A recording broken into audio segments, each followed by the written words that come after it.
First thing I noticed getting out of bed this morning was how gorgeous the sun was. So you'll be enjoying some fantastic weather as well as the races. I appreciate you guys joining us on the live stream. Feel free to put your comments into the live stream and we'll, of course, respond to you. I hope you too have a magnificent morning. Here is the race order. Again, we are going to be making up a little bit from yesterday. So the first 5 classes that I call out are going to be the second set of motos. First class this morning is going to be Pro Runabout Stock. This will be moto number 2 for that class, and will be 6 laps. The second race of the day is going to be Beginner Runabout. That also is going to be a second moto, and these guys will be doing 4 laps.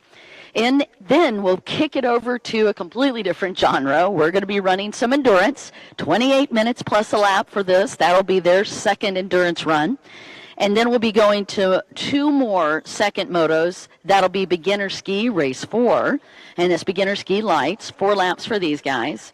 And then race number 5 will be Pro Runabout Grand Prix. This, too, will be our final Moto 2, and that one will be 8 laps. Then we'll be going back to the top of the order for this afternoon. That's going to be Amateur Runabout Stock, 6 laps. Beginner Runabout, 6 laps. Pro Runabout Stock, 6 laps. And this will be our third set of motos. We will be doing 3 motos for these classes, with the exception of endurance. So there you go. You've got the menu for today. We'll be posting those as well as the riders on there so that we're getting you up to date. I'll try to catch actual interviews with each one of the moto winners. We'll be doing that based on how they're having to respond to tech and how quickly they can get back up to the line. All right, you're up to date. Can't wait to get ready for racing. As I said, be sure and talk to us on the live stream, or you could just message me at DawnD2. Feel free to follow on Facebook, Instagram. VJSBA is where you will catch the link to the live stream, or you could go to GP Hydro as well. The GP Hydro will be doing our live stream today. Special shout out for Paul, Neil, and Scott, who are all making sure that you've got the best coverage for this morning. All right, well, I think that's it. Let's go see if we can talk to somebody and get some interviews underway.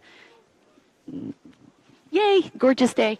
I don't know if you guys caught it, but up in the tower over here, we've got our race directors for this morning. They're very cheeky, so I can't wait to see how they call these different races. And as you can see, the riders are already down on the line for Pro Stock.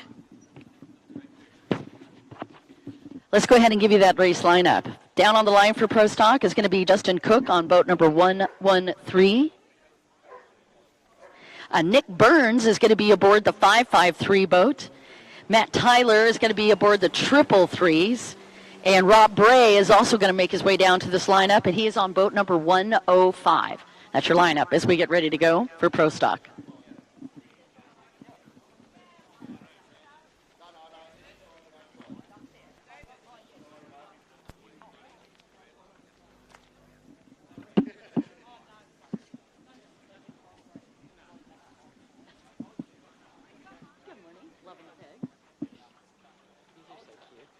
Actually, I'm gonna put you on.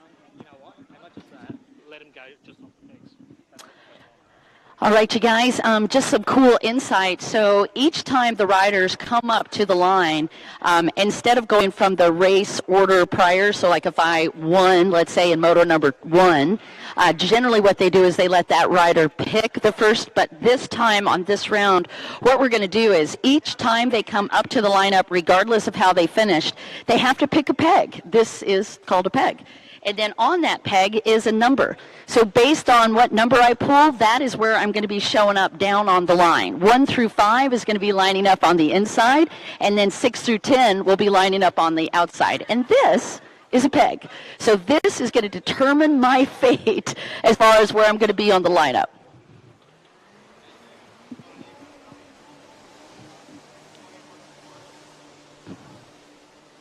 And just taking a look down here on this lineup, it looks like Matt Tyler has got the coveted pole position on the inside.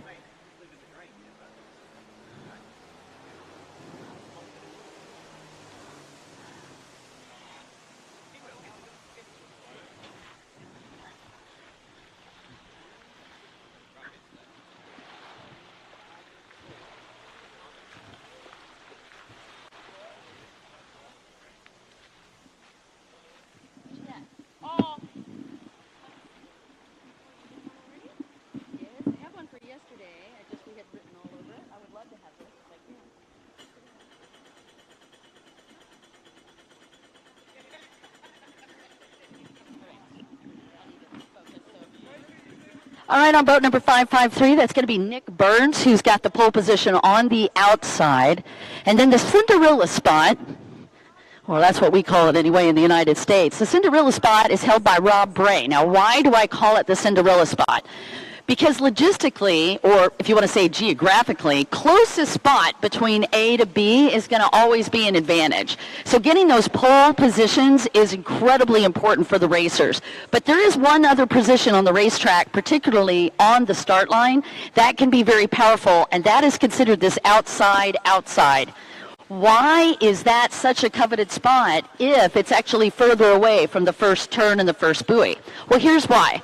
Particularly in crowded classes, often the riders are bunching up in that middle section. Sometimes the rider gets pinched very tight and the lane gets really narrow, particularly on the pole position or pole channel. So that outside allows the rider to fully hold open the throttle, and quite often they're able to get very clean water and no interference from another racer. So that's why quite often that outside could convert into a hole shot, and hole shot equals championships. Let's see how these guys do in this first race.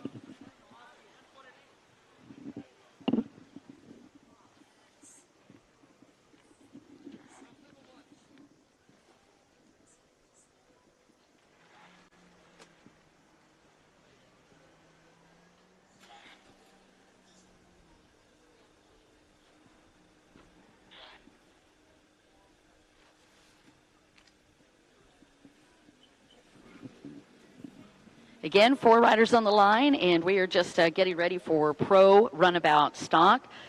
We right now are at full laps. We'll see if they have to modify the laps. We are going to go through 3 motos today, with the exception of endurance. And man, are the conditions different today than they were yesterday. We were looking at 2-foot chop, white water, and white caps from one end of this track to the other. Today it is like crystalled out here on the lake. Beautiful race conditions for these riders as we get ready to go for this idyllic lake here in Victoria, Australia. It took me a minute.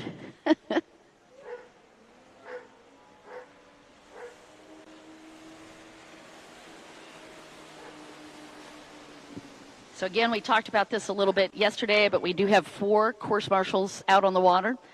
Each course marshal is responsible for a different zone. And what I mean by that is the area on the track is actually broke up into different zones. The course marshals are responsible for those separate zones. So, for example, you can see that Des and this other gentleman have lined up. They are perpendicular to the start line. The reason for that is that they are watching for 2 things. They want to make sure that the boats are running in their lane. They're not overtaking or going into someone else's lane, so they want to hold their line. That's what we call it, hold your line. And then the second thing that they're going to be checking for coming off of the starting grid is they want to make sure that none of the riders are actually doing a jump start or premature acceleration.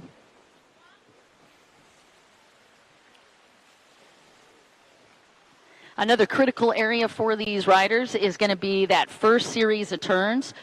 This is a left-hand track, which means the riders will be going to the left or counterclockwise on the track. With this first series of turns, it is a big responsibility for the riders because it sometimes is quite hard to see as they're coming into this first turn because whitewater and the boat wake is splashing up in their faces. So often they are going into that semi-blind. So they're going to hold their line and they're going to maintain their acceleration and maintain full throttle, as top throttle as they can, into this left sweeper turn. It is that area of precision that converts into hole shots and also allows them to move. We do have the boats on the line going, and a great start for boat number 553, Nick Burns. Rob Bray looks great on that outside, and as I told you, sometimes it's easy to capitalize, and it does look like Mr. Bray, Rob Bray, on the outside.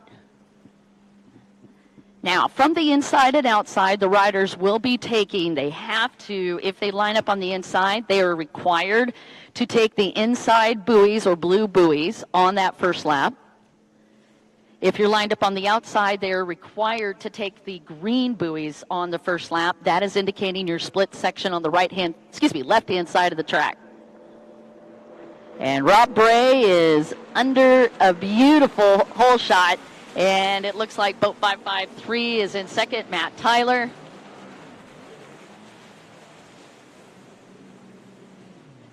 Excuse me, that's Nick Burns on 553 and Matt Tyler in third. And I'll just double check myself here with the binoculars as soon as I get them, because my eyeballs are not as good as they used to be. And you can tell in the stock division when we're racing stock on the boats, because those boats are so much quieter going off the line. That is because they are not allowed to do any additional horsepower exchanges. So it was Rob Bray with the hole shot, and it is also boat number 553 in second. That's going to be Nick Burns in second. And then boat 113 is third, Justin Cook. And the triple threes will be your fourth place rider, and that's Matt Tyler.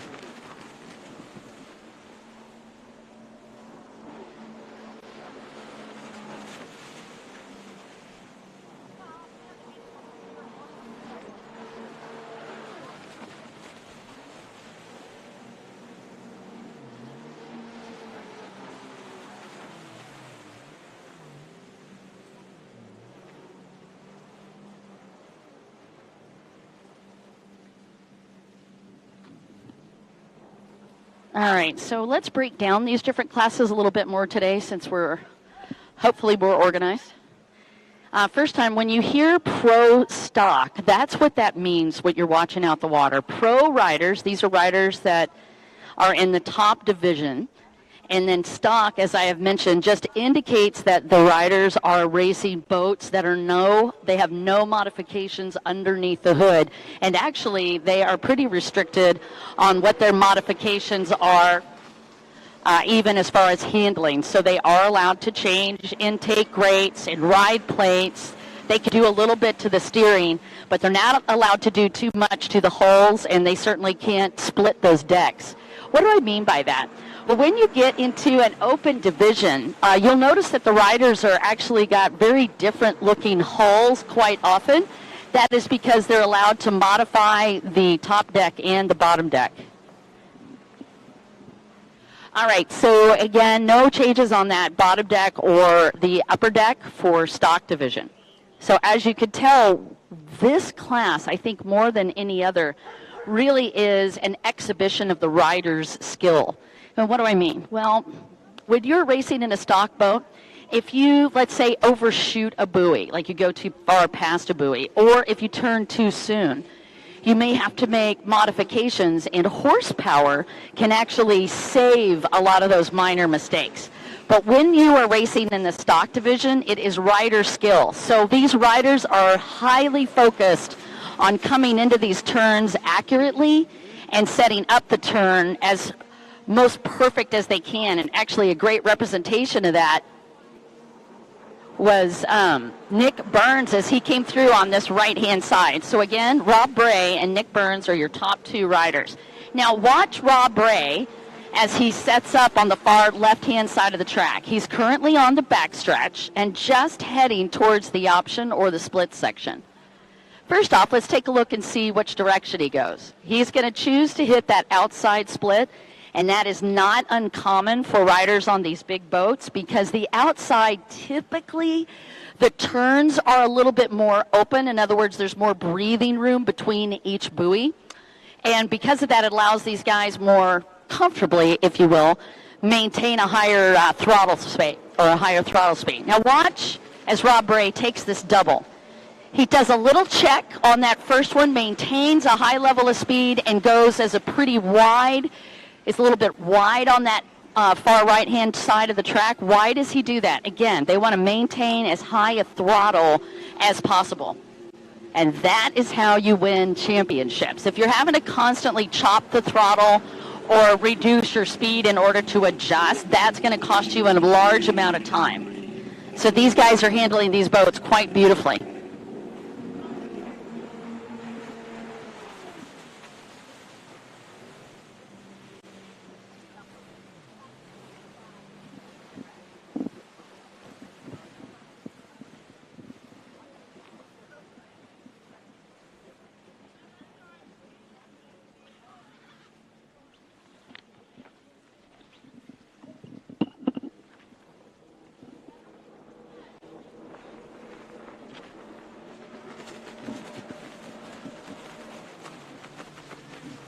And that is going to do it. Congratulations to Rob Bray and Nick Birds coming in first and second.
When you get a moment.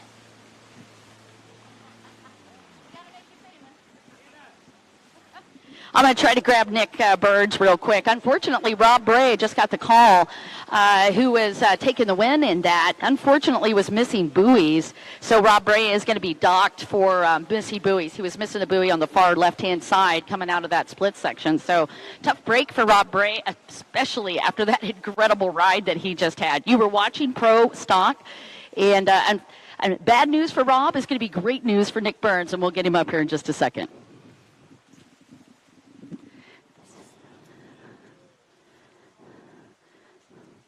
But first, all of the housekeeping has to happen first. Every time these guys get through with the race, their holders and helpers will actually help them get these boats out of the water. That truly is a critical component of racing because there is so much that is critical to a racer right underneath the bottom of that boat. One of those things is the intake grate and the ride plate, and they want to make sure they don't get any rocks, dirt, or mud in any of that because that'll absolutely inhibit them from getting a great run. So right now, just waiting for Nick Burns to get situated as we get ready for our next race. Next race this morning is going to be beginner runabout, and that is going to be 4 laps for these riders. You can see one of our race directors, that's Kylie Elmers, over there right behind that lineup, and Kylie's actually talking right now with the beginner riders. They really take care of the beginner riders. A lot more attention is paid to them when they're racing. I don't know if you guys noticed, but yesterday we were working the individual riders one at a time to make sure that they were very comfortable on the course, and that is how you turn a brand new novice rider or beginner rider into a pro. We try to teach them these habits and disciplines early on, just taking away all of the nerves and the adrenaline, because it's really important for the riders to be able to focus and to think down on the line. And as you and I both know, sometimes adrenaline and nerves just get in the way. All right, Nick, come on up, buddy. Just wanting to make sure that his boat is taken care of here. So many things happening for a rider. Yeah, no worries. Good morning. I've got the camera right here behind you. I'm going to get you all front and center here. Nick, you had a wonderful race, great start. Tell me a little bit about the track. Oh, it's nice and flat today, so a little bit of an advantage to the Yamahas, I suppose, but it is what it is. It's got good fun. Did you change the handling on that boat to account for today's racing? No, negative. Still same as yesterday. Just just fly by Kylie at the city centre and just go over the she runs. So it obviously works. So I'm out of breath. No, it's totally okay. You're doing a great job. So actually aboard the Sea-Doo Center boat, the 553, I do recognize that number, by the way. I know you were chasing Rob Bray down, but Rob unfortunately was missing some buoys coming around that track, so that is going to put you up into first place. Feelings after this second moto this morning? Oh yeah, oh, that's unfortunate for him, but I'm sure he'll come back on the next round. So it's all good. We're just out there racing, having fun, so it's good. Nick, thanks for letting me catch up with you. I know you need to catch your breath. We appreciate you hanging out with us. No, good. Cheers. Thank you. You're welcome. Congratulations once again to Nick Burns.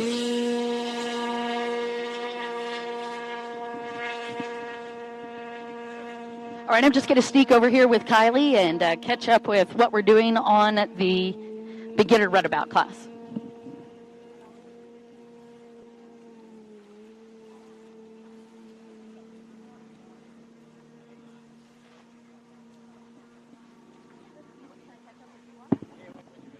Perfect. I've got just the person to find out more about how they're handling the beginner riders. I'm down here with Alex, the president for the association.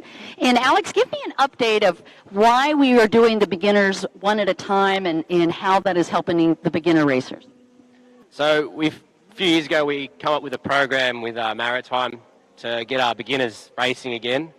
Instead of chucking them out there with 7 or 8 other more experienced riders and putting them in a position where they don't feel comfortable, we figured we could just run a specific beginner class and then do a solo session so they could see the track and they could show the track and not feel too overwhelmed. And then once they're all, I guess, they've passed the track session, then we can give them a bit of a moto run. And we don't pressure them to say, oh, you should know it, and, you know, blah, blah, blah, all that stuff. So we spare time and we allocate a bit of time to our beginners. So this is beginner naturally aspirated runabout. Obviously, you've got a couple of 2-strokes, Spark and a STX. So they're the good grassroots classes to get into as well. More affordable as well, because you can pick up a Spark under 10,000. Don't have to put too much into it to get it out on the track. And I guess conditions like this are more favouring for the beginners because when it's rough, you've got to focus on holding on more such trying to get around the track as well. So, and we've also got the beginner ski lights class, another good entry-level class. I think we've got 4 or 5. Yeah, I think so. Yeah, you had quite a few in that one, and I agree with you 100%. Yesterday was quite intense for the beginner riders, so I think it really made a big difference that they're going out individually, so all they have to focus on is the water conditions. Yeah, that's correct. And especially the ski class, you're fighting to stay on more of these guys on the runabouts, but I think they did really well, and we always tell them, give us feedback. If you're not sure, we'll show you the track. We're never pressuring them to hurry and do what we think they should do. Yeah, I truly love that, Alex. So what a great way to help grow our sport. Have you found that changing over to this system has helped grow your numbers? Yes, it has. We do get some people who do the one-and-done race meet, and we do understand it's not for everyone. There is a bit to take in. We have actually had a couple of some of the boat races from this club and some other clubs. They've gotten on a Spark and an NA, and surprisingly, those guys did pretty well, I reckon. I mean, their tracks are not as complex from what they've told me, but they're able to navigate and make good decisions at higher speeds. So I think those guys from boat racing and even motorbike riding have good decision and skill making out there. I do think that having a complex course is important because if you go global, right, or you start racing in separate areas around the country, it's important to understand that you're going to be looking at an average of 40 to 60 buoys out on the water. So it's good practice now, right, to kind of learn those more complex tracks. Yeah, definitely. I think the splits can throw people off because some of them don't quite understand what their purpose is for. As well as the boat races, they were sort of saying, "Oh, you've got 2 tracks out there." Or I explained to them, it's opportunities to overtake when you might have a slower rider or someone's backing off. It's a safer opportunity to overtake. I mean, you can overtake on any part of the track. Not in the beginner class. We tell them not to overtake on the track. We tell them to overtake in the splits. Yeah, that makes sense, too. I heard that yesterday in the writer's briefing and got a chance even to catch up with Kylie and discuss that a little bit more. But you guys really don't want them passing on this far side of the track, this right-hand side. Makes absolute sense to me, too, because there's a lot more accuracy required. Plus, you have to be able to predict and trust the other rider. And in a beginner situation, Alex, they're not quite as consistent. Your thoughts? Yes, on the straights, I mean, your head down, you're looking forward, you have your blinders on. I mean, even watching the beginners, I've learnt to sort of anticipate other riders because, you don't have mirrors in the car when you drive. But, I mean, I think the beginners, by encouraging them to use the splits, it teaches them to make a decision before you approach the decision buoy. But it sort of gives them an opportunity to think, all right, what am I doing? Where am I going to go next? And sort of just saying, I'm going to follow the leader. So, Alex, if I did want to get involved with the association and start racing, how would I reach out to you? How would I get in touch with you? So we've got our Facebook page, which is still VJSBA, which we can't change the name for some reason. But we've got contact details on there, linked to our website. We always encourage people on social media we do expression of interest posts to reach out to beginners. So if they're interested, you can find us on Facebook, on the VJSBA website. The AJSBA also can help out and, I guess, delegate people from our state to get involved with racing. All right, perfect. That's all we needed. Alex, thanks so much for your help and also the deep insights into this incredible program of beginning racing. Awesome. Thanks for having me again. Anytime, my friend. I'll be bugging you all day. Don't worry. All right, well, we got the viewpoint, if you will, from the leaders of the association that are a part of racing, but what I'd like to do is also get the viewpoint from some of the different beginner riders. So I'm going to try to sneak out here and see if I can't grab some of these guys. They're probably wondering who I'm going to sneak up on. I'm actually going to wait for this gentleman who's just coming through to get done.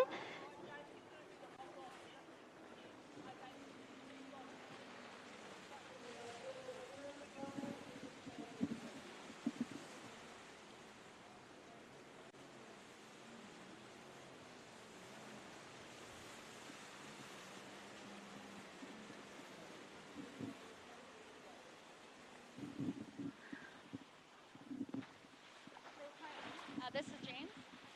All right. All right, it's going to be boat number 133 or 135 on my sheet. This is James, who's going to be going next.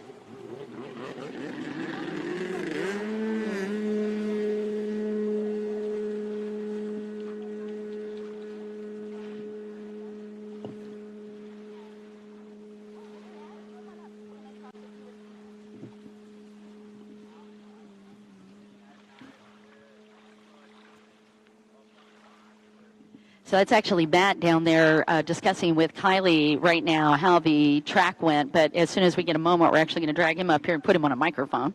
I'm sure he'll love that. Not.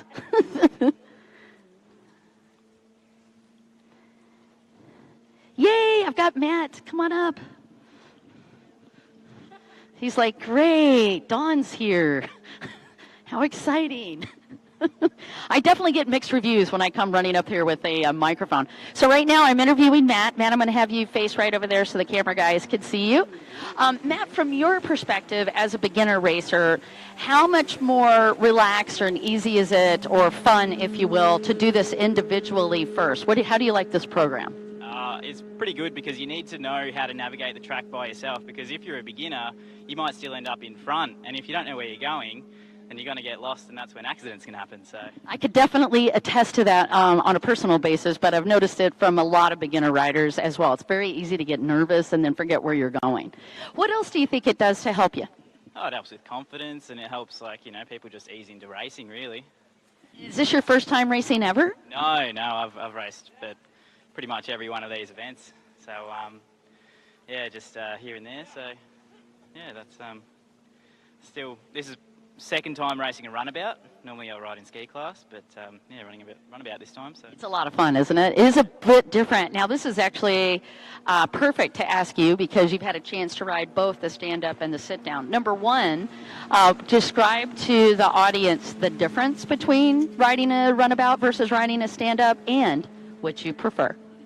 I don't know. At the moment, I'm still a ski man, but I guess the difference is on the ski you get a lot more tired. So true. Yeah, the runabout's a bit more easy. You just kind of cruise around the course a bit better, but they're still a bit faster. So, yeah. Yeah, Matt, thank you so much for letting me catch up with you and just get your perspective on it. Okay, go have fun. We appreciate you. Thanks, bud. Oh, that was too fun. Too easy, right? And by the way, Matt is actually, when we talk about the different divisions, you can see the different size boats. This is an STX Kawasaki that this gentleman is just waiting to go out on. I believe, is that Travis or Jonathan? It's here. Okay, this is going to be Travis Watt. That's going to be up next.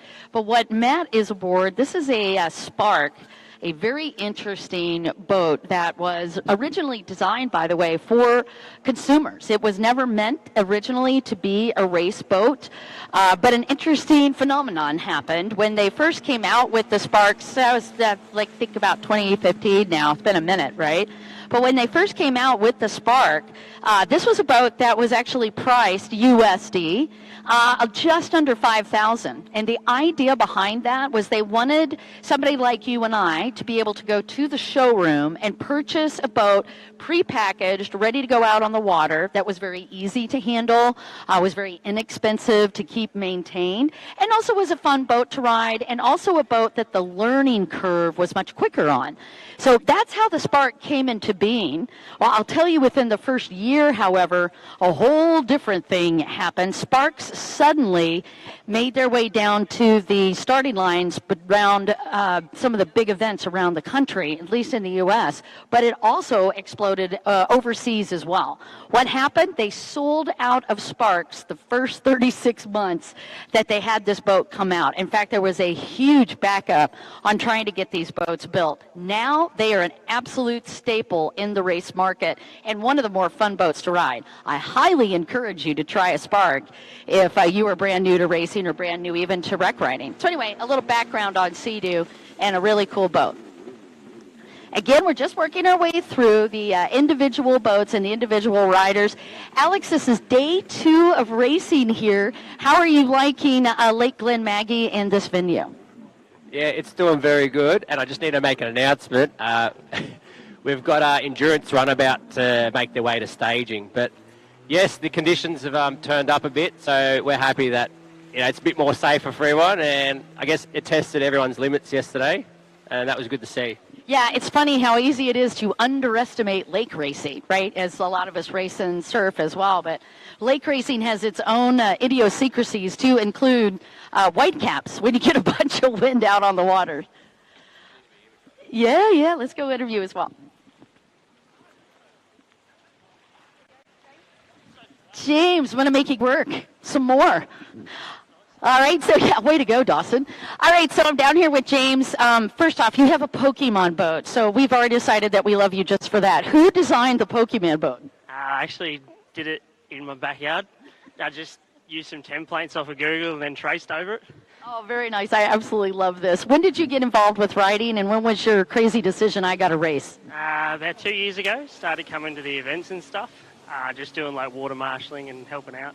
It was actually my housemate that got me into it, so I decided I had the weekend off, so why not enter? Yes, and addiction has now set in. Look, a little bit. I'm still trying to get used to it. Just when we're at like Lake Narragansett and stuff, we set up tighter courses, so this is a bit more wide open. So yeah, I'm sort of used to having to sort of grow a bit bigger, trying to hang on, but this is pretty easy, so. Oh, fantastic. I'm glad that you're having a good time. Did you feel like you got a good time on that one? I felt like I was wide open the whole time, so the ski can't go any faster, so then it just comes down to where I put the ski, I suppose. Yeah, there you go. And I think that's part of the learning curve, right? It's not just keeping the throttle wide open, but how do you really negotiate those turns? Yeah, I think, well, beginner class we can't overtake anyway, so I'm going to have to try and make up some time in the splits if I get a bit of a dog start, so yeah. I like that, dog start. I'm going to have to use that later. All right, we just got a chance to catch up with James. Good luck, my friend. All right, endurance riders, I need you down on the line. Endurance riders, please make your way down to the line. Thank you. You will be coming up next. Endurance will be coming up next. All endurance riders, I need you down on the line.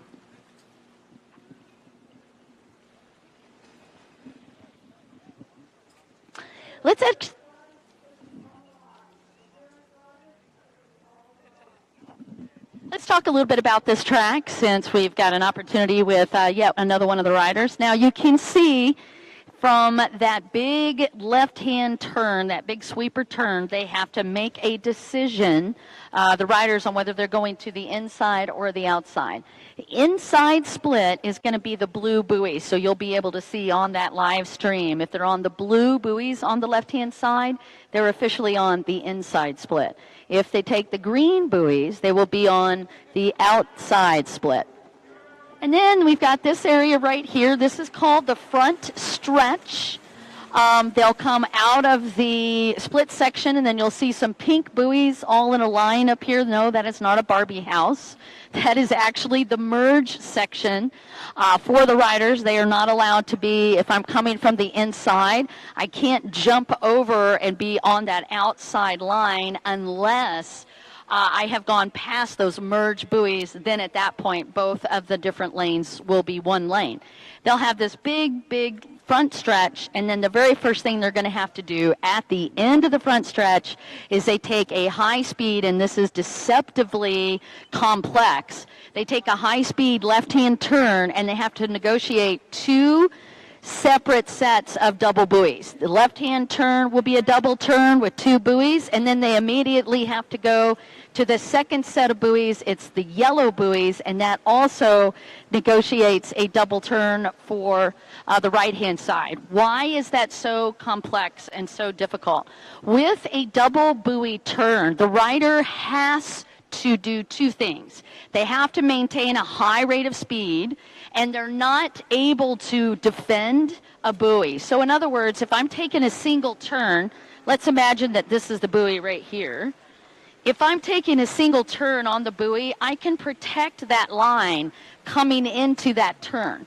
But when I have double buoys, right? So there's my first buoy, here's my second buoy. I can protect this first turn a little bit. In other words, nobody can sneak in. But once I start the turn, I've got to open it up. I've got to open up this apex area. And when I open up that curvature, I've got an opportunity now for a rider to overtake me. That's why I have to maintain a high rate of speed.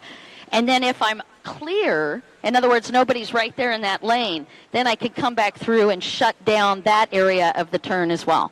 That gives you a little insight into how people are playing defense and offense. There's quite a bit of strategy in jet ski racing, and that's just one example of it.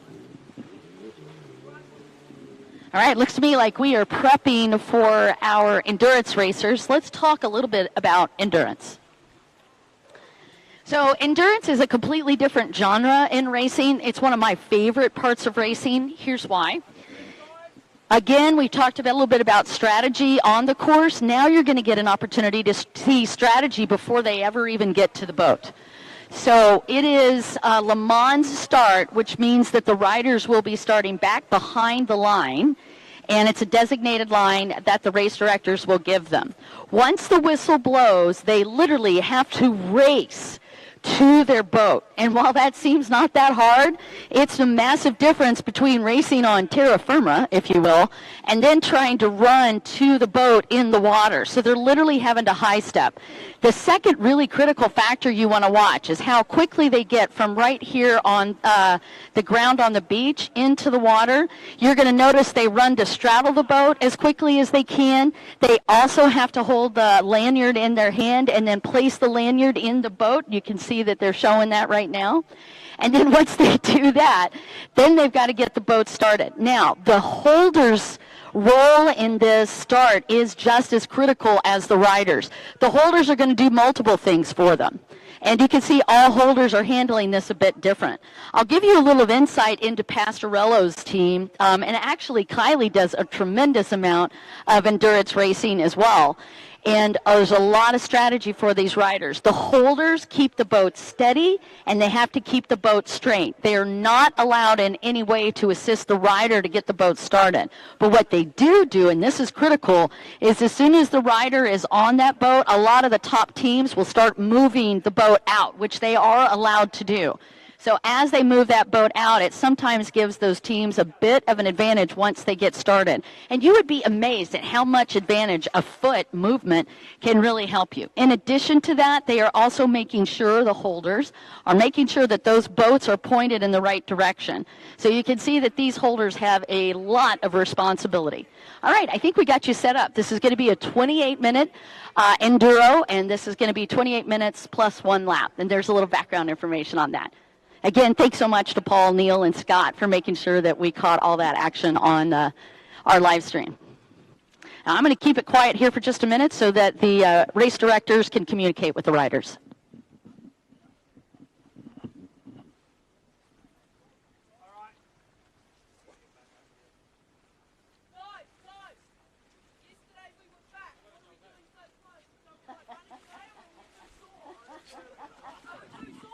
Oh, I see Kylie Omers has entered the house.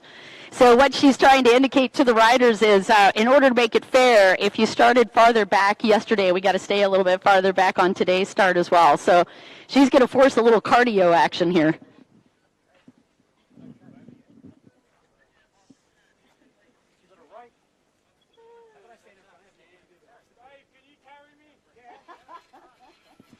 And you can see the smack talk has already started.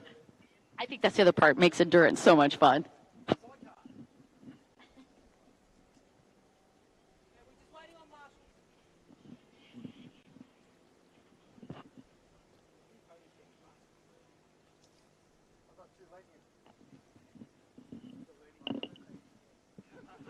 And Miss Asha, would you open up your stopwatch so that we can also follow the time, if Asha can hear me? I don't know if she's over there or not. Oh, did she step away? Okay.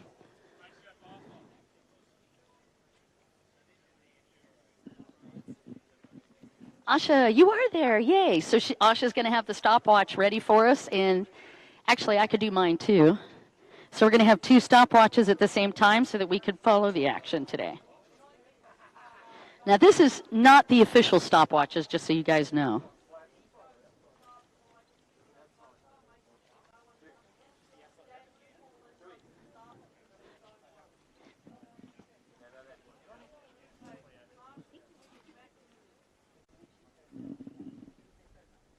Okay, so by the way, the clock will start as soon as the race directors give the sign. So the watch starts as soon as the riders start to move. That'll be a part of the 28 minutes.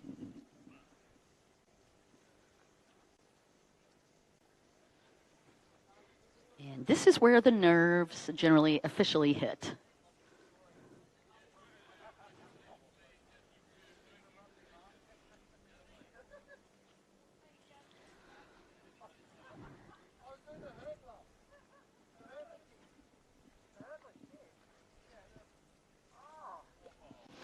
I've seen a lot of endurance racing in quite a few different conditions. This is definitely going to be a little bit more technical because there are rocks all along this beach. One of the tougher starts I've ever seen, though, was in Phuket last year at the Offshore Championship. That was insane because the sand was not only really powdery, but it was quite deep, so the riders were actually sinking into the sand for each step. I can see the riders actually, oh yes, rocks. They're moving the rocks out of the way. They are allowed to do that, by the way.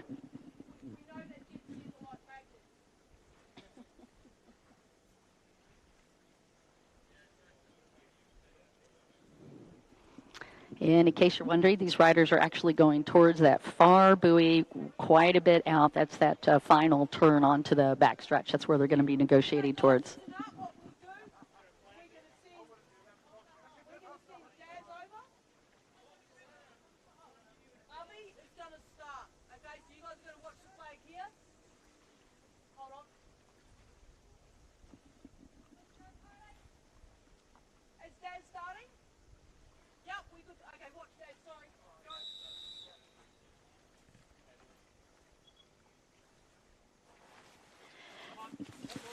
All right, the clock has officially started as the riders now watch these different techniques that they're doing. Wow, fantastic start for boat number 553.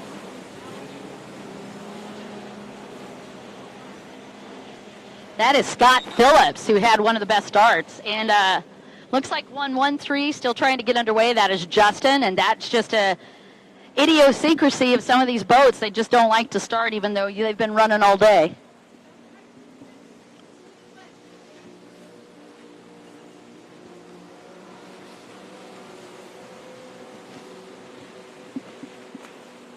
So now we have all the boats underway and the beginning of your endurance.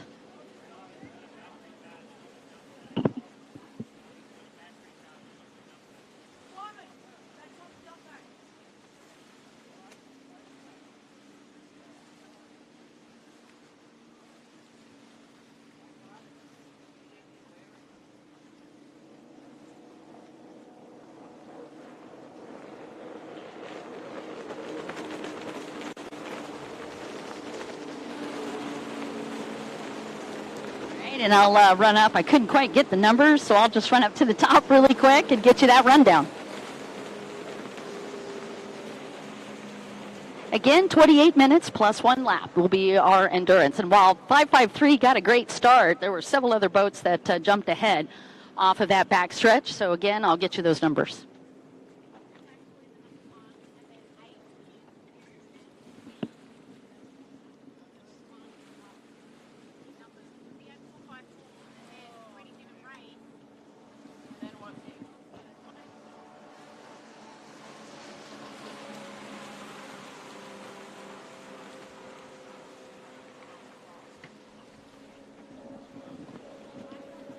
So it looks like Joel Vanderkamp with the hole shot on that first lap.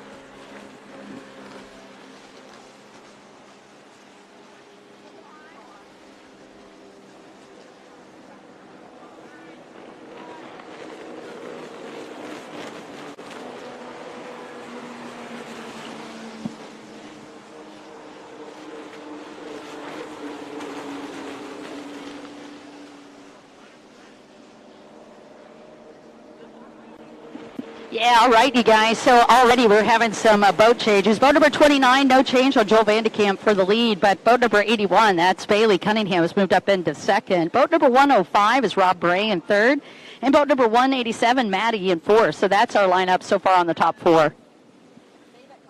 All of that action, and these guys have only got almost 3 minutes on the clock, so not much. There's a lot of laps happening.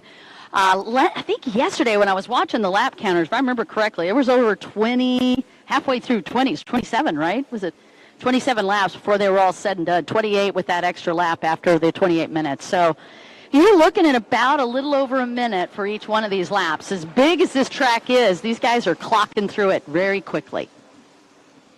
Again, your race leader, Joel Vanderkamp.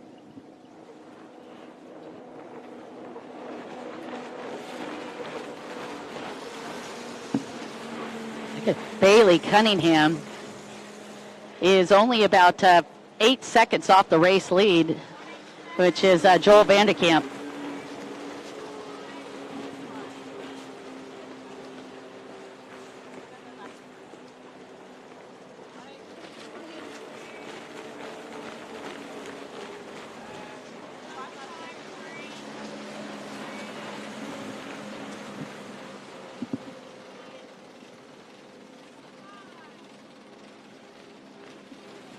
All right, let's go back to top 6. Again, the race leader, Joel Vanderkamp, no change between him and second. That is Bailey Cunningham. But look at that backstretch. How much ground Bailey Cunningham has picked up. Holy horsepower. Nice move from Cunningham. Pushing the limit here, and it does look like Bailey Cunningham's moved into the lead. All right, got a new leader, Bailey Cunningham, followed by Joel Vanderkamp.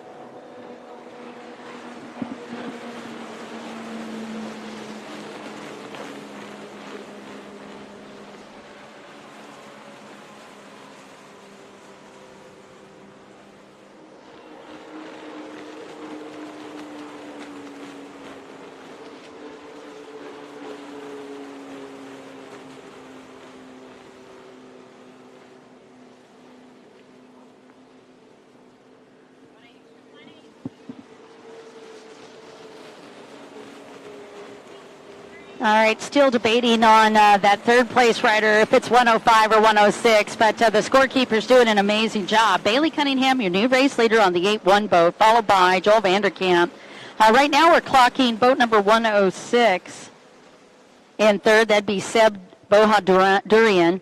And then 187 in fourth would be Maddie. 105 Rob Bray in fifth. By the way, guys, this is unofficial. And then 182 Tate Simon would be rounding out your top six. Again, you're watching endurance. And that is exactly what it sounds like. And just for you tracking, we've got about almost 6 minutes on the clock. We're 5:57 right now. And that's how Dawn would be doing that track. Go, buddy. What's happening there? Probably the boats having a little bit of a stumble underneath the hood. Oh, 105 and 106 going back and forth.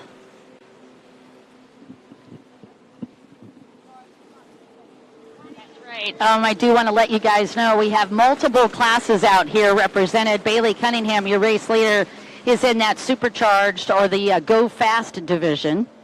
And then we also have the naturally aspirated.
All right, on this last lap, Bailey Cunningham still leading, Joel Vandekamp second, Rob Bray in third, 187 is Maddie, he is in fourth.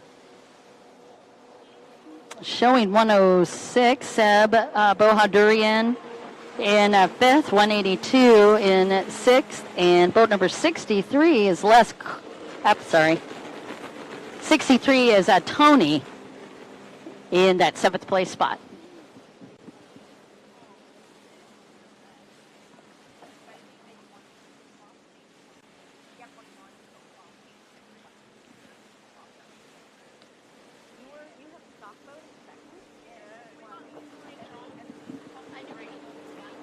Amazing. Hey, just a heads up on that, boat number 29, that's Joel Vanderkamp. He is actually racing basically a stock boat, and he's up in second. Bailey Cunningham aboard the supercharged boat is leading that, so he is leading his division. But, man, a big prop for Joel Vanderkamp on boat 29, even though he's in the NA class, is actually right there in second place. That is a huge accomplishment. If you can imagine, bringing a stock boat into a supercharged class is like bringing a knife into a gunfight. And we're talking big guns. So big shout out for Joel for doing that.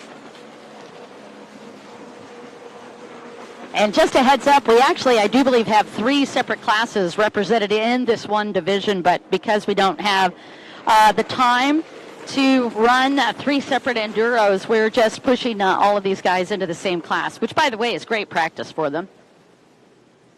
Again, we've got a Bailey Cunningham and Joel Vanderkamp.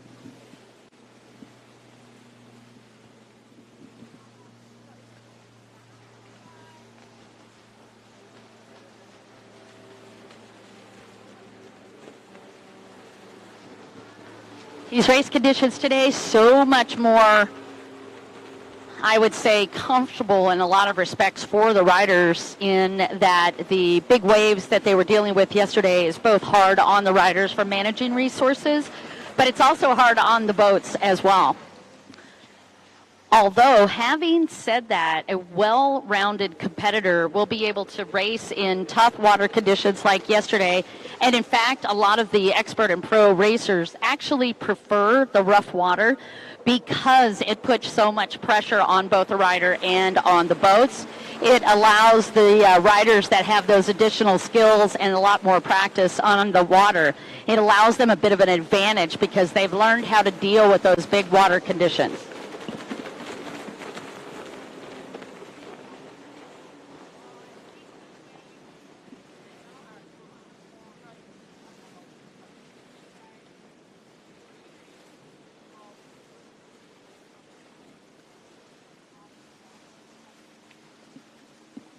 And boat number 63 is actually moved up one. That's Tony. Again, no change on the top two. It is Bailey Cunningham followed by Joe Vanderkamp. Boat number 105 is in 3. That's Rob Bray. Boat 187 is in 4th. That's Maddie. And in 5th is boat number 63, Tony. And then 182, Tate Simon, is in that 7th place spot. So there you are as we take a look down at our top 7.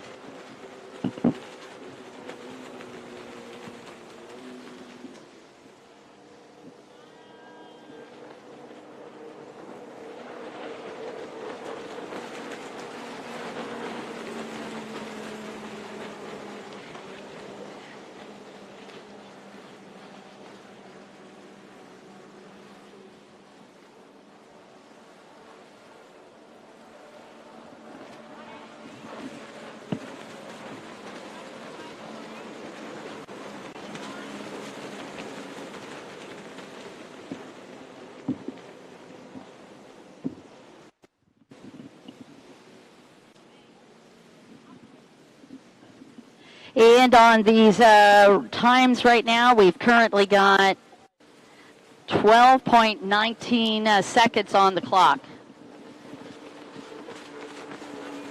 And if that seems like a long time to you to be on the water, it's even tougher for these competitors.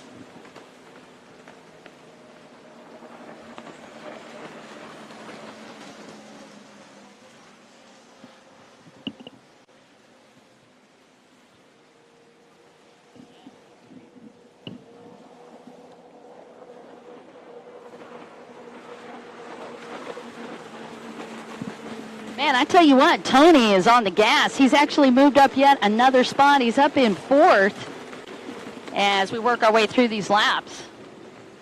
Keep your eye out for boat number 63.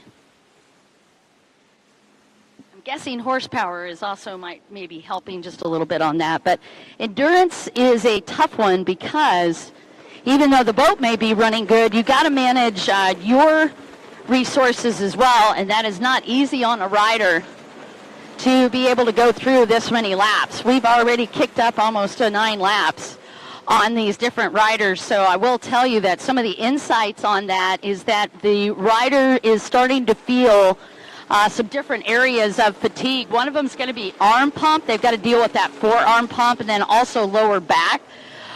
They are also using, it's deceptive, but they're also using a lot of balance on this endurance course as well. So upper leg strength, lower back, shoulders, all of it. They're probably starting to feel fatigue in every one of those areas. I'm going to catch up with some of the riders that we got a chance to watch yesterday, to include Daryl Apps, who had a spectacular day yesterday. Daryl, why don't you give some insight? Did you notice suddenly you're not all that popular? Everybody just left you. Yeah, they just walked away. I don't know what's going on. So evil they are. Yeah, give me some insight from your perspective on how to deal with fatigue. Well, normally I would go in the enduros, but suddenly I've just felt my age, and which is 22. Yeah, 59. But now the fatigue thing, I think you got to just sort of settle in and relax when you're just thinking you're getting fatigued, and then just take it easy, because you'll find that right now out there, Seb on a naturally aspirated ski is just starting to round up the odd supercharged ski here and there. He's doing really well, and it's because he's fit. The other guys, they're racing a really fast ski, but they're not quite as fit as he is. It is interesting, right? Horsepower definitely will not save you, particularly in these big, long classes where you're running over 12 minutes. Absolutely. When you're running a 30-minute race, and you've got to leave something in a tank. A few times we've raced with some young guys, and they go to the gym 3 times a week, 4 times a week, and they eat all the right food, but they're not on their ski enough, and probably they need to do some mountain bike riding, or there's not many ways you can cross-train for jet ski racing. That is a fantastic insight, Daryl. I appreciate you bringing that up for multiple reasons. For riders that are just getting involved with the sport, I love your perspective that the best thing that you can possibly do is just spend hours and hours on the boat. All of that work in the gym is critical, but the time on the boat and learning how that boat handles and also building your strength on that boat, very critical. How many years have you been racing, Daryl? I've been racing since 1996. So just a minute. yeah. Look, I must admit, I did have 10 years off in the middle when I moved around, and because of my job, I was working on weekends all the time at night, and I couldn't race. So now I'm just biting the bullet and doing both. Well, I really love it, but I'm curious. What do you do for a day job? I'm an entertainer. I play guitar and sing and do all that type of stuff and do shows and bits and pieces. I should have known. You have that kind of charisma out here. Daryl, thanks so much for giving us insights into racing, and obviously we're honored to have you out here hanging out with us. Thank you so much, and I'm honoured to chat with you. Oh, thanks, bud. All right, well, that gives you some of the insight on what these guys are dealing with. And while horsepower is a beautiful thing, it is not the only thing when you're into racing. Meanwhile, taking a look on the track, last I checked, Bailey Cunningham was still leading. And I'm just going to check up in the tower. It looks like, yes, Bailey Cunningham on boat 81 is still in the lead on the supercharge.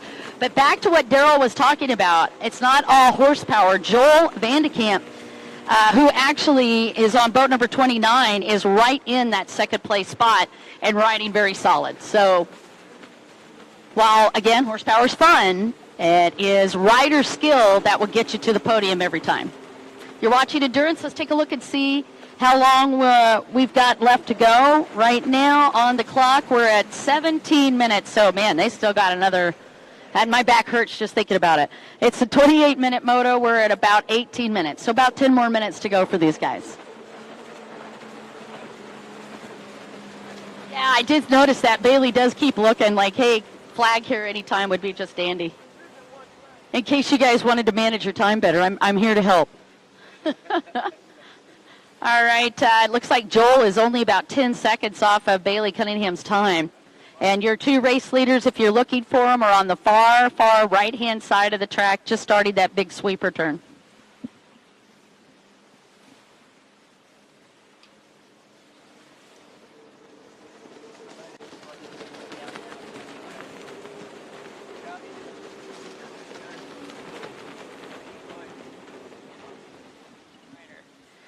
Actually, Daryl brings up another good point. Let's talk about rider styles. I don't know if you noticed. Again, I'm going to refer back to John Bruno Pastorello because I really do believe that when you're talking about endurance, he is the man.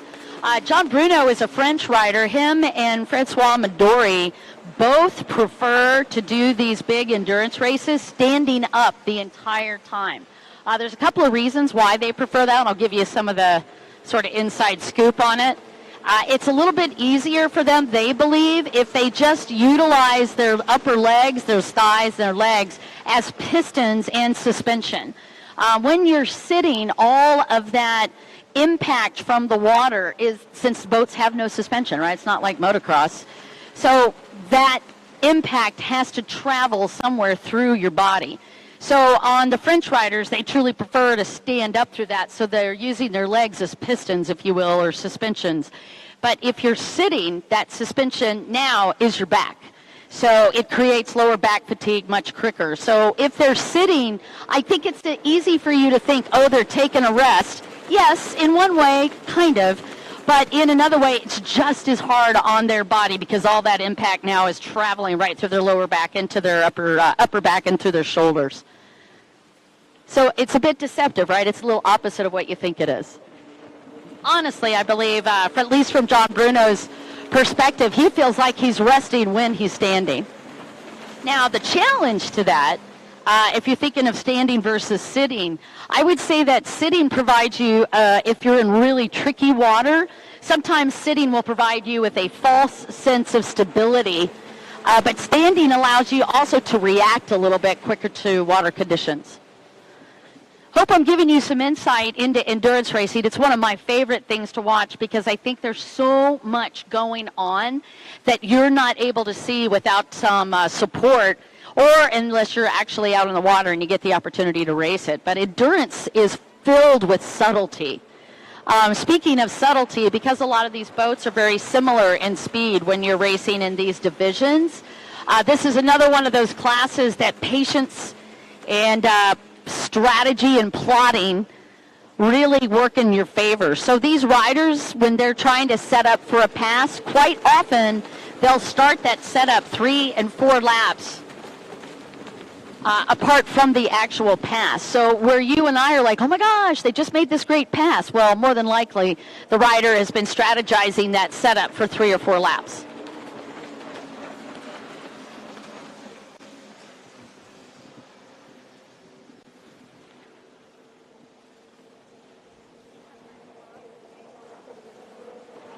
Yeah, I was just going to catch up with another one of our race directors. From your perspective, what do you think of endurance, and why do you like this particular race? It's very tough on the body and the skis as well, and it really just sorts them out. Like, circuit is great, but endurance really pushes them to the limit. Yeah, it most certainly does, doesn't it? Now, has Dean ever done endurance? Never. At the moment, we haven't gone down that path. He's just moved over to runabout, so he's always just been on skis, so he's not too keen on it at the moment. Yeah, I really don't blame him, because it's not one of those action-packed where you've got a lot happening in 8 to 10 laps. This is one of those slow burns. Definitely. I think at his age at the moment, maybe as he progresses and time goes on, but at a young age, I think he wants a bit of fun. You know, from your perspective and Rosalind's perspective, as a race family, can you give some insight into what it's like being a part of this particular community and why you guys love it so much? Been around a long time, and then we've always had skis. I actually blame my wife for this because she introduced me to it. And we developed from there, and then we both have the same passion, which helps your marriage when you're both on the same page. We love the sport, we love the people around us, love the community, we love travelling, meeting you around the world. We just enjoy it. Yes, everyone says, oh, what's the prize money and whatever, and it's never about the prize money. It's about having fun. In Australia, you know, we're still growing, we're doing well. We just love it. Just a passion for us. I think you're absolutely spot on with this ability to keep the family more connected, right? Being able to do a sport you love. You have to be on the same page as a married couple to be doing this and having kids involved. And not all your kids will adapt to it. Like Pete, our son, he's got no interest, but that's fine. And you know, and we've got Reese that's enjoying herself, and Dean's been from racing to free ride. He's done both at a young age, so we just love it. Oh, and I think that's the best advice ever. And Rosalind, even though you're at a Pink concert, and I'm incredibly jealous, I'm glad you're having fun, but we do miss you. Love you, babe. There you go. All right, you guys, I'm going to do a quick rundown on where we are. Thank you guys so much for the great insights. Mr. Kruku has been a part of our race family for quite some time, and right now in an official capacity, so I'll let him get back to it. I'm going to just run up and check my spots here for the different riders. Also, a quick update on the time. We're now at 24.15 minutes. We've got about a little over, just under 4 minutes to go before we get a white flag.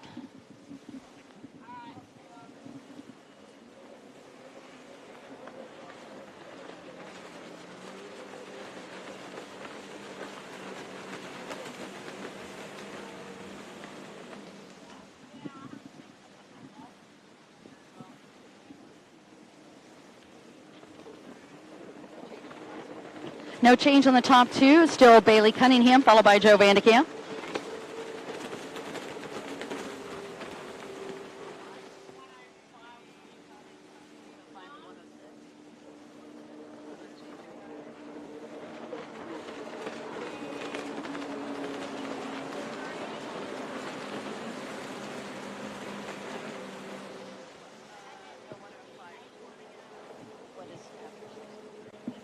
All right, you guys, just giving you the rundown. Just giving you the rundown real quick. It is Bailey Cunningham still leading, Joel Vanderkamp in second, 105 is Rob Bray in third, and boat number 63, after a big charge, is still holding fourth. That's Tony. And then in fifth place is 182 Tate Simon. And also just a shout out for Seb Bodo-Durian, another one of the NA riders right up in that top 10 as well. So a great run for these riders, but it is a supercharged boat that's in the lead right now. That's Bailey Cunningham. Again, just a few more minutes to go before we hit our next fast race. Speaking of that, here's the rundown of what's going to be coming at you next. Beginner ski lights, and then pro runabout GP, and then we'll be going back to the top of our, that's all the second motos, and then we'll go to the top of our order, and we'll be doing moto number 3.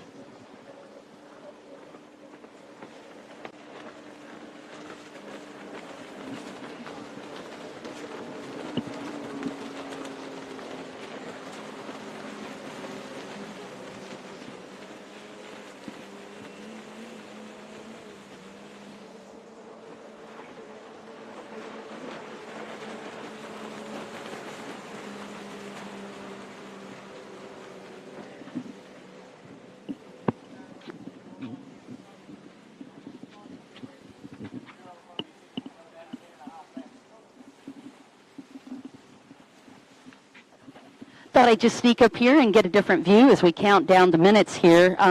We're getting ready with that white flag, but 24:25 is what I've got on the clock, but it's going to probably be a little bit quicker than that when they throw the white flag, because I'm always a little slow on my stopwatch start. I had the opportunity to watch the endurance race from multiple perspectives. Yesterday was an absolute raucous out here. And part of that was because of the big wave conditions, but wind is a big factor as well for these riders.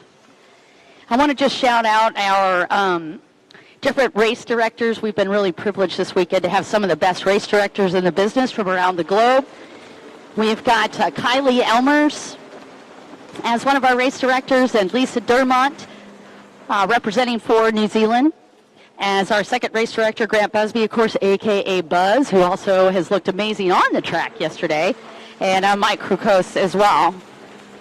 Oh, I'm sorry, Crisscross Ori. Yeah, just call him Crisscross, but Mike Crisscross also, the gentleman that I just interviewed, him and Dean and Rosalind, a big part of our race family, but also representing as the race director down behind the line. Now, the role of the race directors is incredibly in-depth. Everything from enforcing rules and regulations, rider safety falls on their shoulders, making sure that the location is set up properly, the race course is set up properly throughout the day. So it's not enough that we just toss buoys in the water. The race director has to make sure that this course is up to par and safe all the way through. They're also managing, along with the course marshals, everything that is happening. They are talking to each other and also to the course marshals out on the water at all times about what the different racers are doing. If the racers miss a buoy, if the racers are causing infractions, if the racer needs a black flag because they're lost on the track, all of that falls on the shoulders of the race directors and the course marshals. It's an incredibly tough job, and quite often these race directors come from a racing background. Congratulations, by the way, to Bailey Cunningham with an incredible win, followed by Joel Vanderkamp. Beautiful race from these guys. That is the completion of our second endurance moto.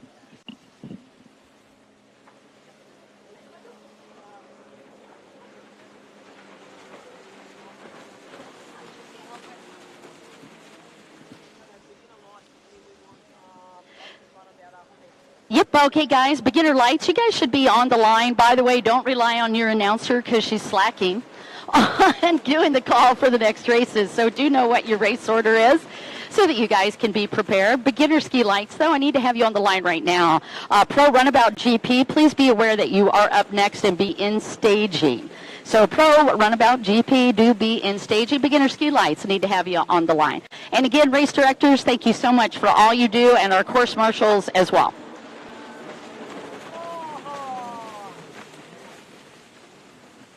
At the end, that was a battle between Rob Bray And also boat number 63, that was Tony, and I'm not sure, but it looked like Tony might have snuck around him at the end. I'm going to leave that to the officials to make that call, but that looked pretty amazing. Meanwhile, I'm going to sneak down and see if I can't catch up with Bailey Cunningham for a quick interview.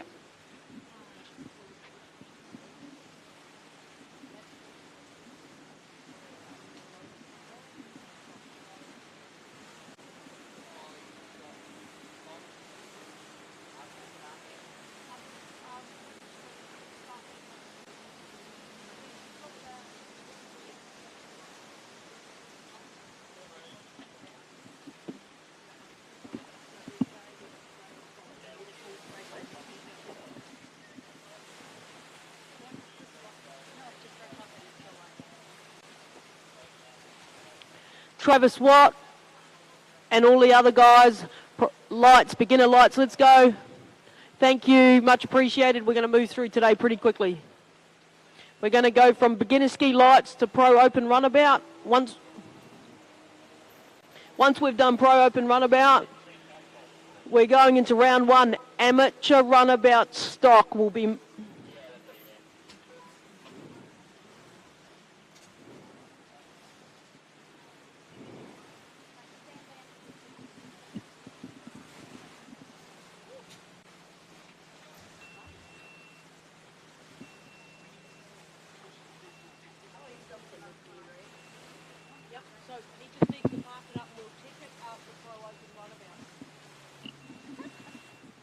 All right, I'm going to sneak down and see if I can't find Bailey Cunningham.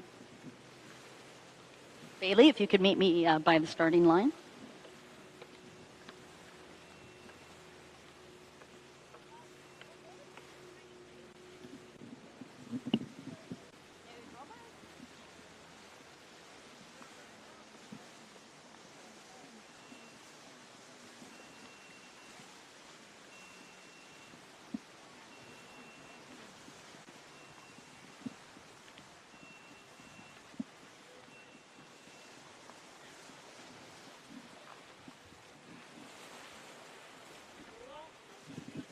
All right, Bailey Cunningham, if you can join me down here as soon as you get a chance, that would be awesome. Meanwhile, I just want to say a special thanks to some of the gentlemen that have been helping us out. Des, by the way, is one of our on-course marshals this weekend. It's been amazing. Matt Ferguson, another one's been helping us out. Dave and George Marcus are all your course marshals on the water today. An incredibly tough job for them. And then, of course, your race directors. There are three. Again, up in the tower, Grant Busby, a.k.a. Buzz, and also Lisa Dermont, Kylie Elmers, and then Mike Crisscross. Mike is down here behind the line, making sure that nobody's jumping the start. So that is just some of our incredible crew still waiting, hopefully, for Bailey Cunningham to pop over. While we're doing that, though, I might as well grab Seb, too, who's been doing awesome.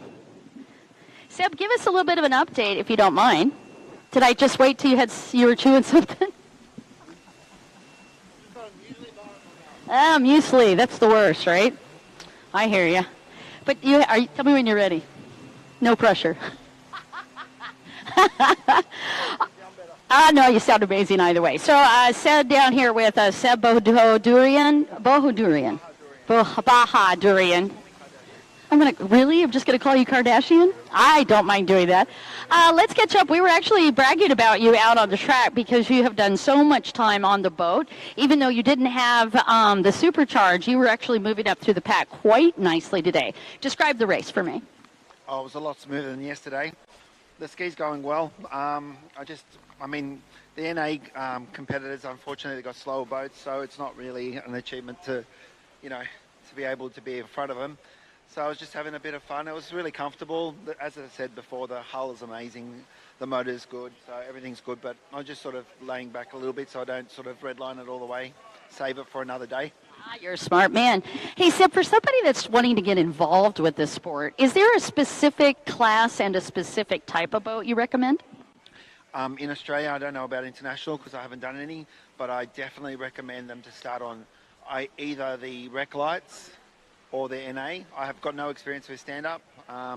When I started riding, I was about 29, so we had the XP, so that's what I know. But the smaller skis, NAs, start there, learn learn your rules. I mean, I'm still, as you know, I'm still learning. Unfortunately, I jumped into the supercharge. That's all I knew. That's the boat I had. Nobody guided me, and then I learnt and then pulled myself back. But I think everybody should start with rec lights or in a, Yeah, I really like that advice. I think that's really smart not to get overpowered too quickly because there's so much happening out on the course, and it's deceptive, really, how much is going on and how little of it truly that you're in control of when you think about it. 100%. And also, usually with more power, higher class, you come up against more experienced riders. You know, they're going for it. You're intimidated, so you hold back, or you make a mistake and you're fair game. That's it. And it could be dangerous too. Very good. Fair game is exactly right. Well, actually, I'm glad I got a chance to catch up with you again, so I didn't mispronounce your name. So Seb Bahadurian. I'm going to get this. No, you're doing really well. But I'll dedicate this interview to Mark because, yeah, he reckons I'm hogging the microphone. So that's for Mark. There's no such thing as hogging the microphone. All right, you guys got a chance to catch up with Seb once again. Thank you, guys. I'm going to go see if I could get some quick interviews with some of the different stand-up riders in this beginner light class. So I think it's kind of fun to get their perspectives since they're so brand new to this. And there's nothing more fun than that joy of getting into a new sport. So follow me over there, and let's catch up with some of these beginner ski lights.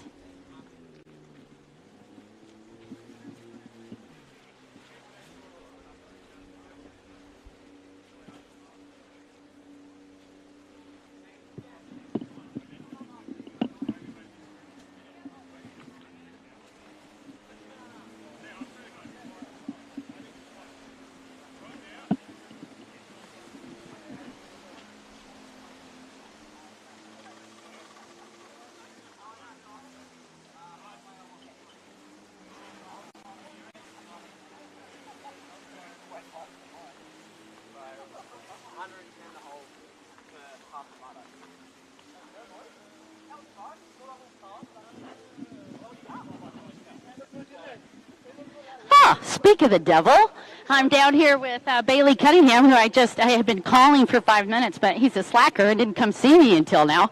Slacker. Oh, I'm worn out. That was a good race, though. You had quite the pass getting around Joel. I was very impressed with that. Where did you do the overtake, and tell me how you set that up? Pretty well set up through coming down the main straight and then going into the top sweeper sort of thing. I sort of noticed he was going wide and wide every lap, so I just hugged it tight like a closed course buoy and got through, and then we just drag raced down to the back section of it. So yeah, almost an entire lap setting up that pass. Well done on the strategy. How are you liking the track and the location, Bailey? Track's good. Location's awesome. We got good weather today. I'll be honest, I sort of want it rough, but no, it's good. Just now I've got to go back out for GP. So catch your breath. We won't keep you very long, but amazing stuff. Now, what are you working on here? What's this little resource happening? Is this your secret weapon? No, this is me trying to make it look like I know what I'm doing. Good grief, as if. All right, guys, just catch up with Bailey Cunningham. Again, congratulations on the win in Moto2. Thank you. You're welcome, bud. All right, is that Jet over there hanging out? Jet Kavanaugh, come on down. Let's catch up with you. Let's talk a little bit about stand-up racing and what your favorite part of stand-up racing is.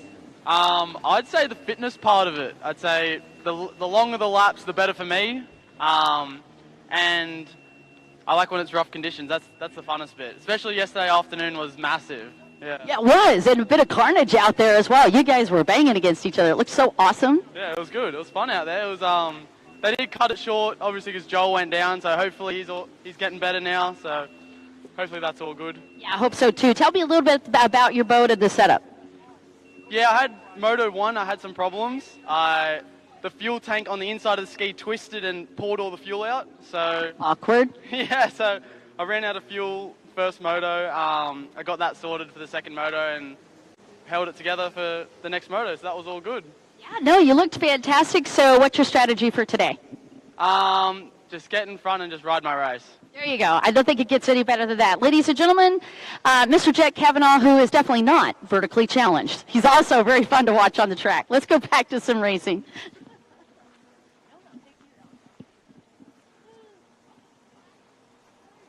Let's talk a little bit about the riders that you're seeing out here on this lineup. This is going to be beginner ski lights.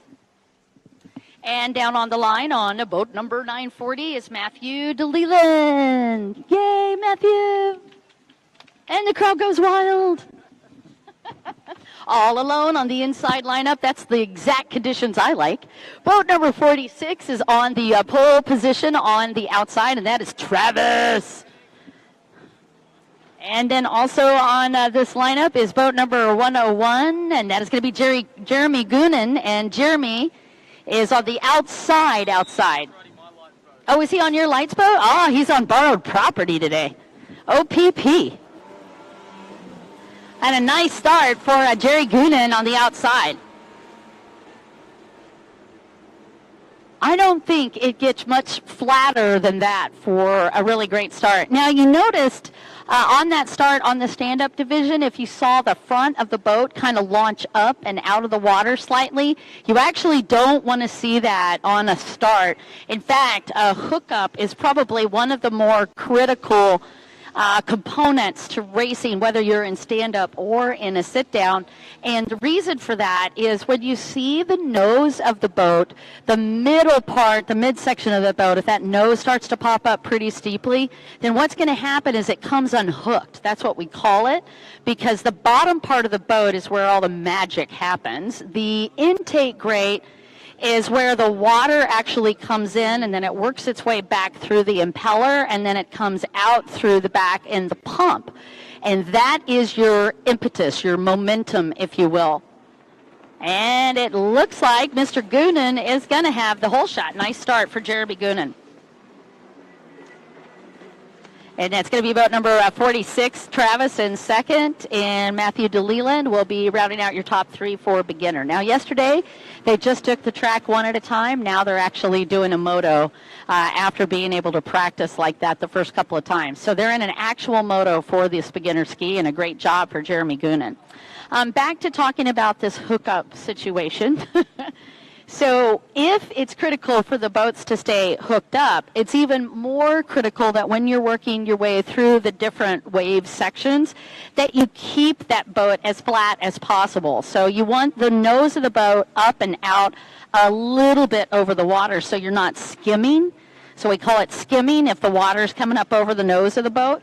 You want to try to prevent that, but you want to keep from midway back to the boat to the back of the boat connected to the surface of the water at all times, if possible. Not always possible, but the more you have it connected, typically the faster you're going to go, that more connected or hooked up will equate to not only hole shots, but to winning.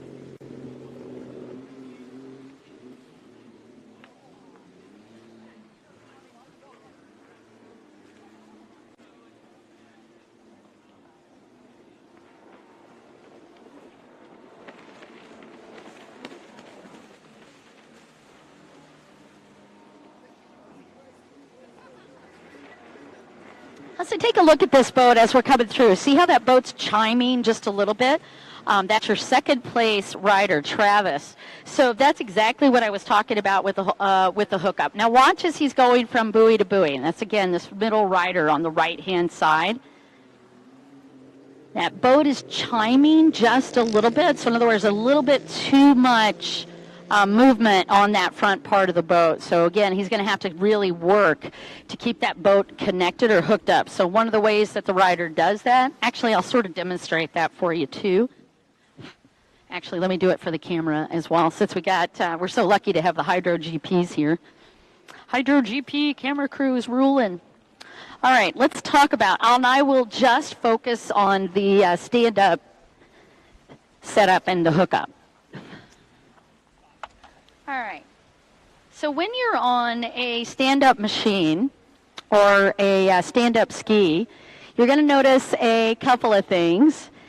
When the rider is coming into those different turns, let's say I'm setting up for a left-hand turn, I'm actually going to put my left foot forward, and then I'm going to drop my weight lower, because the lower your center of gravity is, the more you're able to keep the boat stable. So the lower part, the more you can lower your body, you're lowering your center of gravity. And as I'm coming into left-hand turn, I'm going to have my left foot forward. As soon as I switch That means that I'm setting up for a right-hand turn. I'll now put my right foot forward, and then and again, this is on a stand-up boat. That right foot forward allows me to remain stable on the boat. It helps the boat be more stable. It also allows me to go into the turn and out of the turn quicker. So that's actually how you like to go into these turns, and you can see them demonstrating that on the track for you. The other thing that I'm doing is I'm maintaining, talking about this connection to the water, I want to maintain that connection throughout the race. So if the intake grade, if you can imagine this is the length of the boat, the intake grade is about 3/4 back on the machine. So I am always going to have at least one of my legs just behind where the intake grate is and right over the back of the pump. The pump's toward the very back of the boat. I'm also going to have my foot turned perpendicular to the ski. And the reason that I'm doing that is there's a lot of minute adjustments that I am making on the back of that boat to help keep the hook up on the boat, but also to help with the stability. And again, and here's an interesting advantage that women have in racing.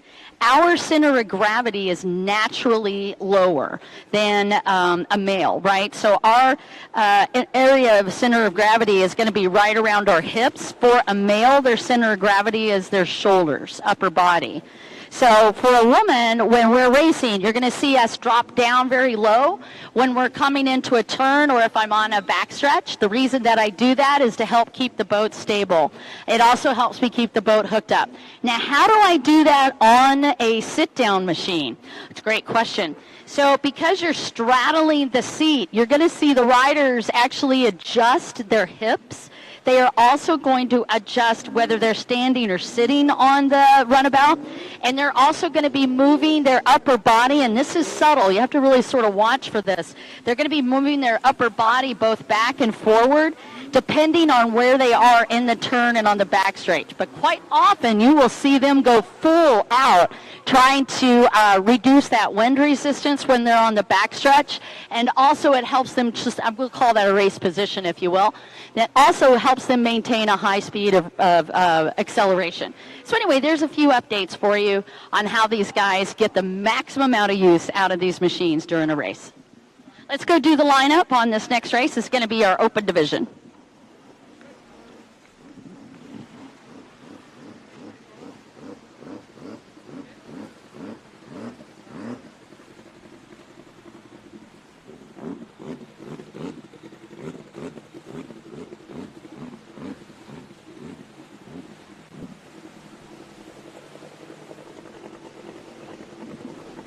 All right, we are down to the line with Pro Open. This is going to be our first series of I take that back. Pro Runabout GP Open is actually going to be a second moto as well. And Bailey Cunningham is wrapped up right now.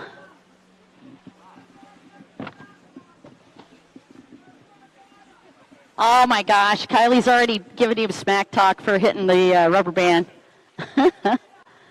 All right, guys, here's your lineup on boat number 81. That is Bailey Cunningham with the starting band of shame. Boat number 105, also down on the lineup. That's Rob Bray. Rob Bray, put your hand in the air, bud. Woo, woo. Also down on the line on the triple nickel, that is going to be Cliff Elmers. And then also down on the line, boat number 200 with an outstanding race yesterday. Where's Paul Beasley? Whoop, whoop, whoop. Paul Beasley, you are a superstar. He is so focused, he doesn't even hear me. Also on the line, boat, this is going to be Scott Phillips. Actually, I don't know if Scott's going to be in this one. Mark Q on boat number 106. Is he? Oh, okay, cool. Thank you, guys. Mark Q on 106. Where's Mark? Mark Q. All right. And then Les Cook on the 553. There is Les on the outside. And it looks like he will be...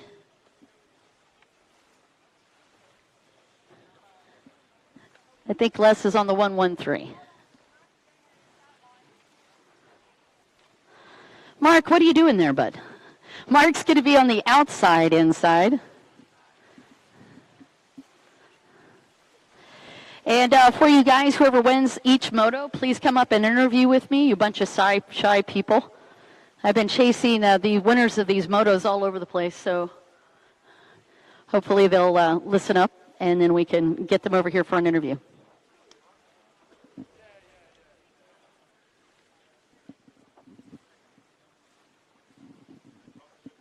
All right, so Mr. Baisley is getting mounted on the boat and ready to go. Paul has got the pole position on the inside, very coveted spot. And then it looks like Bailey Cunningham's going to have the pole position on the outside. And Les Cook will have the other Cinderella spot, and that is the outside.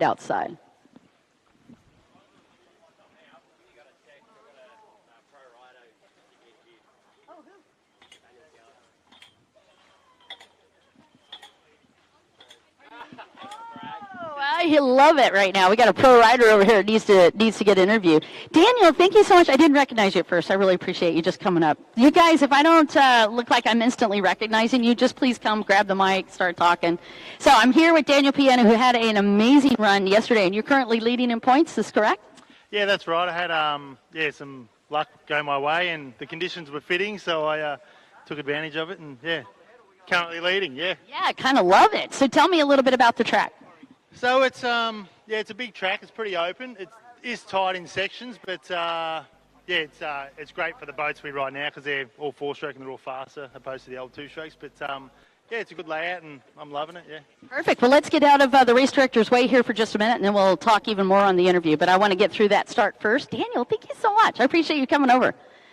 Yeah, and again, you guys remember, I may not necessarily recognize or remember a face, so just come up, tell me who you are and where you are in the points, and I would love to interview you. I do not want to miss anybody. All right, we're just going to give them a little opportunity to focus here as Mr. Krukos, gosh, I cannot. I'm having a terrible time with the name. Rosalind's going to kill me. So anyway, their race directors down here just making sure that they're ready to go. This is a Pro Open that we're about to watch the start on. And if I was to describe this boat, this would be some of the fastest riders in the world with some of the fastest boats in the world. And how do they get that fast? Open, open, open your wallet.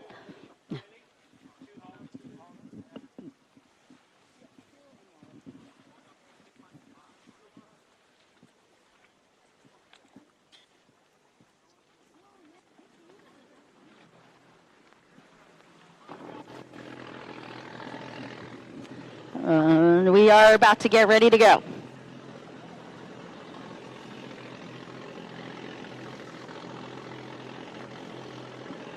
Looks like Bailey Cunningham unfortunately did get called with a false start, so he will be starting with his hand over his head.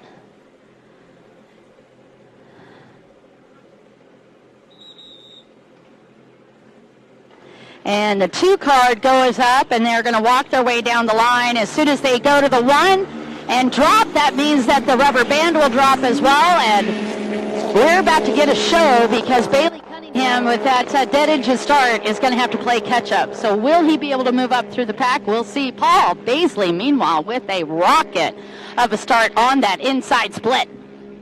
Just had to make a tiny correction, almost turned too soon. He was able to make that correction. So Baisley in the lead on the inside.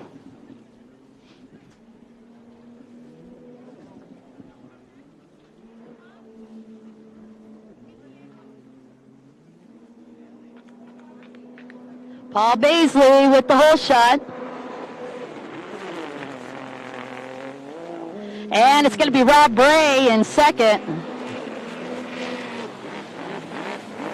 And I want to say, I'm not sure on number 3, but yeah, your top 2, Paul Baisley and Rob Bray.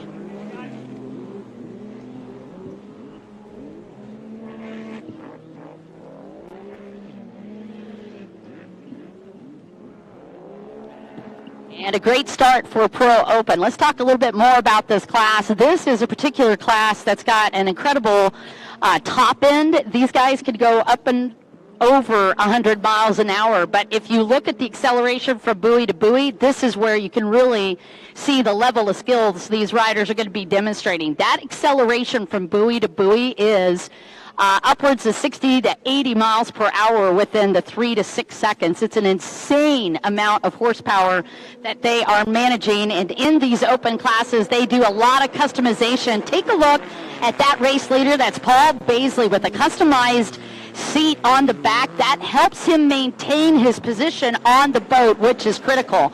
Rob Bray starting to catch up just a little bit on that right-hand side of the track.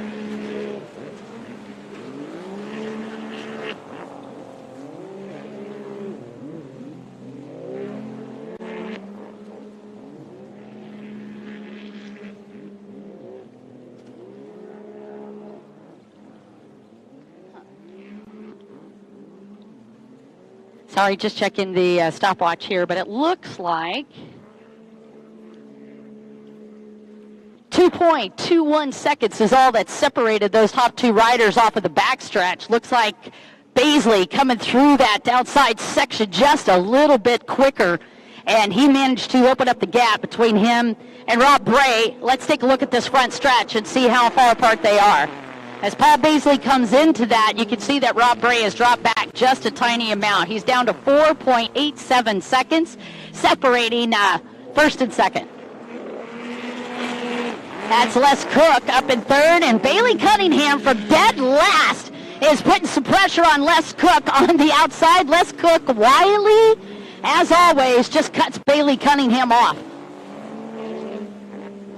Again, your top four, it's Paul Baisley with the lead, followed by Rob Bray, and then Les Cook holding off the young gun, Bailey Cunningham, for third and fourth. Holy horsepower. Look at Cunningham trying to run down Les Cook on the back stretch.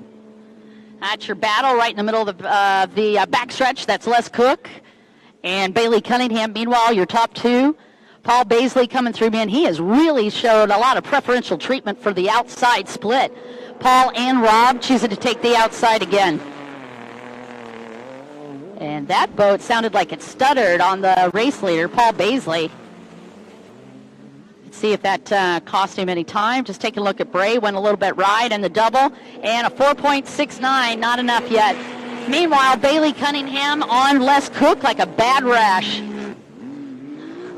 Les Cook still in third, and Bailey Cunningham, look at him work that outside split, just trying to find, not outside split, but the outside line, trying to find some clean water and get around Les Cook. This is where experience really can make a difference. Les is playing a very smart game of defense and strategy, and he keeps taking away Bailey Cunningham's line.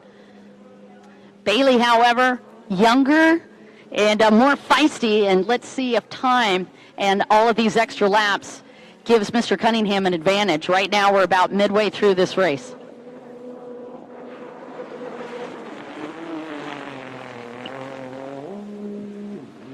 Paul Baisley having to pick up the buoy on lap one, not affecting him as far as lap time. Let's take a look and see if Rob Bray has dropped back a bit. Yeah, he has. He's down to a 5.85 second difference between Paul Baisley and Rob Bray. And the battle continues between Les Cook, your third place rider, and Bailey Cunningham. And the time differential is 2.40 seconds between Les Cook and Bailey Cunningham. That's your battle for third and fourth.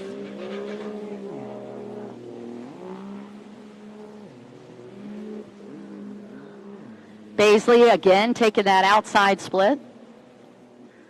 You guys really confused me this weekend. Generally, the green buoys are the inside and the blue ones are the outside, but you guys just messing with the American.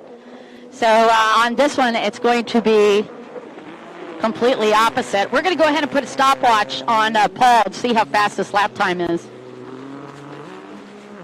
Special thanks to Dan's Jet Power, one of our great sponsors this weekend. He noticed I was reading off of his shirt. That was also a special thanks to T&D Jet Ski Performance, and also Bayside Performance, and Jet Tribe. Your race leader on the back stretch, that is Paul Baisley on boat number 200, followed by Rob Bray on the 105. And again, we do have them under a stopwatch. They're already on the back stretch, and just to the far side of that back stretch, we got 41 seconds on the clock.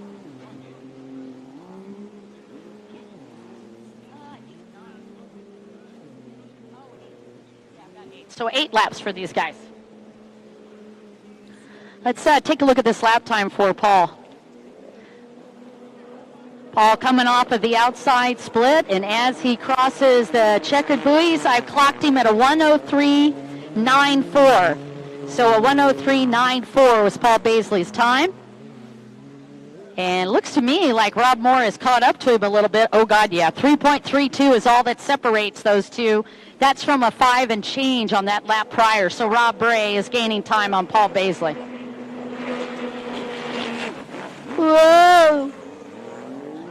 A 1.55 is all that separates Les Cook and Bailey Cunningham. So both of the challengers are gaining time as we work our way through the laps.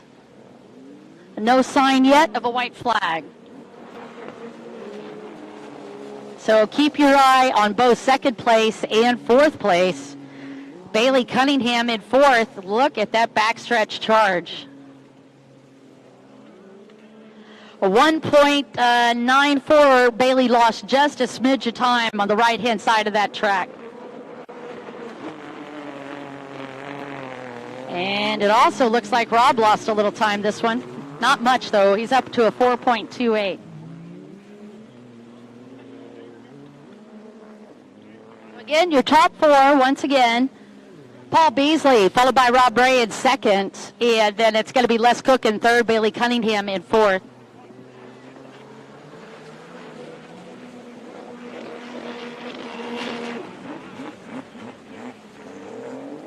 And it looks like Bailey Cunningham has dropped off this pace a little bit as well.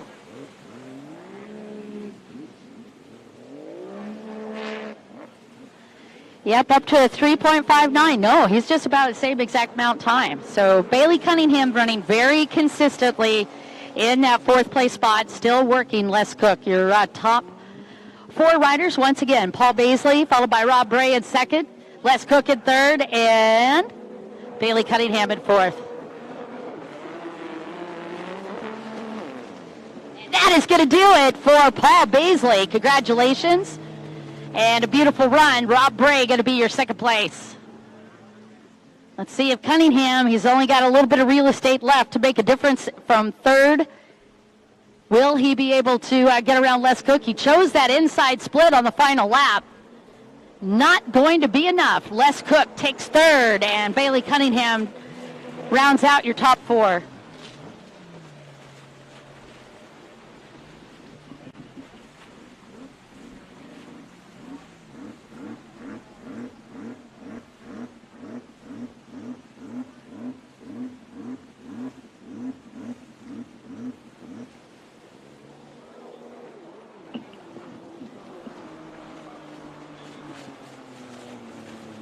All right, we're on to amateur runabout stock. This is going to be a 6-lap race, and down on the line on boat number 63, Tony Scartuccio. And it looks like Tony is going to be on the inside pole position. Also down on the line, Michael Carpentieri on boat number 67. Boat number 276 is Gianni. Boat number 182 is Tate Simon. Boat number 891 is Luca. Boat number 29, Joel Vanderkamp. And the triple threes is going to be Dean.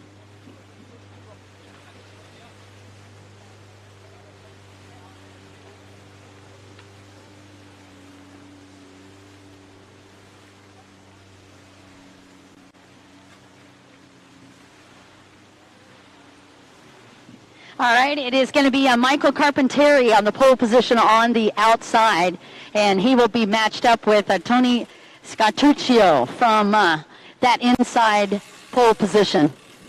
Let's take a look and see who's going to be in the Cinderella slot here on the outside.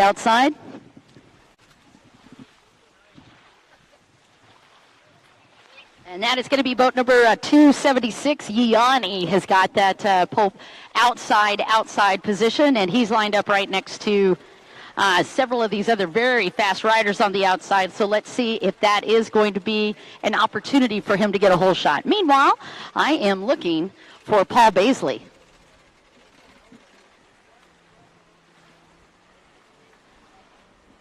Paul Baisley, if you are here, if you could come down for an interview. Paul Baisley.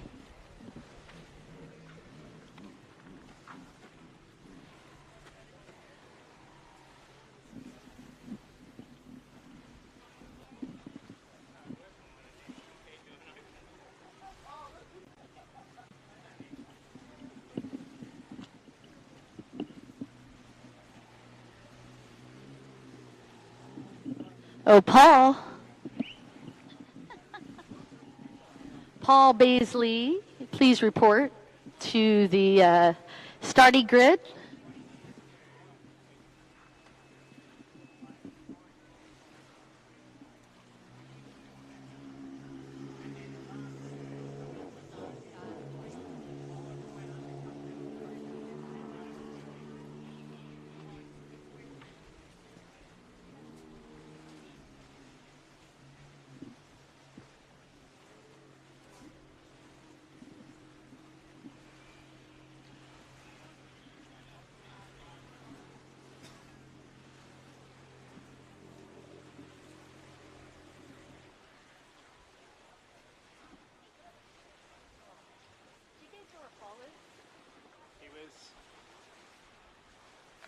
Over there. See him there. At the very on the wear a helmet with the over there. Perfect. Yep.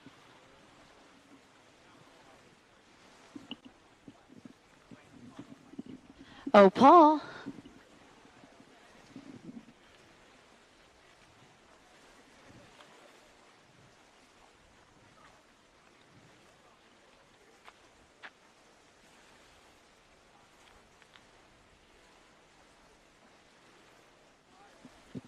All right, so once again, Tony Scartuccio will be on the pole position on the inside. Right next to him, very fast boat, Joel Vanderkamp, also on the inside, 179. That's going to be Billy Brigg, actually, back down to the lineup. Great. So Billy is also on the inside lineup. On the triple threes, that's going to be Dean, also lined up on the inside. And then let's take a look at the outside split. Boat number 67 again, Michael Carpentieri, is going to have that pole position on the outside, so he will have the premier spot on the outside split. Boat number 891 will be lined up right next to him. That's Luca, followed by 182. Tate Simon also on the outside, and as I mentioned earlier, boat number 276, that is Yanni, that will have the outside pole position. Ladies and gentlemen, that's your lineup as we get ready to go. And again, I do need to have Paul Baisley. Paul Baisley.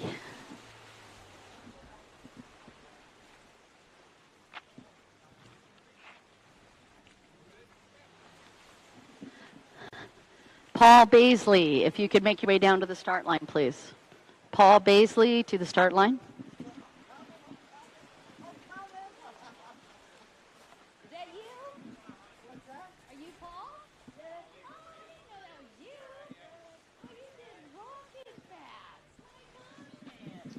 All right, guys, I'm down here with Paul Baisley on boat number 200. You were a rocket ship out there.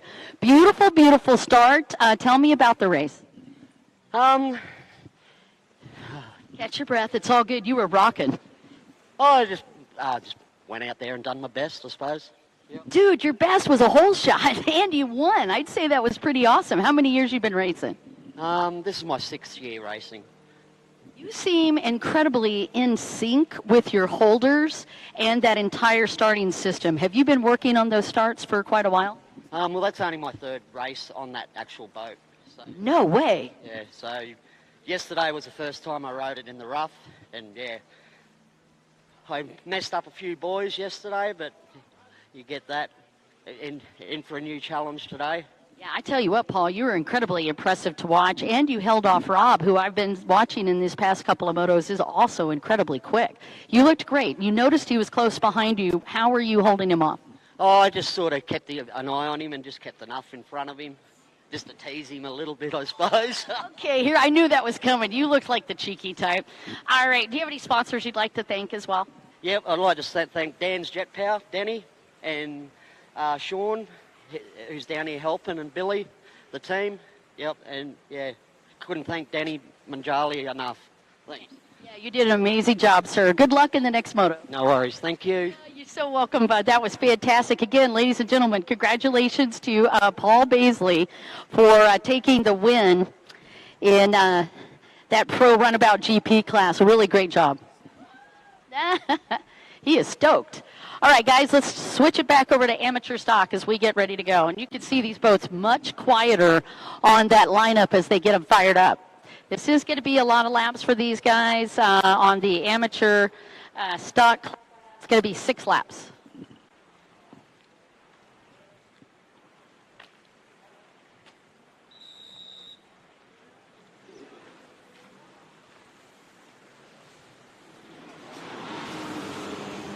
And a good start for Michael Carpentieri on the outside. Little bit of sleepy town from Tony Scartuccio, but it looks like Tony going to make it up as they come to the final set of turns here on the inside.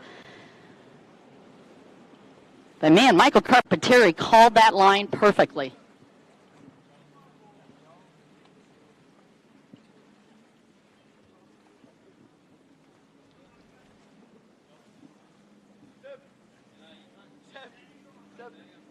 Mark's brother had your phone.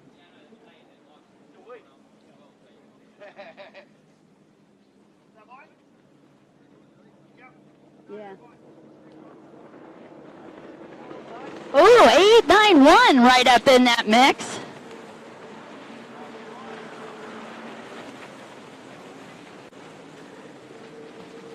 Yeah, I do believe. Is that Carpentieri? I believe that is Michael Carpentieri that took the whole shot, followed by boat number 891 in second, Luca. So I don't think I've ever called so many races with first names. And very, very rare do I not have last names on each one of the riders. But anyway, so Luca is in second.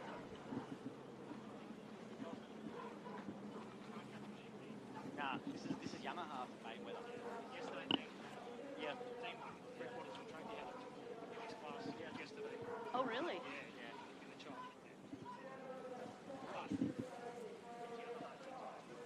Yamaha day today, I like it. We're sitting here talking about the different manufacturers, and it is interesting, particularly in the stock division. They have their favorites for that.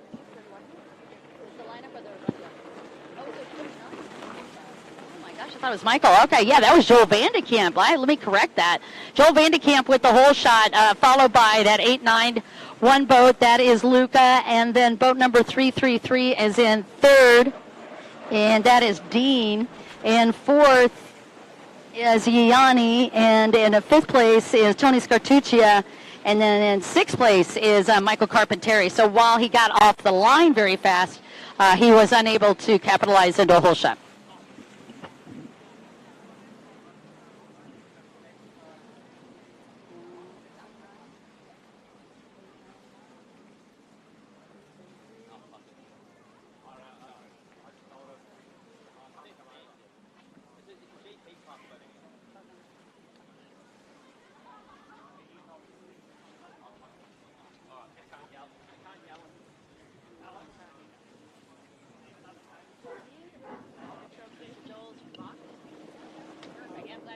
All right, Joel Vandekamp still leading after that tremendous hole shot.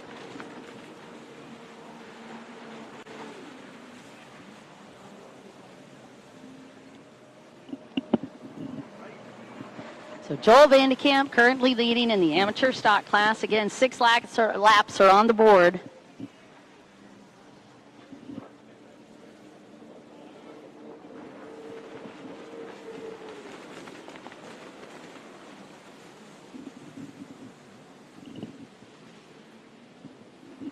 And just for fun, we'll do some lap times for you on the stock class, since we were able to get some lap times on the open class earlier. Again, looking for that bright blue boat is your race leader. He's on the left-hand side of the track working the outside split. That's Joel Vandekamp on boat number 29 leading, followed by boat number 891 in second. And as Joel hits this front stretch, we will start the clock for his first lap time. And it looks like boat 891 is about 4.35 seconds off. And that is Luca that's running up in second.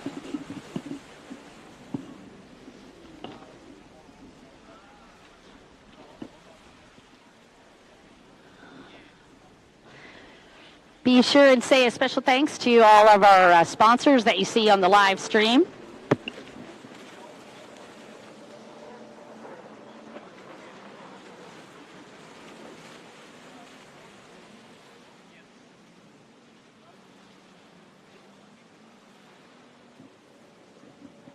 Looks like Luca debating whether he should take the inside split. He follows the race leader through the outside.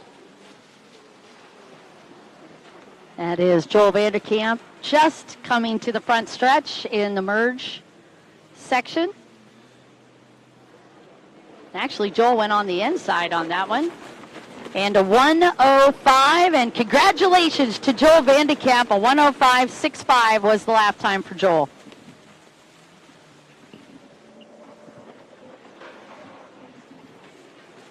.891, Luca came in second on that. The triple threes, that would be Dean in third place. Boat number 276, that is Yanni in fourth. Boat number 63, Tony Scartuccio. Tony is in fifth place coming into this one, and in sixth place is boat number 67, Michael Carpenteri. There's your top six. So I need to chase down Joel Vandekamp.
Oh my gosh, yeah, Matt, one of our safety crew is actually going to come and do a race real quick. Give me an update on Matt from your team and share a little bit. Amy. She's busy. She's busy cheering Matt on. Oh, he's like, let me drop off the flags, mate, so I could go race. This is awesome. So Matt Ferguson actually is who we're talking about. Matt Ferguson has been our water safety guy all morning this morning, but we're going to let him sneak behind the line and do a little bit of racing. So Smack Talk Time is open now. So share a little bit about Matt that I wouldn't know. Well, the best thing about Matt is Matt's mustache. Matt, I heard you had an awesome mustache. He's not even listening. Smart guy. All right, so pay attention to the fast mustache. What else? He's a very he's an electrician by trade, actually. Yeah, and he looks good in a wetsuit, as you can see. He's very stunning in a wetsuit. He should be sponsored by Jet Pilot or somebody. Yeah, somebody. What other crazy facts about him? Well, he's quick. He's a very fast rider. He's an asset to the sport, you can see. There he is. Matt, look over at the tent. We can see you. He's in these two. Totally, completely ignoring us, which I think is smart on his part. And tell me about Amy, because she is just absolutely so much fun to hang out with. Yeah, she's got an attitude problem, but she's all right. Oh, my goodness. Amy, are you listening to this? You know, I'm just going to walk over and give him a hard time. Thank you so much for that. It was just priceless.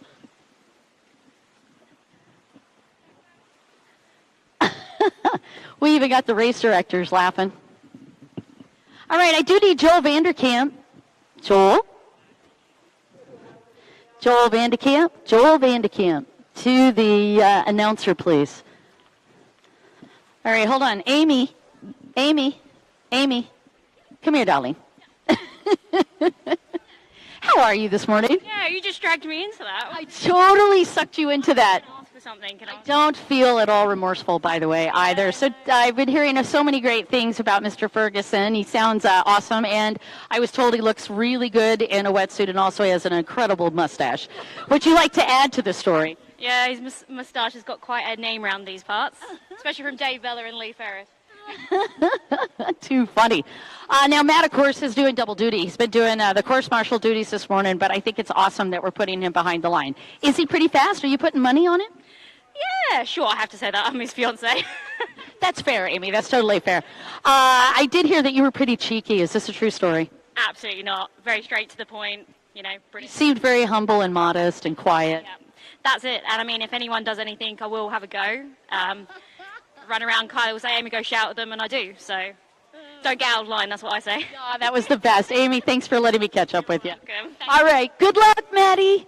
Let's talk about the other riders down on the line. This is going to be your beginner runabout, naturally aspirated. James on boat number 133. James, please raise your hand so everybody can see you. Oh, James. I do believe James is on the Pokemon boat, if I'm not mistaken. Pokemon. And then, of course, Matt Ferguson. Raise your hands, Matt. He's on the incredibly sexy Spark over here. Looks like he's got the pole position on the inside. Travis Watt on boat number 46. Travis, please raise your hand. Nobody could hear a word I'm saying. So Travis Watt is also on the inside. And then we got a Pokemon. That's James on the pole position on the outside. And I do believe that is Jonathan on the outside. There's your lineup. Meanwhile, Joel Vandekamp, could I have you down here for an interview? Joel Vandekamp. Oh, Joel. Come on down, Joel. We're just coming off the line.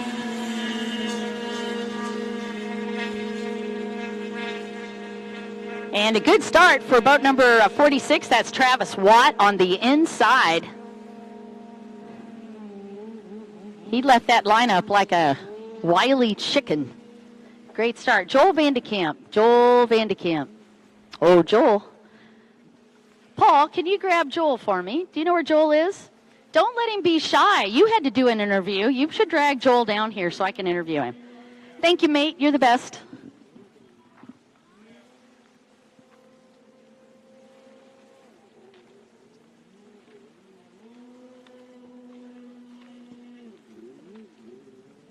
Looks like one of the boats broke on that backstretch. Meanwhile,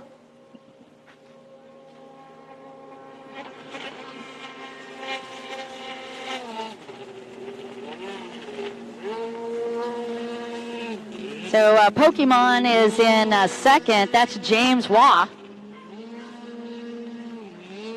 And looks like Maddie Ferguson in third. And your whole shot went to Travis Watt, actually. So Travis Watt, Joel, yay, yeah, you did awesome. Let's head this way just a little bit and we'll get a quick interview with you.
All right, so I think we're just going to wait a minute, but Joel Vandekamp promised me he wouldn't run away so we could catch an interview with him next, because I really do want you to meet these riders, so we'll do this interview with them right after this race. Joel, thank you. You don't mind hanging? Yeah, just be a couple laps.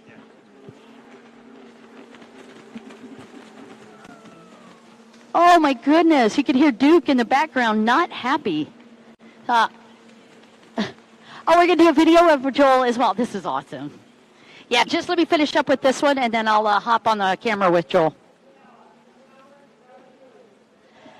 All right, again, was Travis Watt with the whole shot, followed by Pokemon, James Waugh, who is in second. And looked like Maddie Ferguson in third, and I haven't had a chance to take a look back out on the track, but we'll get you up to date. What you're watching right now is the beginner runabout class, and this is after these riders all took the course individually. So they had to actually work each one of these laps first as a solo. And then there is your race leader. Boat number 46 is actually the boat in the lead. That is Travis Watt, followed by boat number 133. That is James Waugh. And then up in third is going to be Matt Ferguson, who is doing double duty today, both as the course marshal and also as racer. And Matt Ferguson is aboard the red and black Spark class, or Spark boat, I mean. And then Jonathan H. is on that big Kawasaki, and Jonathan rounds out your top four. That big Kawasaki is green and black if you're looking for him on the track. That's your fourth place rider. So in the runabout beginning class, these guys are going to be going just a bit slower than the other classes for all of the coolest reasons. They are just learning how to orientate around the class and around these buoys, but they're also learning how to race in traffic with other riders on the course as well. And I think some of the funnest times, honestly, is racing in these beginner classes because there's really just no pressure on you. And as our boat number 46 hits the front stretch, our checkered flag is going to drop for Travis Watt. What a great run for this gentleman on that red and white boat. And congratulations to Travis Watt for taking the win. And it is going to be James Waugh on the 133 boat in second.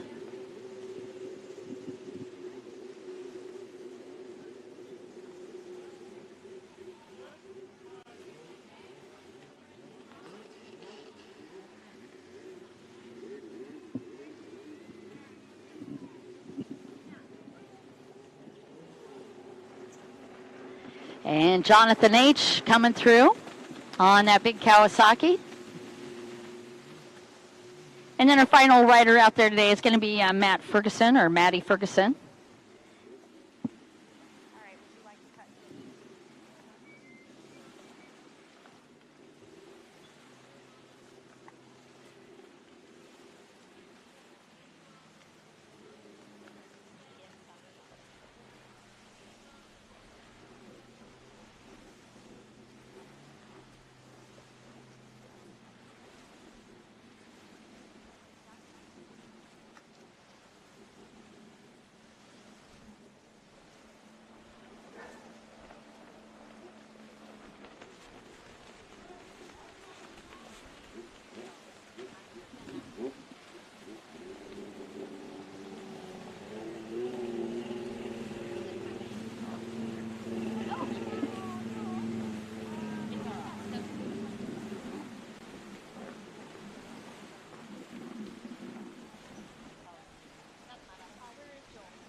All right, so just a heads up, because I think probably those guys can hear me from the microphone. So right after we get this start done, I'll do a quick interview with Joel Vandekamp. Joel, by the way, just took the win in the amateur runabout class. So I'll be interviewing him right after the start of this race.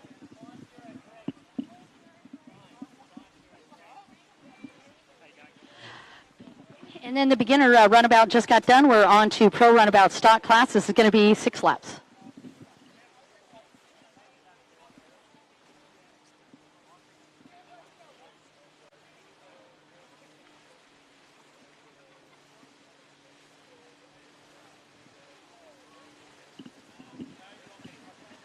All right, down on the lineup.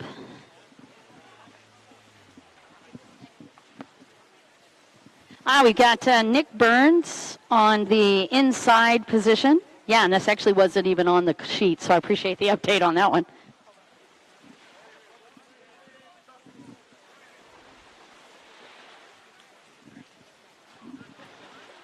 .187 is also going to be on that inside pole position.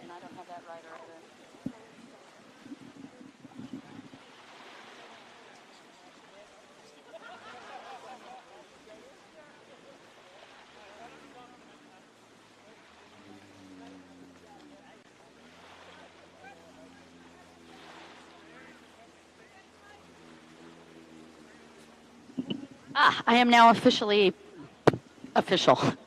All right, again, the pole position, Nick Burns on the 182 boat. Then it looks like 187, Matt Tyler, also on the inside. He'll be on the outside, inside. And then it is going to be Rob Bray on the pole position on the outside. And your final entrant in the Pro Stock class is going to be boat number 113. That is Justin Cook on the outside. There's your lineup as we get ready for Pro Stock.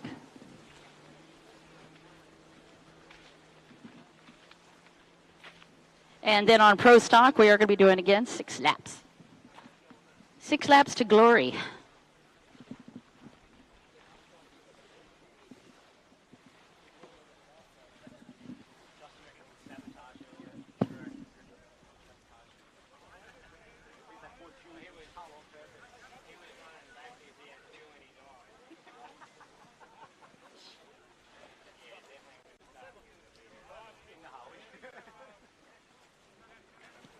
What's the matter?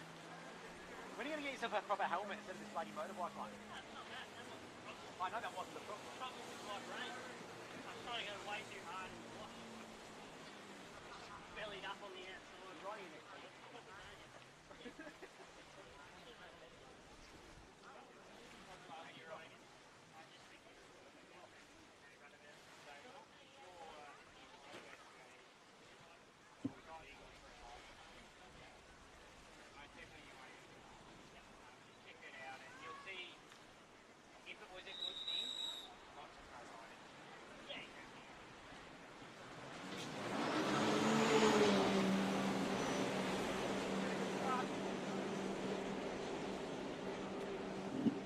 Great start for Nick Burns on the inside.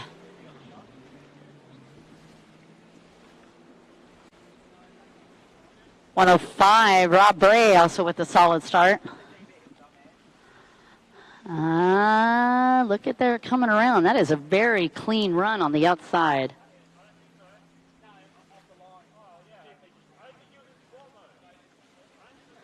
So Rob Bray with the whole shot on the outside split.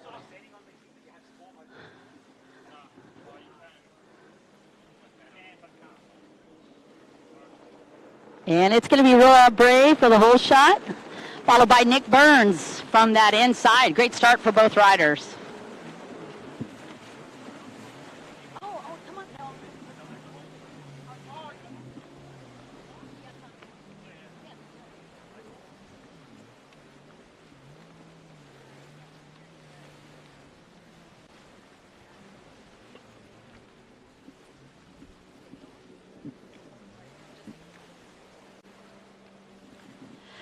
All right, again, a quick recap on that. It was Rob Bray with a whole shot and a beautiful start as we get underway with Pro Stock. I'm down here with Joel Vandekamp, and I just wanted to catch up with you really quick. What an amazing race that you did. Tell me about this track. Thank you. The track's big, open, definitely suits the GP 1800. It was rough yesterday. Joel, it was off the chain yesterday. It's big difference today, but yeah, it's definitely, these conditions definitely suit my hull. So Oh, yeah, you like that flatter water, do you? yeah, it's definitely where I ride most of the time. And yeah, that top speed definitely helps. So. And how long have you been racing, Joel? About 3 years now. Oh, very cool. And tell me a little bit about what your favorite part of this track is. Just how big and open it is, and yeah, they're sort of all different conditions. You get a bit of rough down one end, smoother in others, and yeah, it's a good open track. Plenty of room to pass and whatnot. Oh, very good. I noticed that your beautiful wife here hanging out with you. Now, how long have you guys been a part of racing? So we've got our own jet ski business. So we've been doing skis for about 13 years now. Oh, my goodness, you're not new to this at all. No, yeah, definitely no way around a jet ski. But you know, we're all into it, and the girls love it, so it's good. Oh, are the girls going to get racing too? Oh yeah, only a matter of time. So we got to protect that wallet early on, right? So a lot of savings going into this. Yeah, it's better than Kmart. So. Amen to that. Well, Joel, congratulations again. Fantastic race. I hope we get to see you out the next moto. Awesome. Thank you, Dawn. Appreciate it. Joel, thank you. Thanks, guys.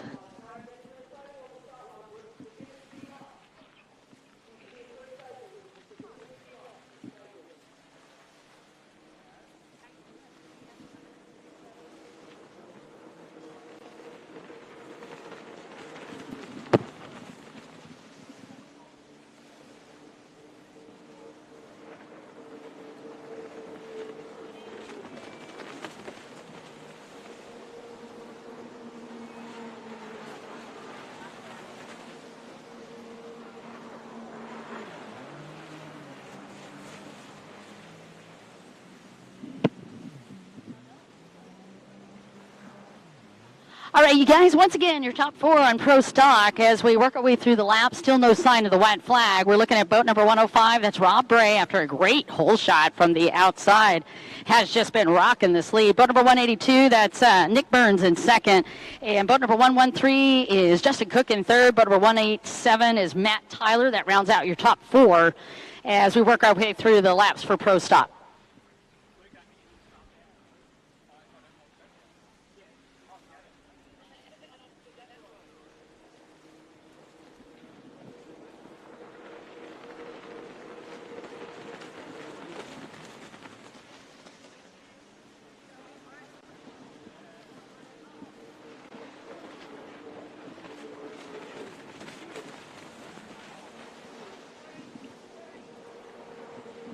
So it is fascinating, isn't it, to listen to the quietness of these holes as we hit our white flag. It's going to be the final lap for this Pro Stock division, but these stock boats are so much quieter than when you get the big open boats down on the line and that roar that just hits you on the shore. But I tell you what, the stock division is not to be underrated because these riders only have a limited horsepower. They've really got to rely on handling, and they've also got to rely on being able to strategize several laps ahead in order to make a pass. So big kudos to these guys running in the stock division because it is a lot of extra work moving these boats around all of these incredibly tight turns.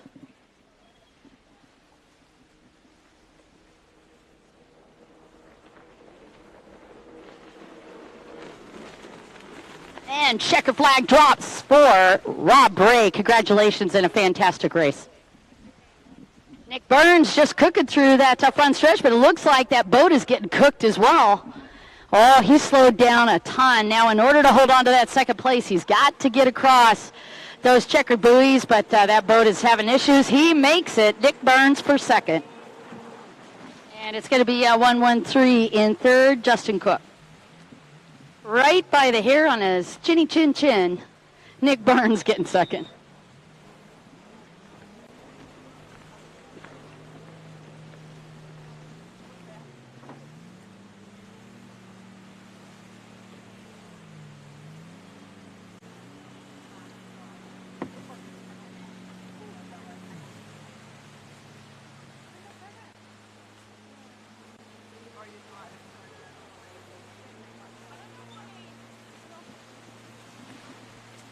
And could it get...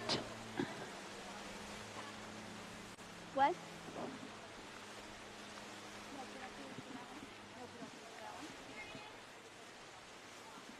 Again, need to have Rob Bray up to the scoring tower just to mess him up.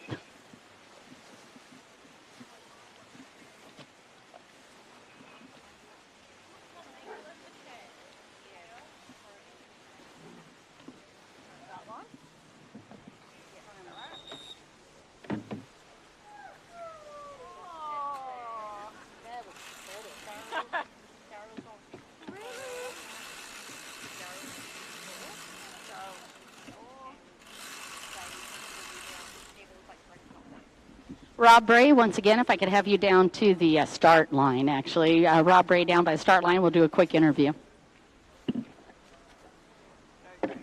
And as we get ready to go, you're looking at Proam naturally aspirated. That is going to be up next. Proam naturally aspirated, 5 laps for these riders. And down on the line, Seb Bahaduran, Daryl Apps, and Dave are your 3 riders that, before I could even announce their names, they're already out of the game.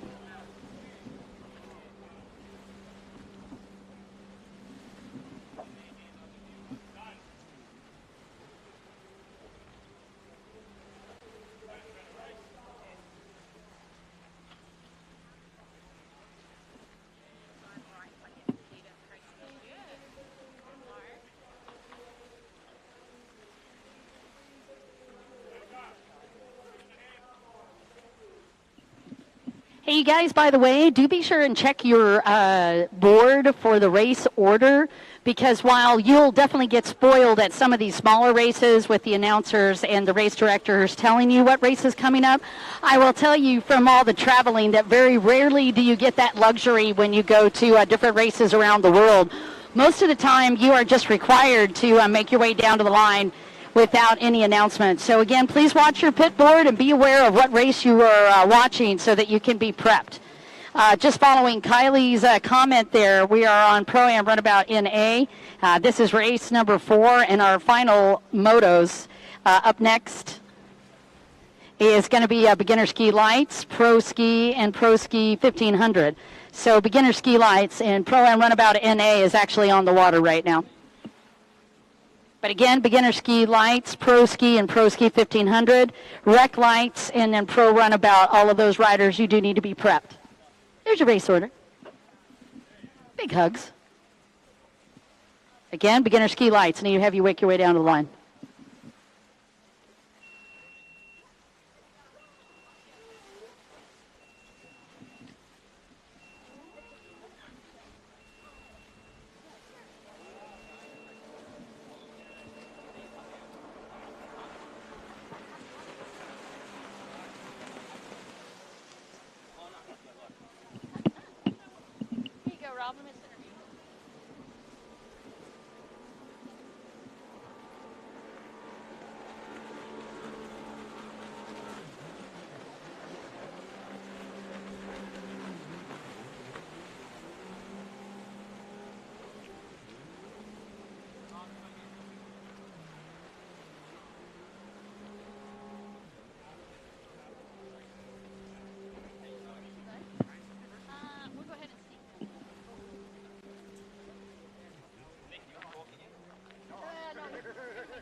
Just do it right here, just in case this is Paul and Neil are actually going to grab us. All right, I'm down here as they're working way through the NA class. I'm down with Rob Ray, who just took the win in that class a moment ago. Rob, tell me about the track.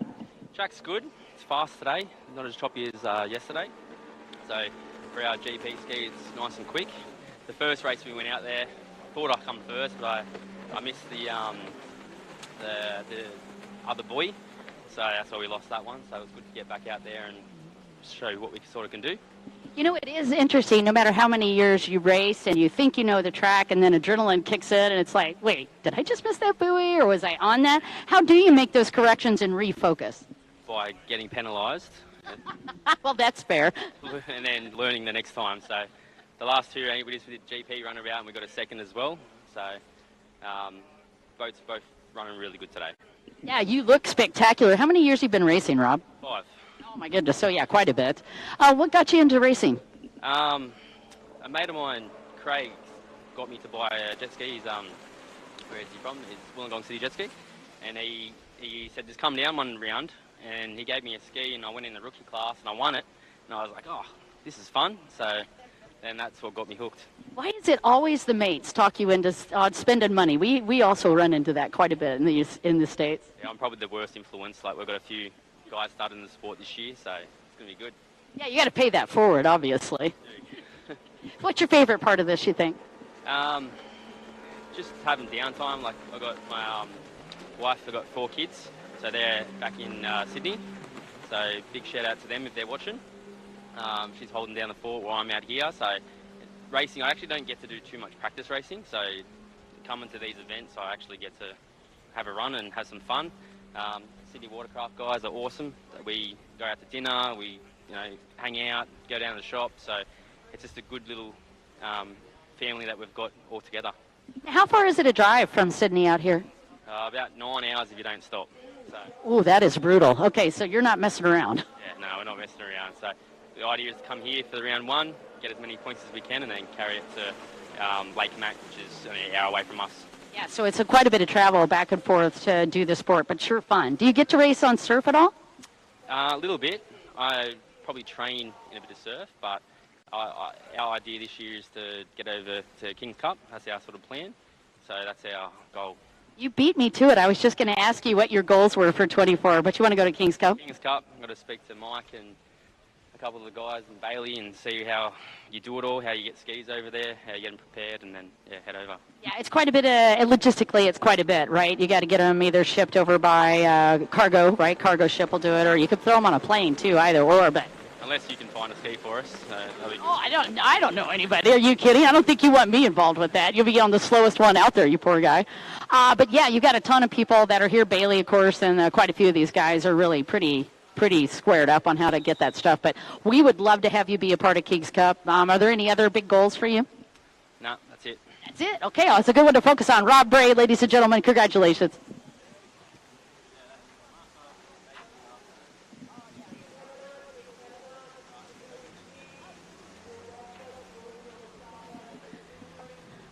All right, once again.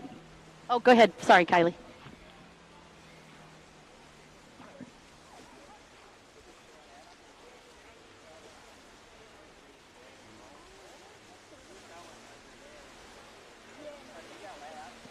I'll do my best.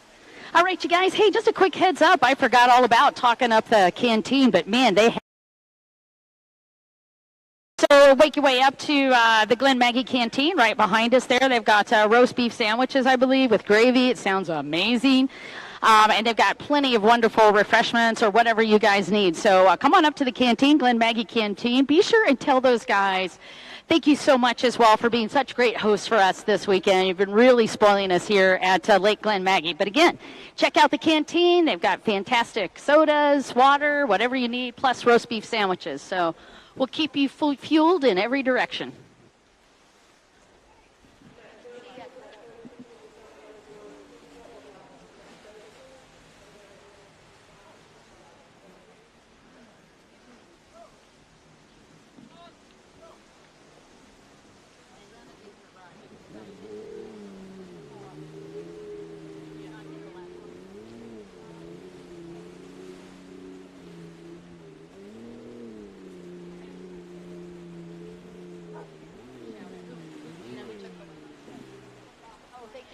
All right, Seb Bahadurian, one more time, Dawn.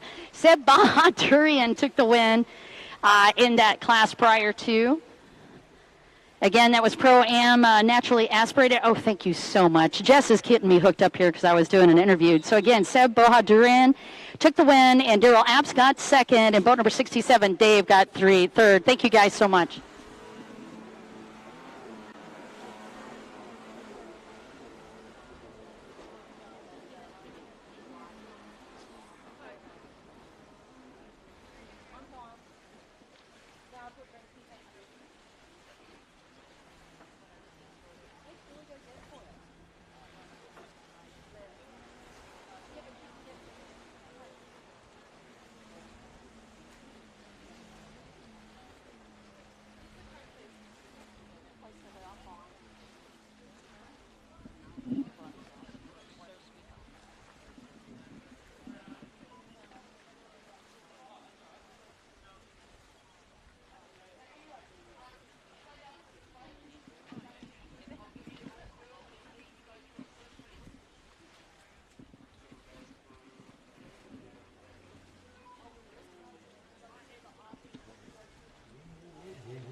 All right, again, we're on beginner ski lights, and they just left the gate, so I'll get you the rundown here in just a minute. But Matthew DeLeland and Jeremy Goonan and Travis were our entrants in this class.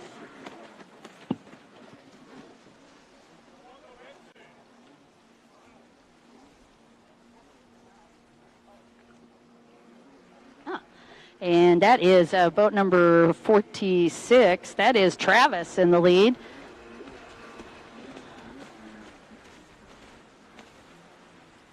And it is going to be Matt DeLeland in second.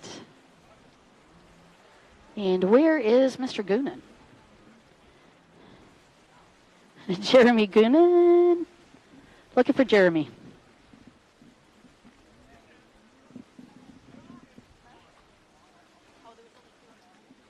There's only two riders on the line. Jeremy Goonan unable to make it.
All right, again, you were watching the beginner ski lights class, and that is Matt DeLeland that you're watching out on the track, just right on that front stretch. Matt DeLeland actually is a good demonstration of how to make an adjustment when you see something going on with the boat. Now, if you noticed him on that front stretch, he was actually popping the front of that boat up quite a bit. That was what I was talking about earlier, how you have to try to keep these boats hooked up. And in the beginner class, that's just one of the things that they are really practicing their skills on, is how to keep the boat connected to the water and just minimize that sound. And actually, if you want to listen for it, when you watch on the left-hand side of the track, when he comes and hits that front stretch, listen for this sound. It's like a wah, wah, wah. That means that the boat is popping out of the water and disconnecting. He's doing a great job right now keeping it connected, but you can certainly hear when it comes in hooked like that.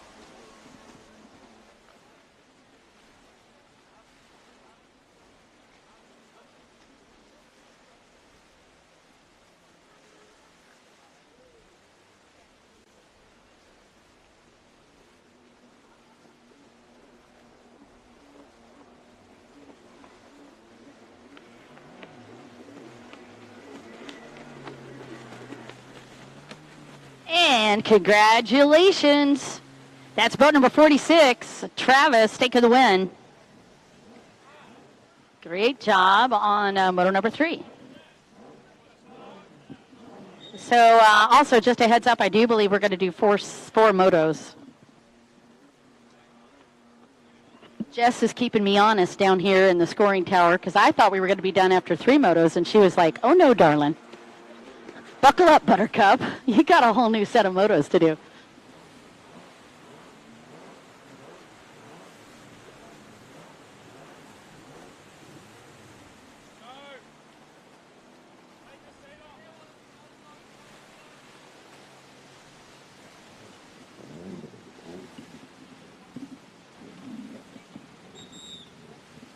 Up next could be Pro Ski GP and Stock 1500.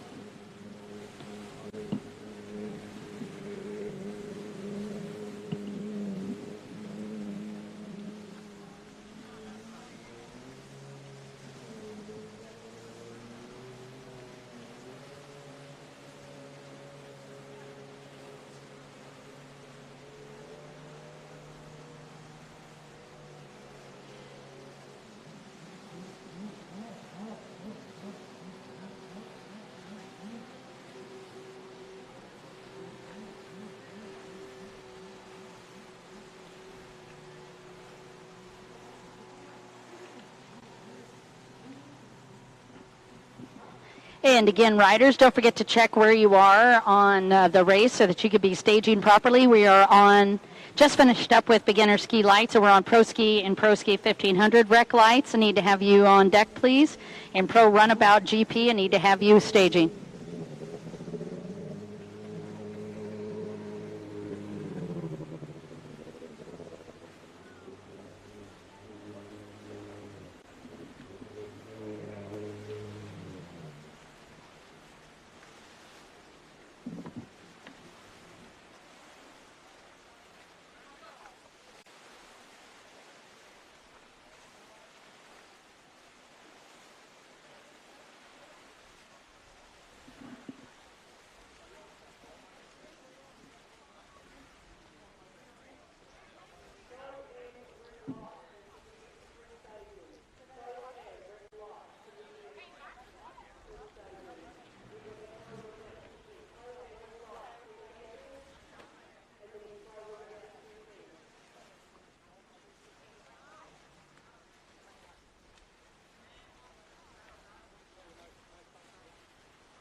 All right, you guys, looks like Jet Kavanaugh coming from the inside, and he is going to rip the whole shot.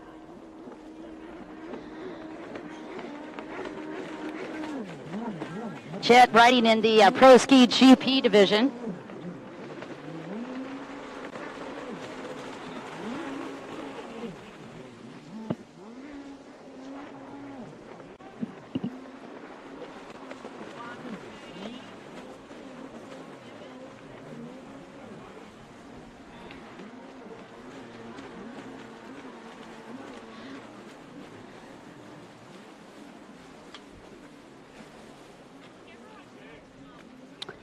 All right, once again, Jet Kavanaugh with the whole shot and currently leading boat number 212.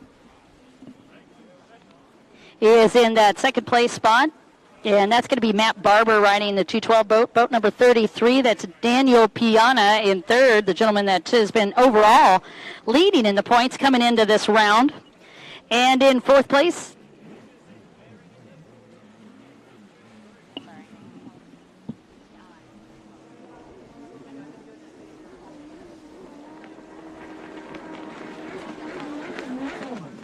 woo! Jet Kavanaugh ripping that boat through the front stretch section, and a beautiful setup through that double turn.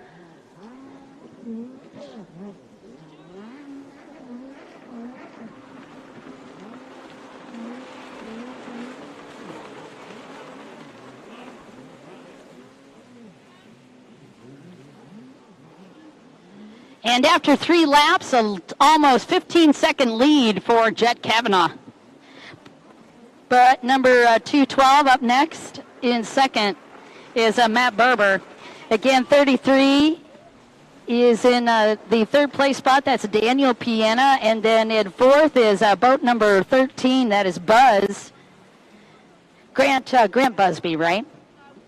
Is Buzz, yeah, okay. So Grant, one of our race directors, sneaking out here to lay down a few laps.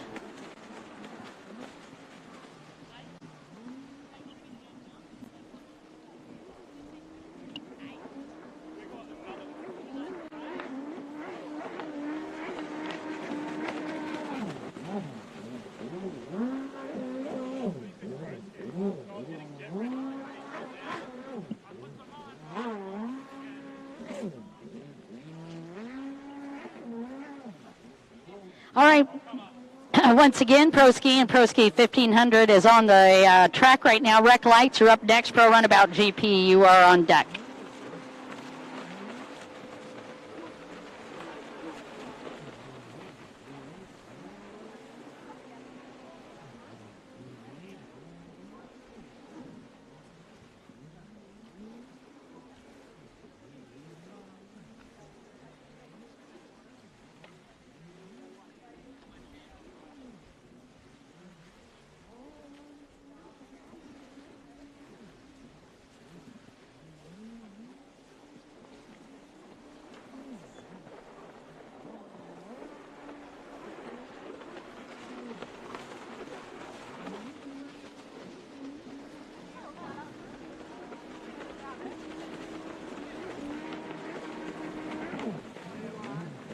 Jet Kavanaugh now starting to work lap traffic. That's your race leader on the 101 boat as he comes through. And you'll be able to identify him because he's got the bright pink, what do you guys call it? Fluoro. It's actually neon in the States, but I love fluoro. Yeah, fluoro. Am I saying that right? Fluoro. Yes, it's quite fluoro. I want to call him Barbie. Oop, don't tell him I said that. I'm going to get in so much trouble. I am in so much trouble right now. Jet Ski Kid, right? Jet Ski Kid. Again, I don't think we should repeat that I said that. I'm in trouble. We're talking about Jet Kavanaugh, man. He is lighting up that backstretch. Currently your race leader, Daniel Piana, who's got the points lead, not racing shabby either. He's back in third, running very consistent this weekend. And second place is Matt Barber, and all these guys still in the points battle. Again, we're going to have 4 motos for these runs, and we're going to be going to the top of that in just a few more motos. In case you're wondering where we are in this lineup, you're watching Pro Ski and Pro Ski 1500. They're on the track with a couple more laps to go. And white flag is out. And a 1:15.53, despite the fact that he was running in lap traffic, that's what Jet Kavanaugh just laid down.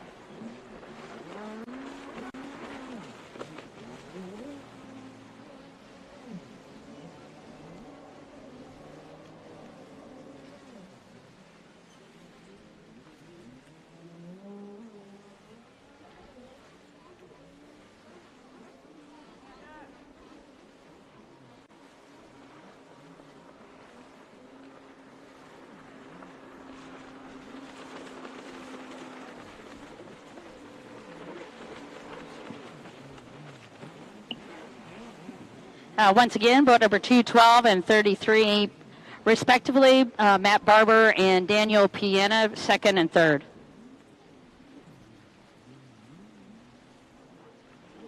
And we are on the final lap for these guys. So again, white flag is out.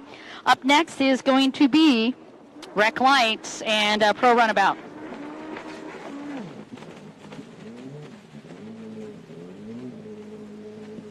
Congratulations to Jet Kavanaugh taking the win in the Pro Ski Division.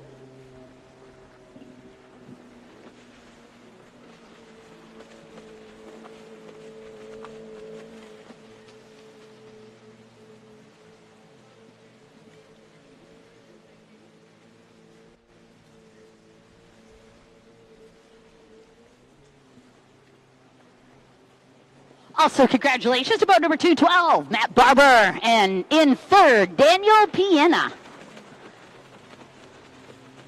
I don't think we need to tell anybody that I kept saying piano yesterday. I don't think that's really important. Piena. Dana Piena. Like Yenna, Piena? I like it, Julie. All right, again, you just got through watching Pro Ski GP Pro-Am Ski Stock 1500.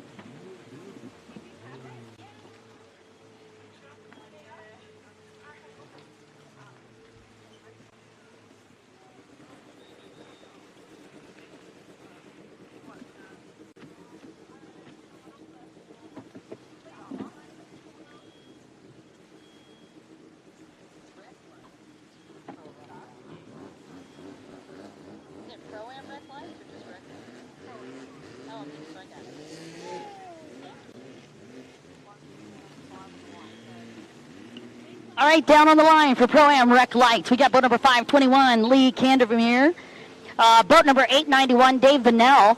Boat number 54, Daryl Abs. Boat number 187, Matt Tyler. And boat 553 is Greg. That is your lineup.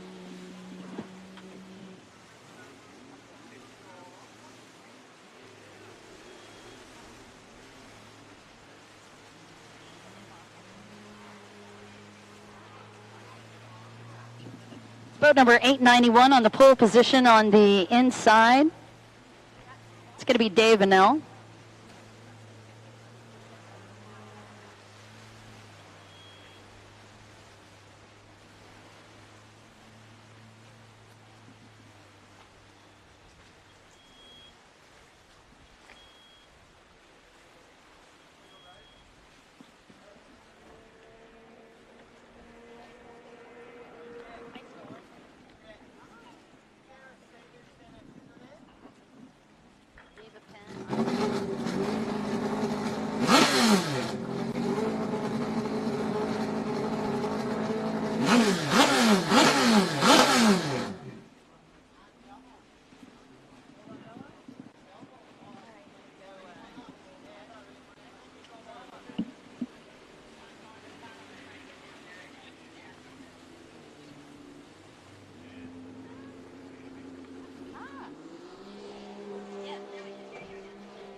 All right, I'm down here with Jet Kavanaugh as we get ready to go. Jet, I got to tell you, that was awesome to watch the start, and you just romped on it. You in that second lap were 15 seconds ahead. Tell me how you felt on that race and how you got so far ahead so quickly.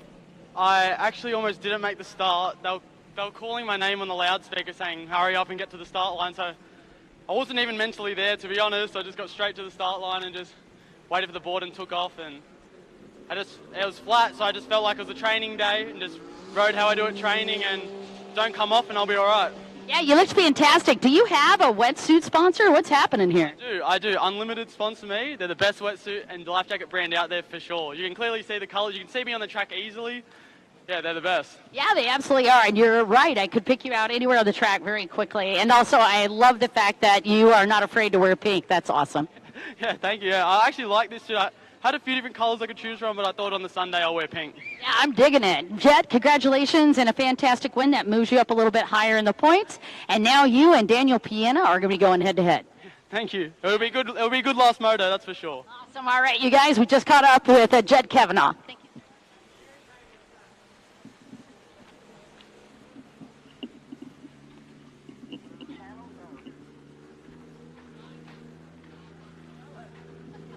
Didn't mean to have that go over the loudspeaker. I'm just going to run back to the production tent because I managed to, as usual, change channels on the radio. So I'll get that sorted in just one moment. I hope you guys are enjoying the live action here from the AJSBA National Tour round. This is our very first round of the year. And couldn't have picked a better location right here at Lake Glenmaggie. Kind of idyllic back in the rural countryside. There has been so many beautiful farms and ranches along this road. Give me just 1 second and I'll be right back.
Thank you, sir. All right, we're back sorted, as they say.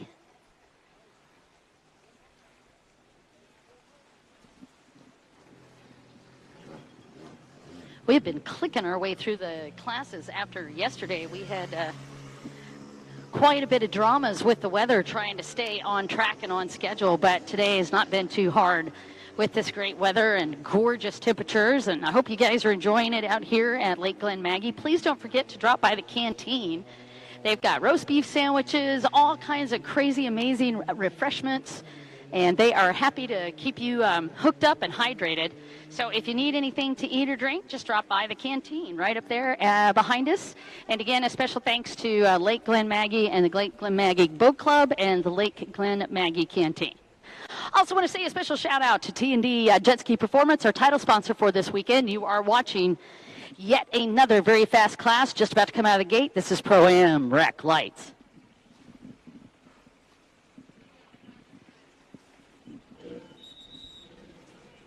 And looks like the 2 card is up and they are ready to go.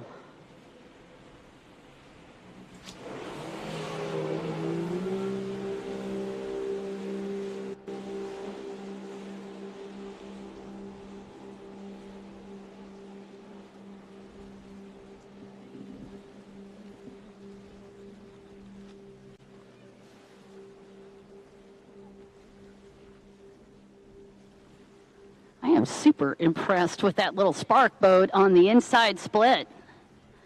Almost shut the line down for boat number 521. That was Lee Candomir. See, we've got a very fast lineup here, and that looks like a clean start. I'm seeing a green flag from the tower.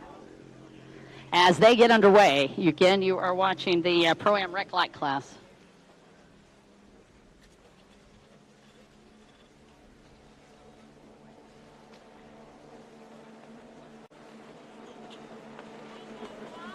So it's going to be the whole shot from boat number 891 on that inside split.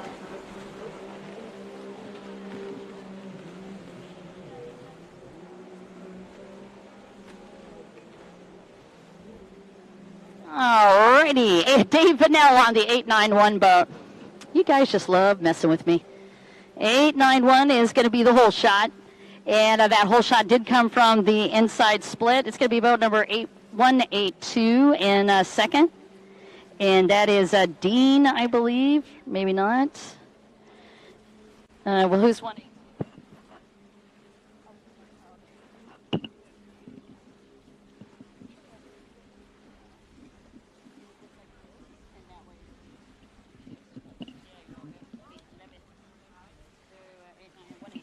There, 187 is going to be Dean in second place.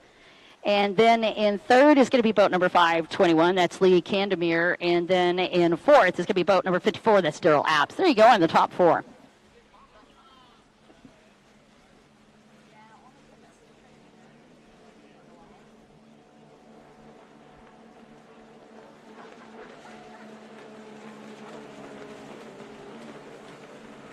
Again, your race leader, boat number 891, Dave Vanell.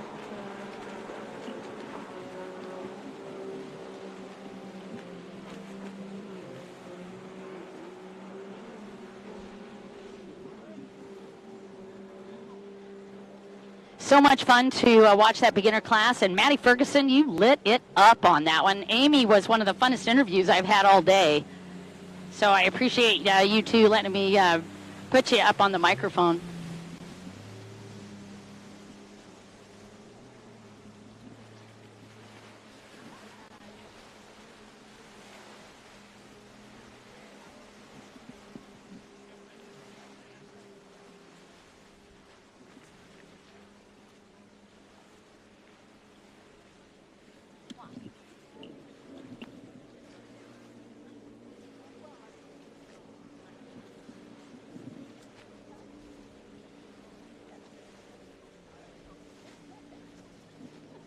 All right, once again, Dave Vanell leading. You are watching the Pro-Am Rec Light. It's kind of a crazy name for it, but basically we invented this class for the Spark boats.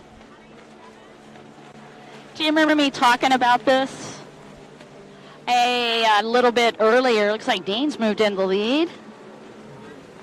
But this has really been the Spark division because, again, these boats just started out. As a consumer product, we wanted to create a boat that just about anybody could come out and play on. And that is exactly what they accomplished. But what I don't think they really expected to happen was to see the incredible popularity that came about when the Spark boat hit the water in race classes as well. So we truly invented a class for the Sea-Doo product, the Spark boat.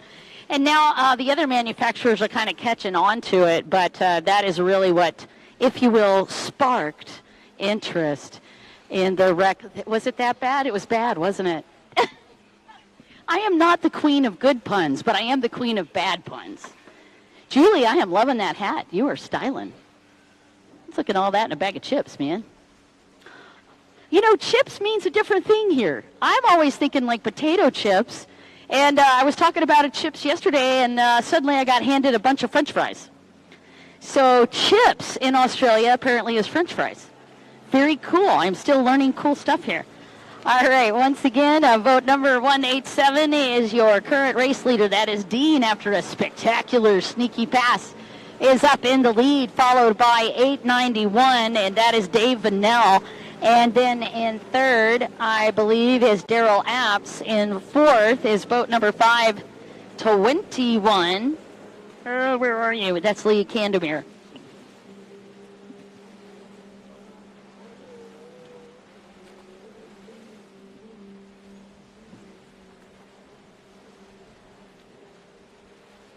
All right, we got one final race to finish out your third set of motos. That's going to be Pro Runabout GP. Need to have Pro Runabout GP on the line. And look at you guys, you're already there. Aren't you awesome? Thank you guys. Pro Runabout GP, you are already down on the line. Thanks for being so awesome.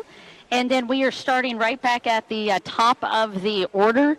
And the racers that need to be in staging, I believe, would be amateur runabout stock. Amateur runabout stock, you're on deck. Unless I'm lying. So, and that's always possible, by the way.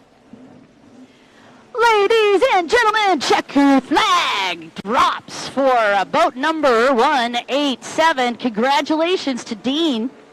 187 taking the win. And I'll be right back after this. I need a wardrobe change. That was way too much information, I know. Give me 1 second.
Check, check, check.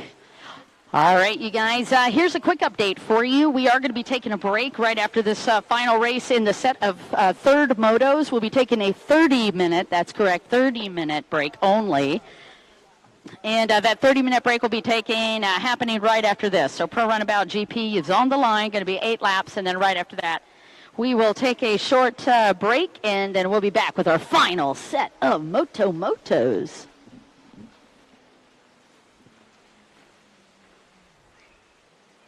I see Julie has a spare set of goggles. Probably lost out on the track. So if you have a spare set of goggles and you'd like to bid on them, so you can come up to scoring. We accept all donations.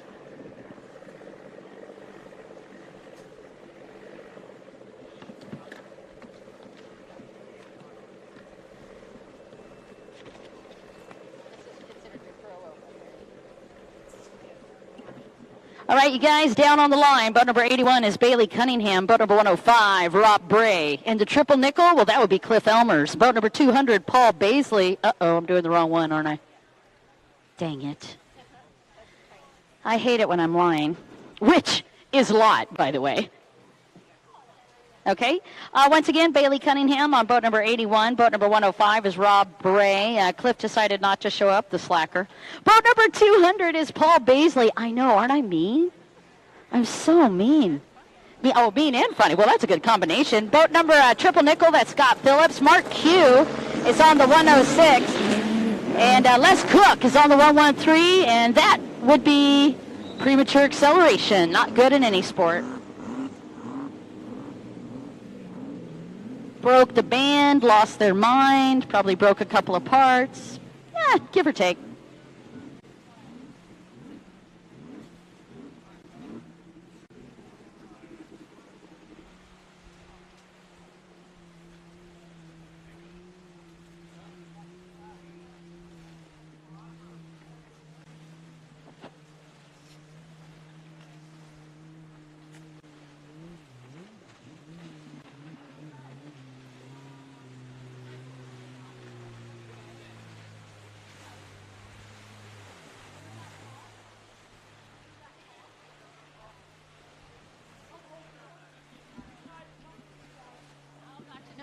Hi, that's going to be, they're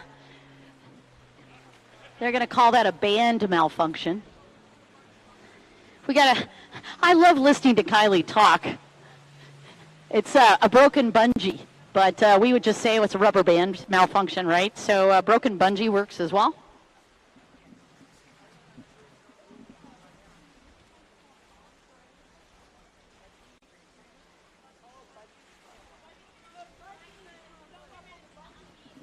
Yeah, so here's what I think ought to happen just to entertain the American. If you break the band and do an illegal start on this one, you have to wear a budgie smuggler to the line next time. Or a mankini, even better. No matter where you are in the world, that translates. I'd like to see a mankini down on the line. So if you jump the start, you're going to have to come to your final round with a mankini on. That's according to Julie. So those are official rules.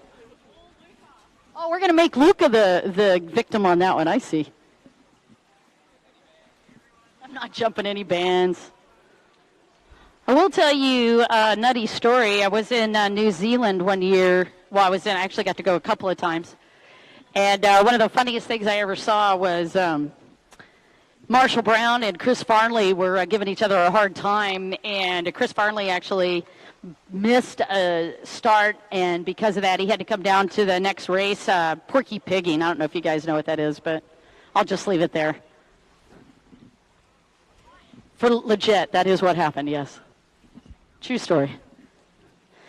Talking about another wardrobe malfunction, since we're on that subject. At World Finals in Lake Havasu City in the early 2000, I believe it was 2001 or 2002, a young gentleman out of France, his name was Brice Lopez, in case you guys follow the action at the World Finals. And Brice Lopez was a very young, very talented rider from France in the expert ski division. And Brice, in his how do I say this? Naiveness, we'll put it that way, came down to the lineup in a pair of board shorts, which is fine. I mean, that's cool, except that on the third lap of the expert ski class, his board shorts started to go, how do I say this, south in a rather quick momentum type of way, and he was trying to do not one, but two sets of log jumps with board shorts around his ankles. As you can imagine, that did not end up well. Although it was super entertaining for everyone in the tower, he unfortunately went from first to dead last. But I will tell you, in Moto number 2, Brice Lopez got a brand new wetsuit sponsorship out of it.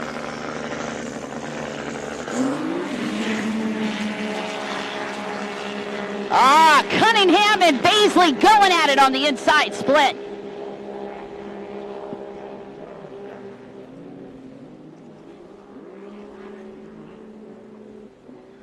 Paul Baisley out of that whole shot like a scalded cat. Beautiful start for boat 81. Bailey Cunningham as well. Rob Bray looking solid on the outside.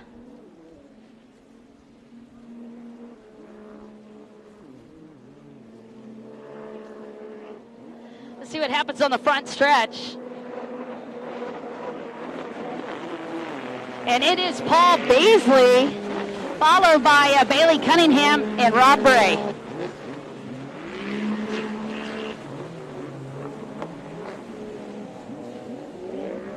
Beautiful start.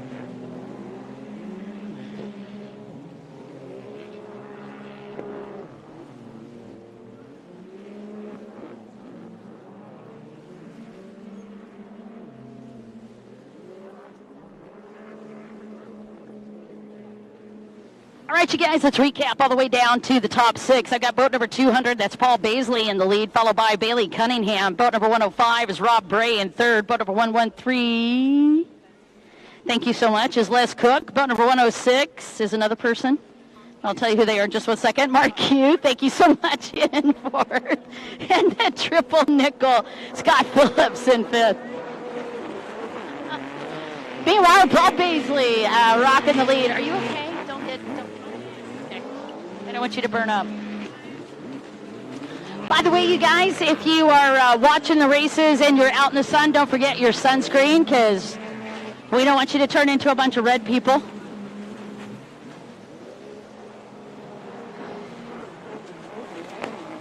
Again, Paul Baisley, unassuming when he's got a helmet off and just chilling out on the beach. But, man, I tell you what, he turns into a monster on the water. Paul Baisley currently leading in Pro Open.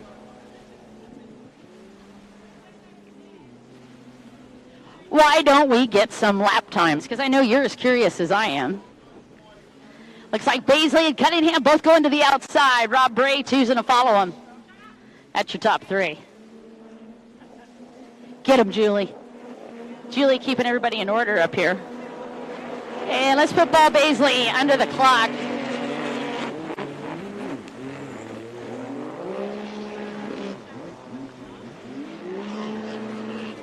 Wow, about 3 seconds is all it's separating Baisley from Bailey Cunningham.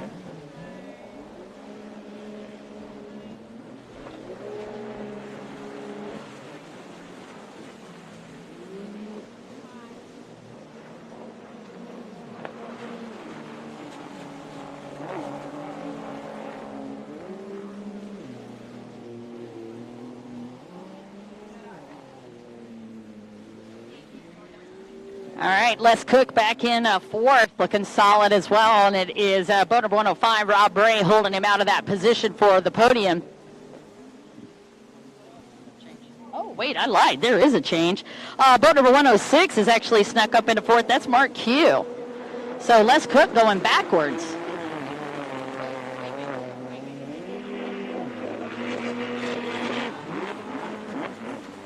And a 104.18 is the lap time for Paul Baisley.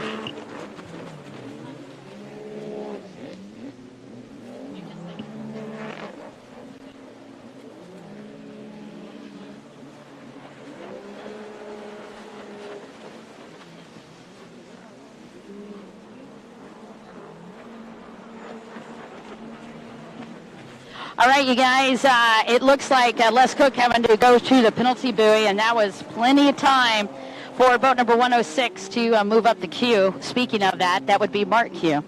Oh, you knew where I was going, didn't you? Dang it. I can't pull anything over on you guys. Once again, Paul Baisley leading with a 104.18. That was his lap time on that last lap. Let's put him under the gun once again and see what those lap times are. Is he going faster or is he slowing down? Looks like Bailey Cunningham has backed off the pace a little bit. He's at 7.32, 7.5 seconds behind Paul Baisley. That's Bailey Cunningham. And then Rob Bray, there's your top three. Once again, no change, by the way, in the order of the top three, but Bailey Cunningham just off the pace slightly.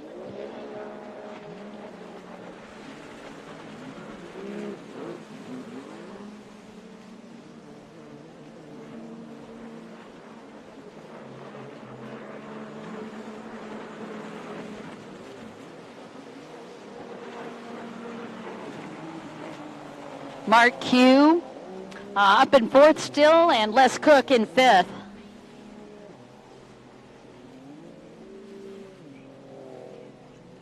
Still no sign of a white flag. A lot of laps.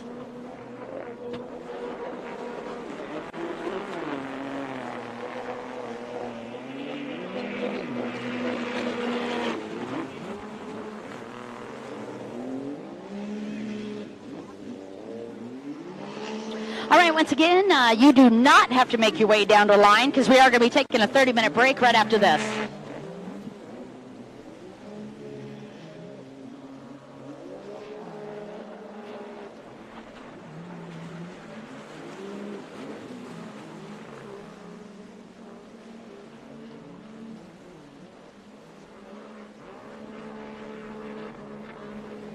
And a 102 for that last lap for Paul Baisley, a 102.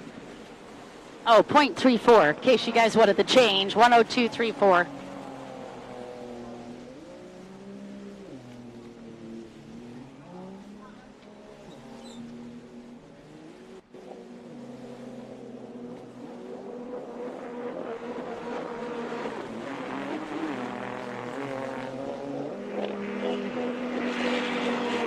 Again, your top two riders, Paul Baisley and Bailey Cunningham.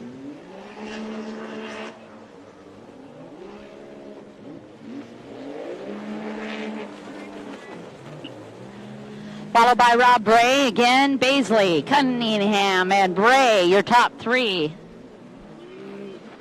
And then it's going to be Mark Q. And then Les Cook, your top 5.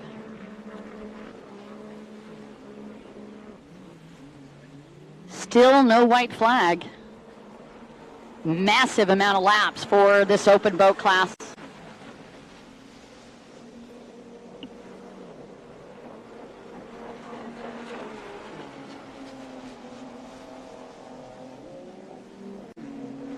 Once again, your race leader coming through. Let's get him under the clock one more time. At a 1:01.65, Paul Baisley actually picking up the pace in this final couple of laps. Beautiful run for Paul Baisley. Feeling the pressure and watching Cunningham. He is making sure that he is not going to make any mistakes and allow Bailey Cunningham to get up on him. So right now, Baisley running a very smart series of laps in this third moto. And right now, 5:59 is all that separates Bailey Cunningham from Paul Baisley. And still no white flag. I lied. There's now a white flag. Are you sure? Why are you psyching me out like that? There's no white flag yet, despite the fact that I prematurely said that there was a white flag. So Don Dawson now gets a red flag for prematurely talking about the white flag, which is confusing even to me. Okay, no, now white flag, I promise.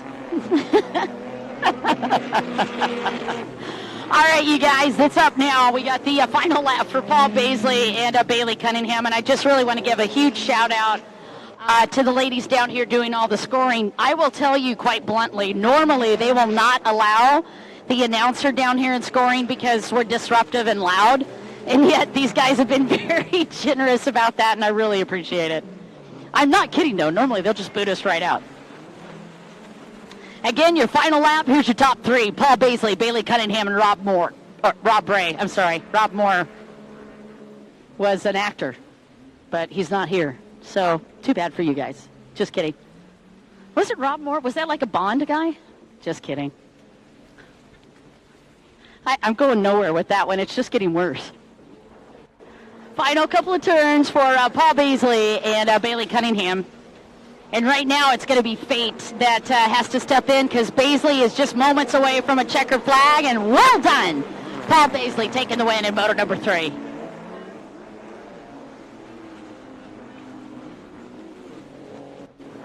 And Bailey Cunningham just went down to cruise mode for that second place finish. He's got plenty of real estate, no dramas.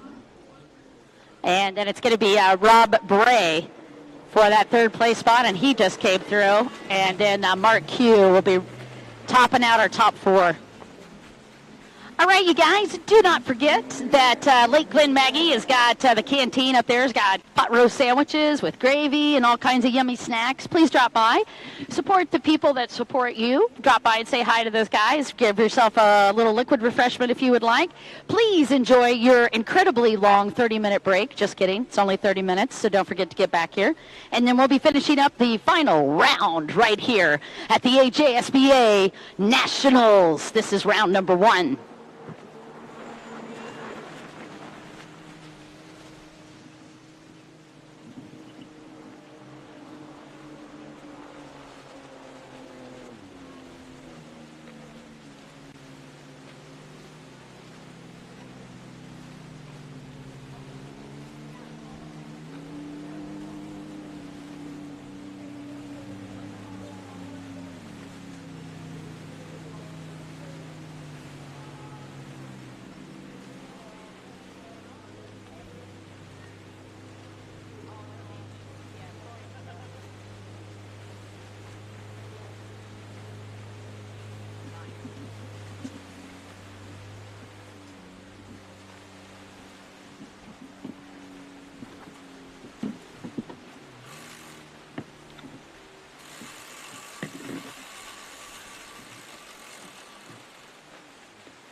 Check, check. Ah, she's live. I'm back and causing trouble. Hey guys, just want to let you know, about 5 minutes, we're going to reconvene with the excitement on the water, and if it wasn't hot enough, well, we're going to make it just that more hot for you. So give it about 5 minutes. Riders, I need you down on the line and staging. Riders, please start getting prepped and into staging. And speaking of staging,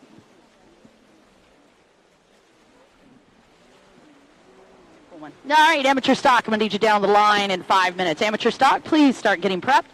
I need you down the line. We're going to reconvene in 5 minutes. Course marshals and officials, all officials, I need you in your, you know what, official positions. See what I did there? In about 5 minutes, all officials, I need to have you reporting for duty in 5 minutes. Amateur stock, amateur runabout stock, I need you in staging down the line. Amateur stock, in staging down the line. Beginner runabout, you're on deck.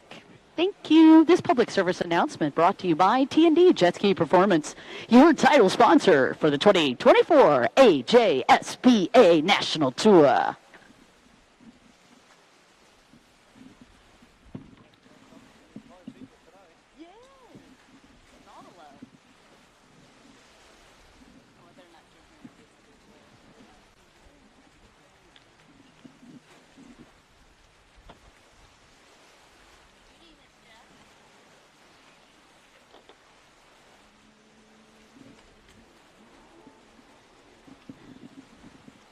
Happy trails to you. You need to be on the line. If you're in a wetsuit, you need to be on the line. Okay, that's it. I promise. No more singing for at least 30 more seconds. All right, riders need to have your report to duty. Amateur runabout stock. Amateur runabout stock. You're going to be first race out of the gates. Need to have you getting ready and get down on the line. Thank you. I don't just sing for anybody. You got to be special, but you are. So there you go. No extra charge. See dealer for details with approved credit.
All right, again, riders. If you get down the line right now, I promise not to sing anymore, which I think is fair. I think that's fair. Let me give you the update. Once again, we're going back to the top of the order, so let's go through it for you. Amateur runabout stock, you're on the line. Amateur runabout stock, you're on the line. All course marshals, I need to have you down on the line as well, ready to go. All officials, please report to your official positionings. Second race this afternoon is going to be beginner runabout, followed by pro runabout stock. So again, amateur runabout stock, I need to have you down the line. Proam runabout and NA, that'll be race number 4.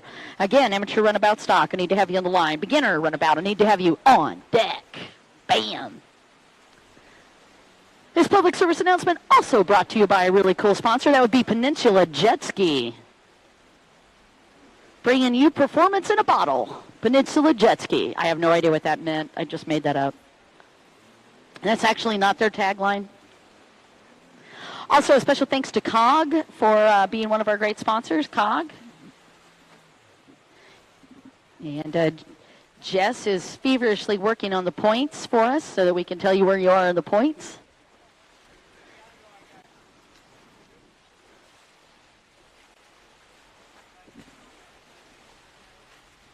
Dee, how you doing? You having fun?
Again, riders, I need to have you down the line. Riders, down on the line. Please check your board for your race number and position. We're going to start at the top of the deck. Amateur runabout stock, I need you on the line. Ooh, look at you. You guys are reporting for duty quickly. You are awesome. Amateur runabout stock on the line. You got 6 laps to glory coming at you. Boom, baby. Amateur runabout stock down the line. Thank you.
He was laying back in the back.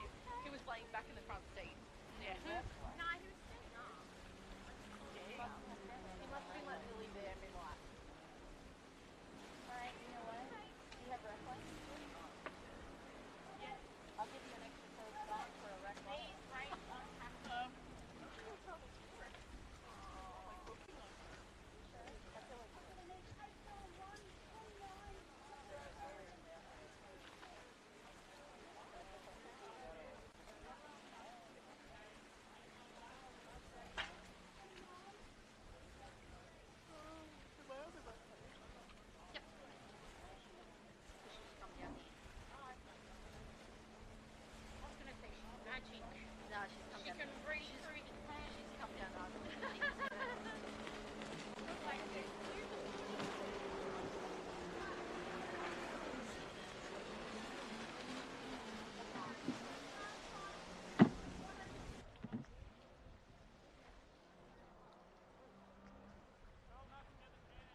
stay with Jess? She is cool, man. You are cool too. I'm sorry. And she was working on the final number, so we were giving her just a little more priority at the moment. A little cool. Wow, that's hurtful. I know, right? We're done now. You're out. I'm never speaking to you again. You're dead to us, Dawn. No, I wouldn't do that to you. I was the instigator. Alright, I gotta go get a job. I'm causing enough trouble here. My job is done here. You know how we invited you to that? Yeah, you're done. He's officially uninviting you. Oh, look how the Proam rec thing's right here. Here are the extra sheets I just realized that I had. Yeah, those are the ones that I was asking for because I'm an idiot.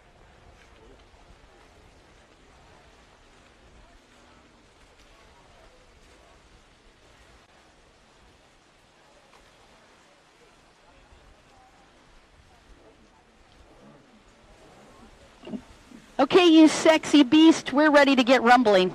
And I can tell that you are too. I want to thank all the riders for being so quick to get down there in staging. We are starting off with amateur stock light because why? You're cool. That's why. Let's do this lineup. Down on the line on the triple threes is Dean. That's it. Just one word, just like Beyonce. Dean. Can I hold your phone? Sure. Do you have any money? Because that's what it's going to cost you to get it back. I'm just kidding. I like how they sort of believe me for a minute. Paul's like, wait, what? She might be serious. Also, down on the line, Tony Scatuccio. Boat number 67 is Michael Carpenteri. Boat number 276 is Yanni. Boat number 182, Tate Simon. Boat number 891, Luca. So nice, you got to say it twice. Right? Isn't that like, was that Madagascar that was in with the hippo, Moto? Madagascar. Yeah, that was a direct quote. Okay, and also down the line, I'll straighten up, I promise. Boat number 29, Joel Vanderkamp, and that should be rounding out your fill. The triple threes of Dean. Riding for Dean's team. Not the Dean's team in U.S., though. It's a different Dean and team.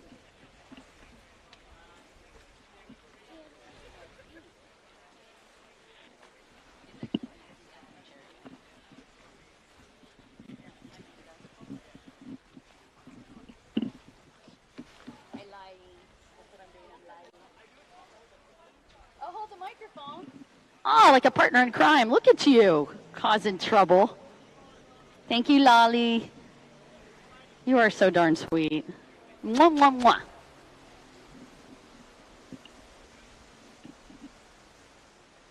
Are you ready to rumble? I'm almost ready.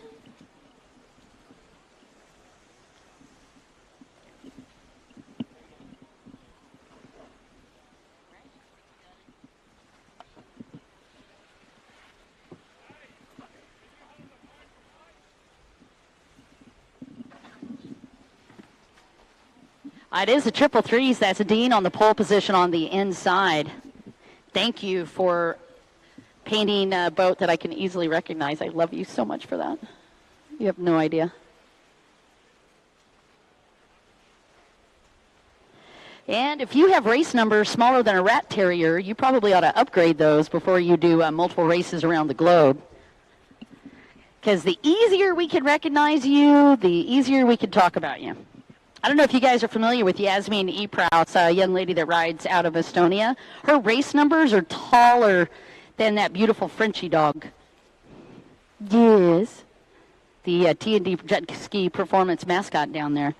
And that number 64 of Yasmin, I can see anywhere on the track unaided by binoculars, which makes it very easy for me to talk about her. See, just like Jet Kavanaugh with that bright pink wetsuit, you want to make it as easy as possible for the announcers to recognize you. That is just an inside tip. The more media you get, the easier it is to get sponsors, and the way to do that is to have ginormous numbers. All right. That pro tip brought to you by Jet Tribe and also Jet Pilot, one of the great sponsors here this weekend.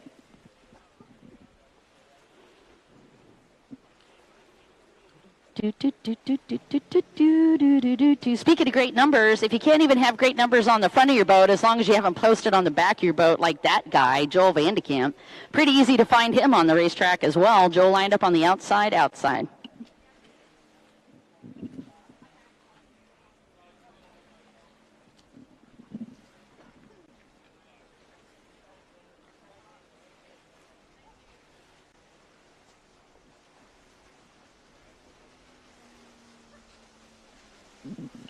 Well, we're just getting ready to go. You can see the course marshals all getting an alignment out here. Man, this afternoon is gorgeous.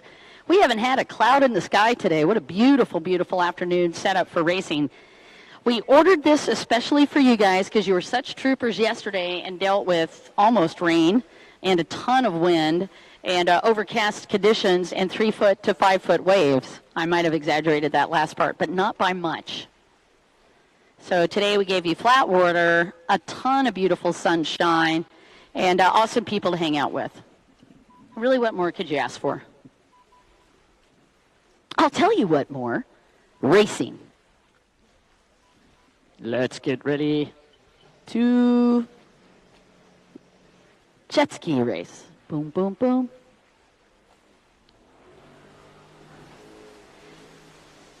And runabout racing, these guys are allowed 2 holders unless you're racing in Ventura, California in 1998, where they had an unprecedented series of events to include a pretty big storm off the coast. And Ventura that year during the national tour in the U.S. had waves over 10 feet. And what we were doing on the starts is we actually had 6 holders, 3 on each side, and they weren't really holding, they were more like buoys, but at least they were sort of keeping these runabouts straight. But generally, 2 holders is what you're allowed.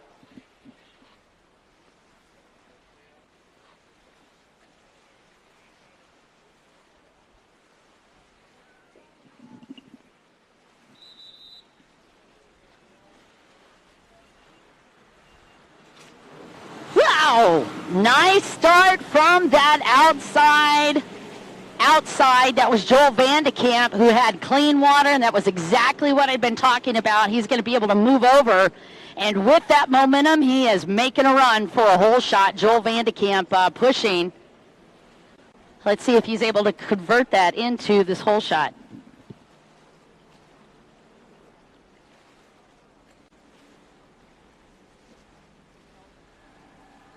And it looks like boat number 63 on the inside. That is Tony Scaturcio on the inside. Woo, Tony. Hello, hole shot for Tony Scaturcio. And it is going to be boat number 29 in second. Joel Vandekamp. And the triple threes in third.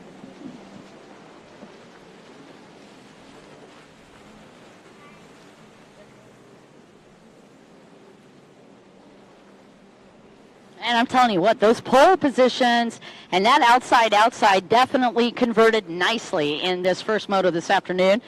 This is going to be our 4th and final set of motos for the AJSBA first round here in Lake. Well, we're in a lake, and thank you so much. Man, I had a brain fizzle so hard there. Lake Glenmaggie, right here in Victoria, Australia. It's my first time to visit this area. It's quite beautiful. It's what? It was totally a brain fart. All right. She called me out. I'm going to have to confess.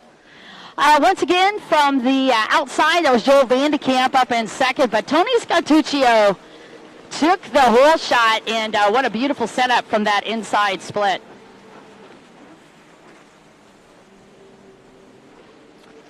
Nice run for Tony.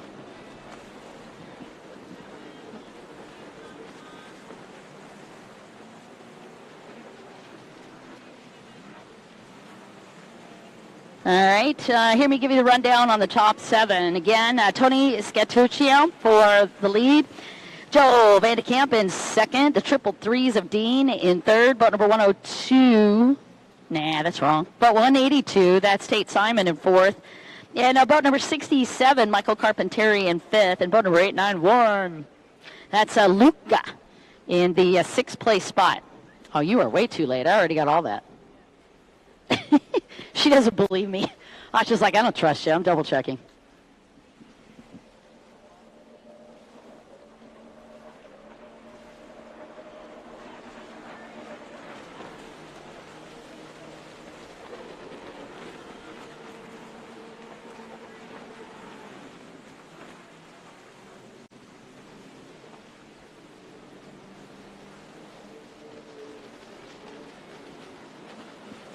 All right, you guys, as far as your overall points, I probably won't be able to actually calculate those because I wasn't that smart to add up the points as we went along.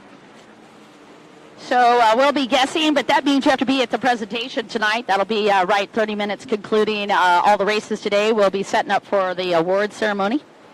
Or I think you guys call it prize giving, right? Prize giving. Once again, boat number 63, Tony Scartuccio. Leading, followed by Joel Vandekamp and Dean and Tate Simon. That's your top 4. You are watching the amateur stock class. Up next is going to be beginner runabout. Need to have you guys down the line, please. Beginner runabout down on the line. Pro runabout stock, I need to have you in staging. Beginner runabout down on the line. Pro runabout stock on staging.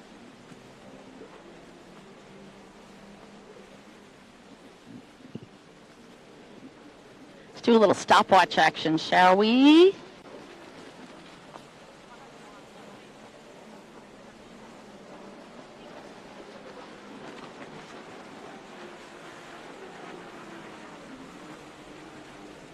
No white flag yet.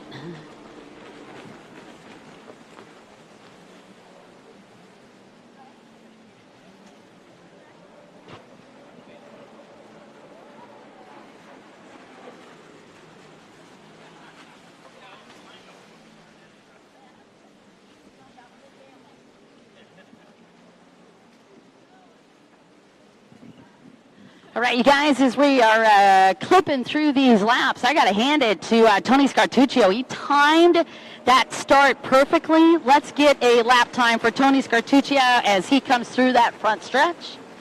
And white flag is up. Uno mas, one more lap for the Funky Bunch here. This is amateur stock that you're watching out on the track. And currently, the gentleman with an Italian last name is leading this bunch of rascals, Tony Scartuccio.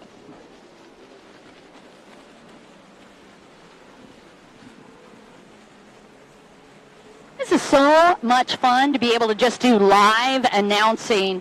As much as I love traveling around the world and doing the live streams, it is a vastly different situation. When I'm doing the live streams, like for the WGP rounds, they have us typically back and hidden in a trailer pretty much, and we're staring at a TV screen all day long. But in this situation, I'm out actually hanging out with you guys, and to me, it's just so much more fun. This is the kind of racing that we came from, and I sure do have a good time hanging out with you guys. So thank you so much for bringing me out here to hang with you. Ladies and gentlemen, that is going to do it with a 1:08 on his final lap time. Tony Scartuccio takes the win in moto number 4. Going to be followed by boat number 29, Joel Vandekamp, and then the triple threes of Dean. There's your top 3, and no, I have no idea what the total points are.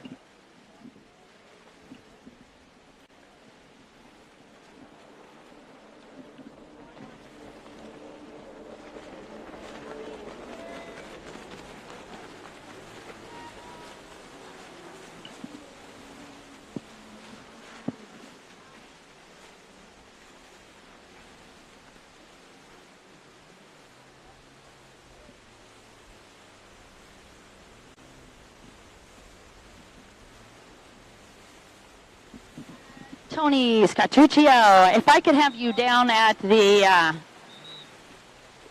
front staging area, Tony Scartuccio down by the broadcast tent area, that would be great, or over at scoring, and then I can get a quick interview. Tony, if you could meet me down there, that would be great.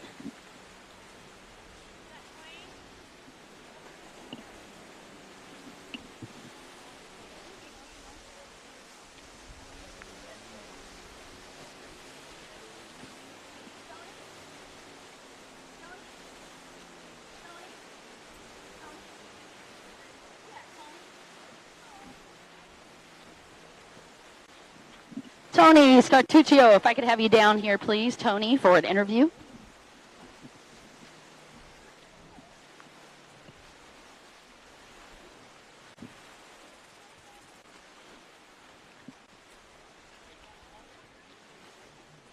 Again, Tony Scartuccio, if I could have you down here for a quick interview, pretty please.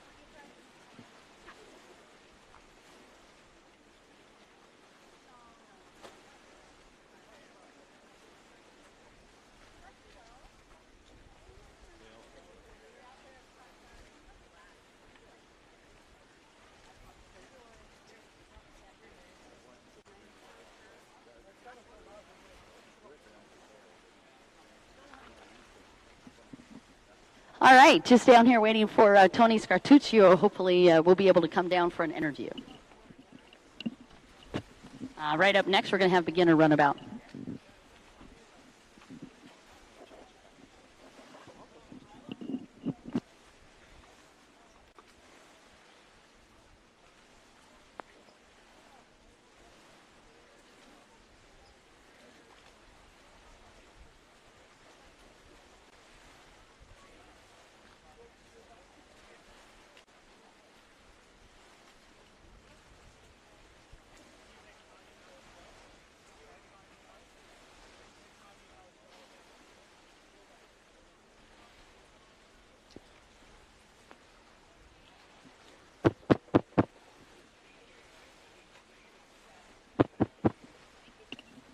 All right, one more time. Tony Scartuccio, if you are available, if you could come down in this little staging area, that would be awesome.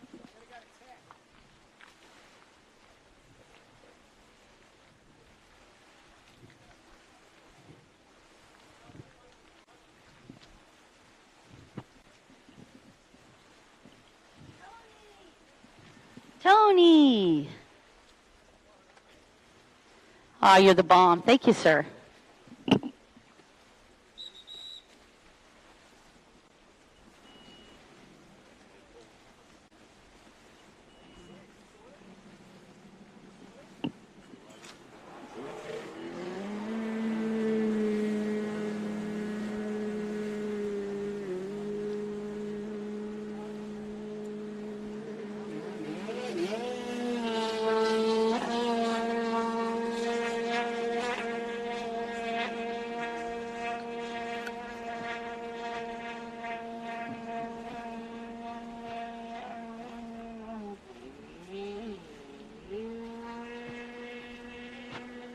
It's like walking the horses, isn't it? You poor guy. Here, I can hold it for you, mostly. Yeah, I'm down here with Tony Scartuccio, who actually just took the win in Moto number 4, and I really appreciate that because I know you're doing so much double duty out here. But a fantastic start in the first race of this afternoon. Tony, how'd you feel? It's amazing the energy you find when you're in front. Isn't that the truth, man? Something about that view. I was totally gone before it, but yeah, as soon as you're in front, you find this big burst of energy. It's amazing, isn't it? So yeah, managed to hold on and bring it home. You know, it's interesting. These lap times are not huge. You know, it's just around a minute 5 for the lap times. But when you look at this track, it feels massive. But what does it feel from your perspective? Look, you're in the zone. You're just looking for the finish line, however long it is. You're just trying to get through the laps and hopefully come up at the front. I know. Now we're just hunting a podium at this point, but a great run for you. Yeah, thanks very much. Yeah, you're welcome, sir. Appreciate your time. Again, ladies and gentlemen, congrats to Tony Scartuccio.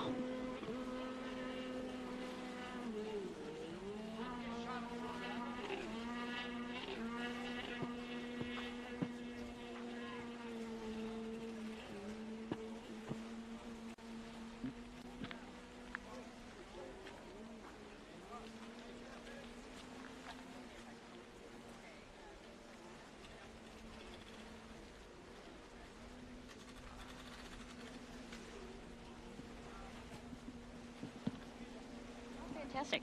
All right, we are watching the beginner NA runabout, and as I was doing the interview, my incredible friend here, Asha, got me the rundown. James is currently leading on 133. Travis is in second, and Jonathan in third, and Matt Ferguson in fourth. That gets you the rundown on the beginner NA runabout.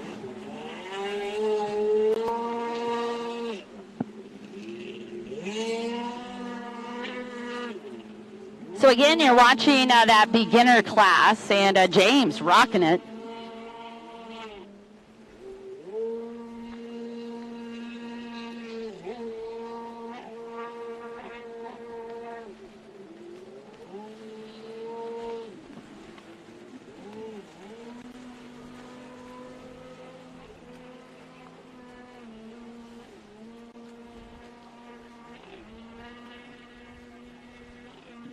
Again, just watching this beginner runabout class, and James has been on fire.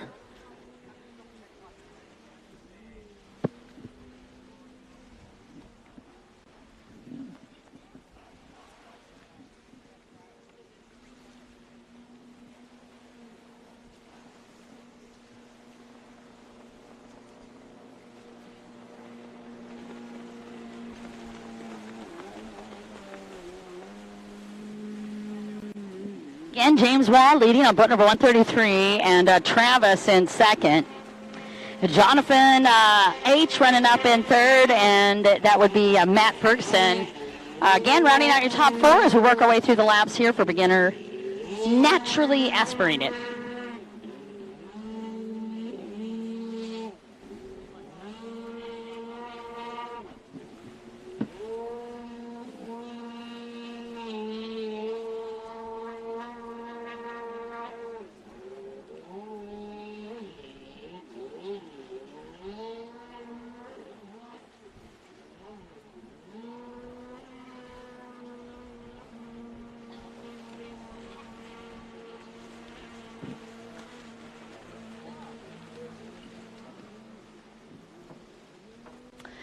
It's kind of deceptive how quiet these boats sound and yet how fast they're going, even in these stock and beginner divisions. These boats are clicking right along. Upper 60s on that back stretch to about mid 60s, so upper 60s depending. And the acceleration, while smoother, is no less intense for these riders going from buoy to buoy. And in the beginner classes, in addition to the other things that they're having to go through, one of them is just focusing on making sure that they are not doing too many laps.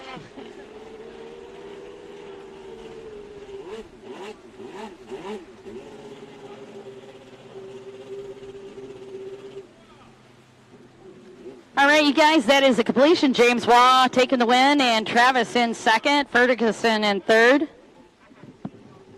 I actually checked that out at Jonathan in third, Ferguson in fourth. Up next, Pro Runabout Stock on the line. Please, Pro Runabout Stock on the line. We're going to have Proam Runabout NA in deck, please. Proam Runabout NA will be on deck. Pro Runabout Stock on the line. Thank you, guys.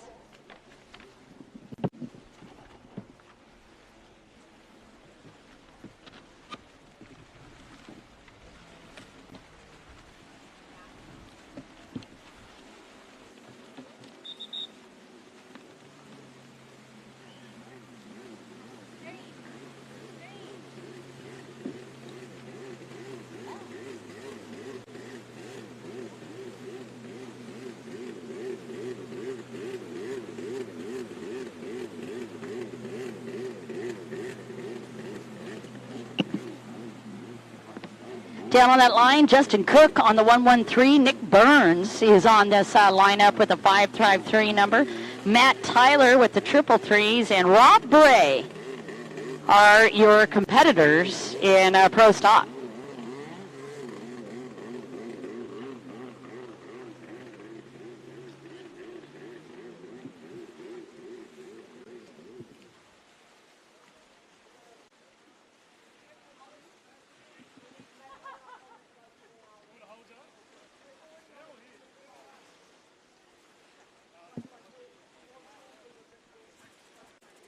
Seb Bahadurian is actually like an extra holder back there on the 182 boat. I'm not sure what that's all about. Seb, you're like a barnacle back there, buddy. That is the 182. Is that Nick Burns on the 182? Okay, I've got him at the 553 boat. I see. You got a boat change, buddy. You didn't even tell me. All right, so Nick Burns is going to be on the pole position on the outside.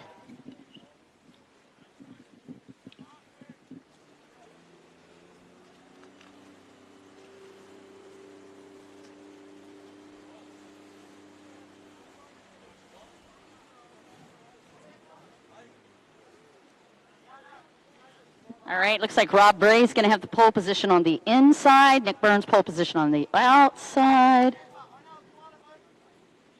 333 is perpendicular to the racetrack right now. Not really sure why. Just kidding. Little Maddie Tyler.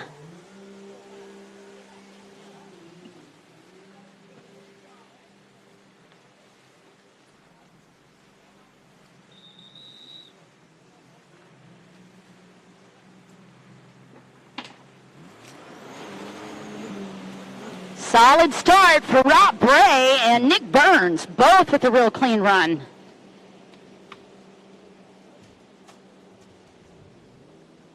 That'd be Matt Tyler on the outside. See how that, woo, nice sweep.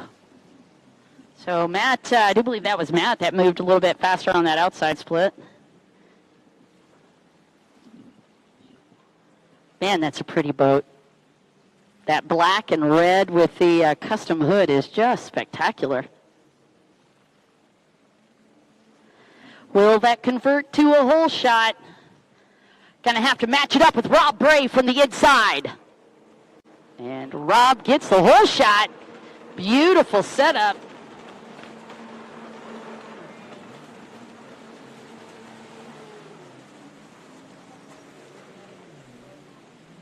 And a 3.50 lead as they come out of the gate and do that first half turn. Rob Bray, hole shot.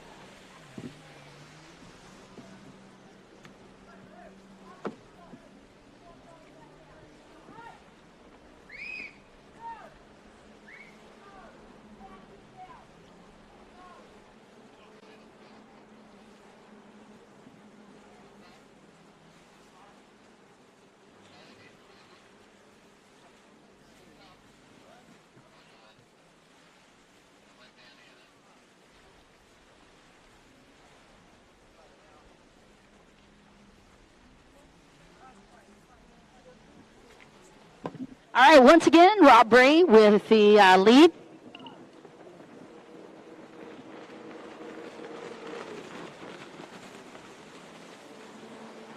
And a nice lead.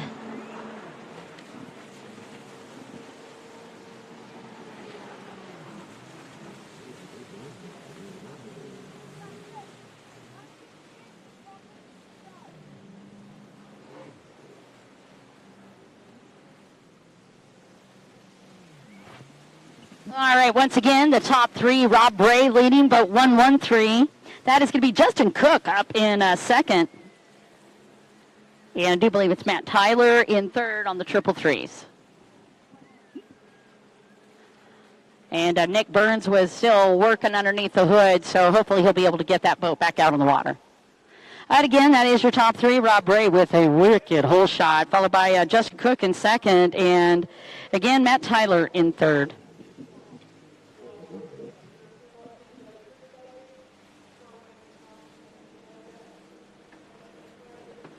Don't want to forget, you guys, your next class out on the track is going to be Proam runabout. Proam runabout, naturally aspirated up Europe on the line, please. Proam runabout, naturally aspirated on the line.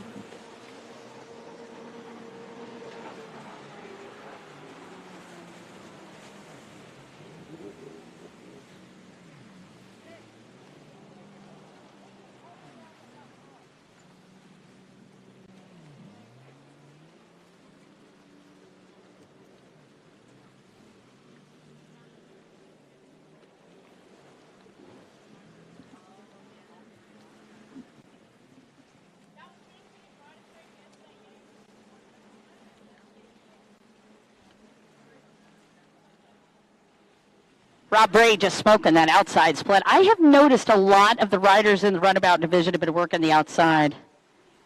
Makes sense. Yet the, like I'd mentioned earlier today, the way they set up these courses, typically that outside, particularly after the first lap, it just feels more open to the riders and like there's a bigger gap between the turns. I'm sure that feels like a bigger advantage for them. So again, Rob Bray coming through, followed by Justin Cook on that 113. Again, I love the top deck on that boat that those guys ride. Then the 333s, very easy to see that race number. Thank you. The scorekeepers, thank you. Asha thanks you.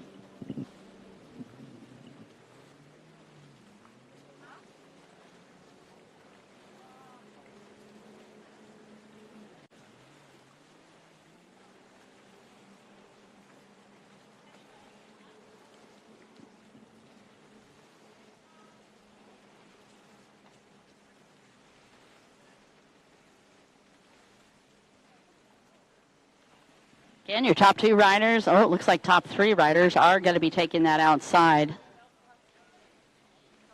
And just for giggles, I did put the timer on our leader, and the white flag is out. It's going to be a 105.38, and final lap for Rob Bray. And Justin Cook still second. And then the 333s, Matt Tyler in third.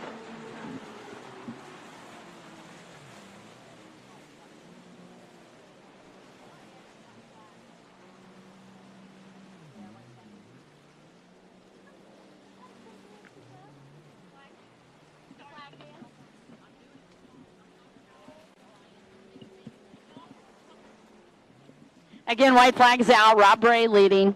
Justin Cook second. And the 333s. Oh, we got the checkered up already? Go, baby.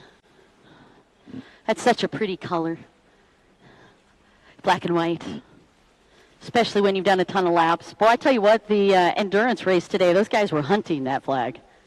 Just any time within that 28 minutes, man, it would be lovely. You need holders? Yeah, absolutely, sir. We do need some holders down the line. Speaking of on the line, Rob Bray takes the win. If we get holders.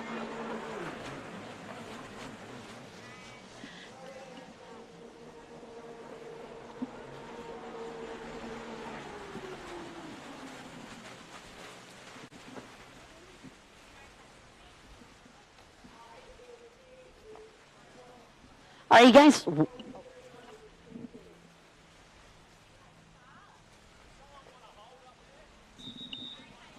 All right, so once again, I do want to say, Rob Bray, congratulations on the win. Justin Cook nailing that second place spot. And Matty Tyler rounding out your top three. We are switching over to the Pro-Am naturally aspirated. And that is going to be race number 4, beginner ski lights. I need to have you in staging, please. Beginner ski light. Ski lights and staging, beginner ski lights and staging, followed by pro ski and pro ski 1500. All right, on this lineup, 3 incredibly fast racers. It's going to be Seb Bahadurian on boat number 106, Duralab. On another boat, either the 54 or the 26. Just kidding, I know he's on the 54. And rounding out your field, boat number 67, Dave. The incredible Dave, like Dave and Buster's. You guys don't know what Dave and Buster's is, do you? Right. Going to have to make adjustments for this different country thing that I keep forgetting. Yeah, Dave and Buster's is like this crazy. Do you guys have like an arcade but for grown-ups? It's got a ton of different games. What's it called? Time Zone. Yep, that's exactly it. It's just like that. It's a gaming place for grown-ups, but we call it Dave and Buster's because we're weird. And probably because it was founded by Dave and Buster. That probably, yeah. I'm not sure. I could be lying.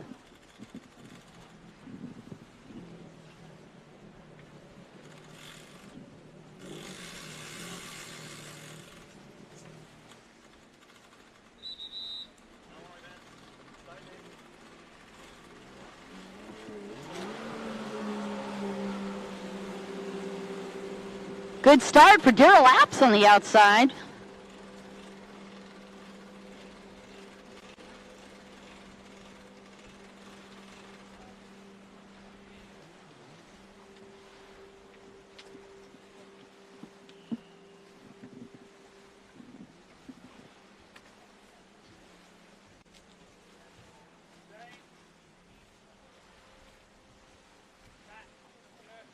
So Seb is all alone on that inside split. And he is going to be meeting up with Daryl Apps and Dave on the outside. But right now, Daryl looking like he's on the top end of that one. And Seb, no dramas for that front stretch. It's going to be Seb Bahadurian with the whole shot, followed by Daryl Apps. Daryl, I am 59 fast for that second place spot. And Dave will be rounding out your top three.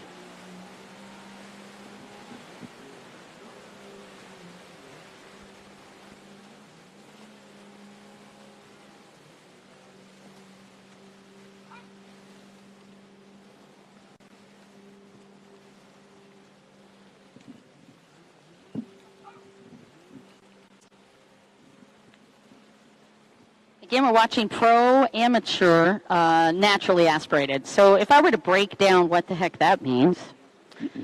So naturally aspirated will always refer to the runabout rides, and basically it means that it's inducted naturally, the air is inducted naturally. The other thing you want to just bear mentioning here, that the pro, this is a pro and amateur combined class. Well, what does that mean?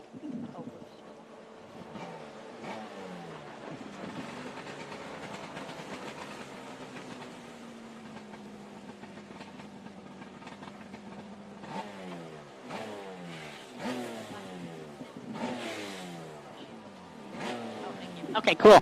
And then the other part of this is that so it's a pro amateur combined class. So that means as a pro I can race it, but I can also race it as an amateur. Now, Dawn, why in the world would you mix pros with amateurs? I'm so glad you asked.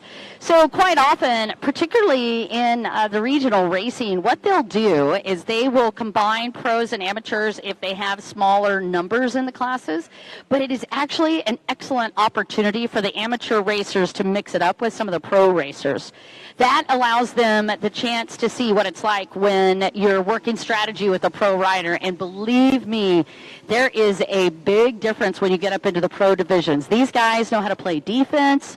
They know how to ride aggressively but safely. They know how to set up lines, and they know how to predict passing 3 and 4 laps ahead of actually making a pass on another rider. So it is quite a rush as an amateur racer to be able to be on the line and also racing with these pro riders. So a lot of these riders really do prefer that. Just a shout out as we talk about these classes. All of the classes women can race in.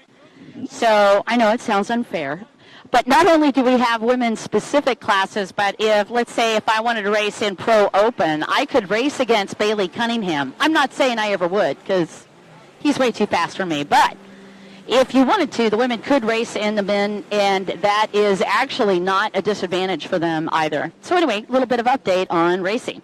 By the way, talking a jet ski language, we probably ought to share a little bit of that with you as well. From a jet ski perspective, from a racer perspective, if I'm coming up on an orange buoy out on the track, in jet ski language, that it could be orange or red. In jet ski language, that tells the racer I need to take a left-hand turn. If I come up on a yellow buoy, jet ski language indicates, oh, okay, I've got to go and make a right-hand turn, which means I put the yellow buoy to the right of my hip. And then a green...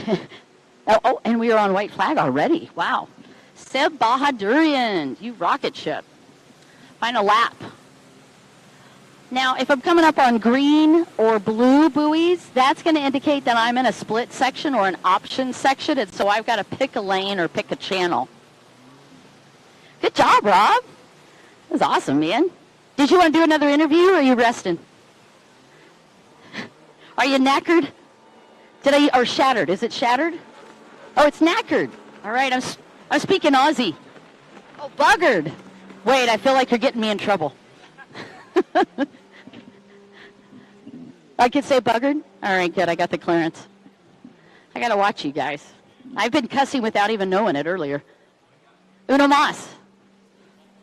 You done, right? Oh, you got one more race today. Lord, you are teaming up on these races. Hey, guys, this was our final lap as you're watching the Proam Naturally Aspirated. And please put your hands together for this gentleman. Seb Bahadurian. Bada boom, bada bing. Just like that. That was an easy one.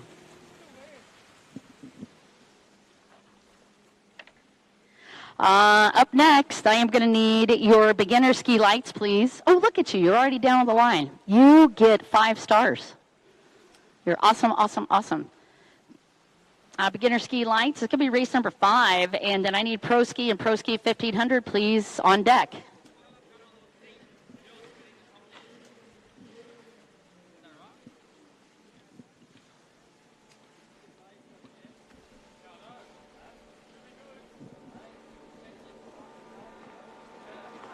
That is Daryl Apps bringing it home for second place. And going to be Dave rounding out your top 3.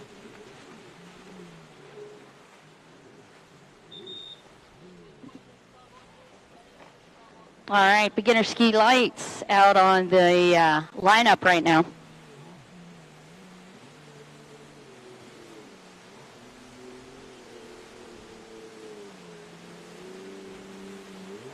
I see Jeremy Goonan's got the pole position on the inside. Chilling like a villain down there. And it looks like Travis Watt is going to have the pole position on the outside. And that is Matt DeLeland on the 940, and he is going to have the outside position.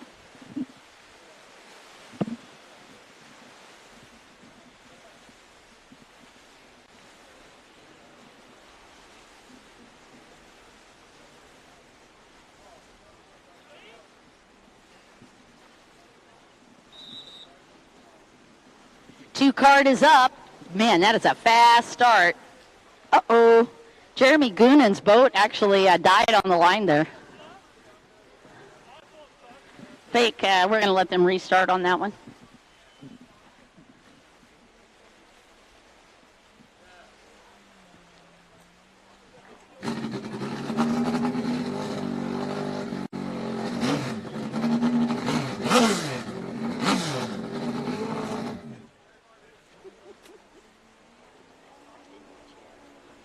Oh, these lounge chairs are so nice. I'm so happy right now. Actually, I was happy a minute ago, too, but...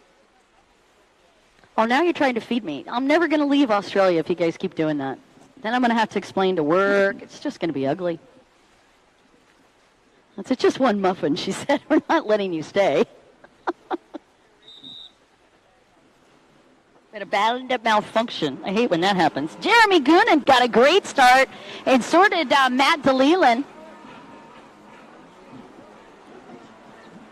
All right, so Matt DeLeland is got the whole shot on the outside, and he is going to match it up with Jeremy Goonan on the inside split.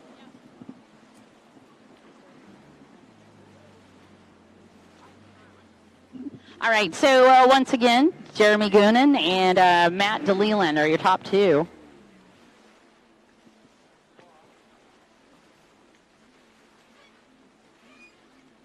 Pro Ski GP and Ski 1500, you're going to be on the line, please. Pro Ski GP and Pro Ski 1500 on the line. Seb Bahadurian, you little rock star. Oh, I'm hiding back here in the scoring tower. Great job, sir. You looked awesome. You're welcome. And I got your name right. I'm feeling pretty good about myself right now.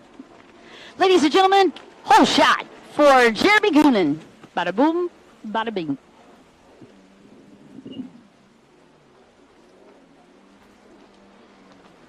Again, Pro Ski GP on the line, please, and Pro 1500s on the line. Pro Ski GP and Pro Stock 1500 on the line.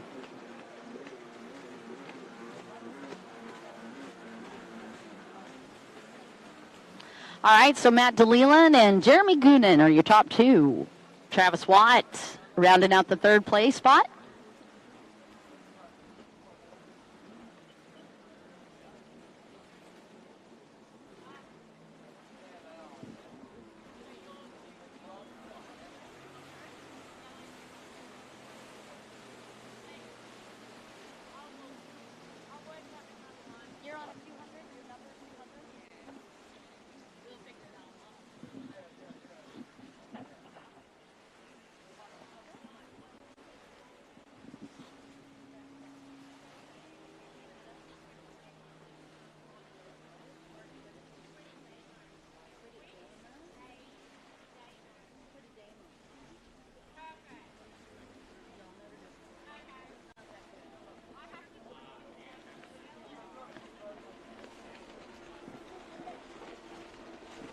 Jeremy Goonan. Oh my goodness, I'm trying to learn pronunciation up here and it's not good. Jeremy Goonan looking solid out there in this beginner ski light class. Again, riders, we do need to have Pro Ski GP on the line and Pro 1500 on the line, please. It's only going to be a couple of laps. We got green flag.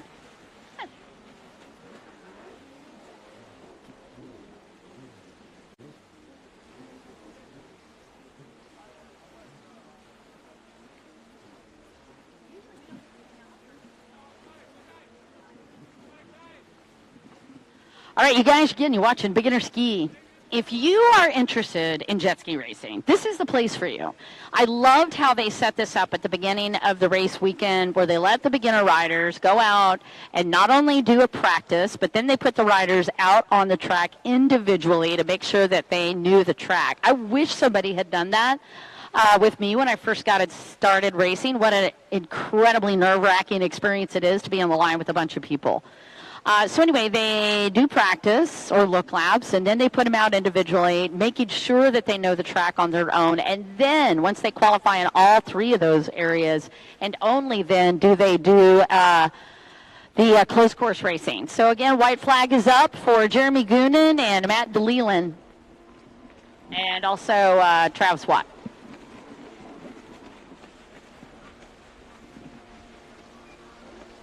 And white flag.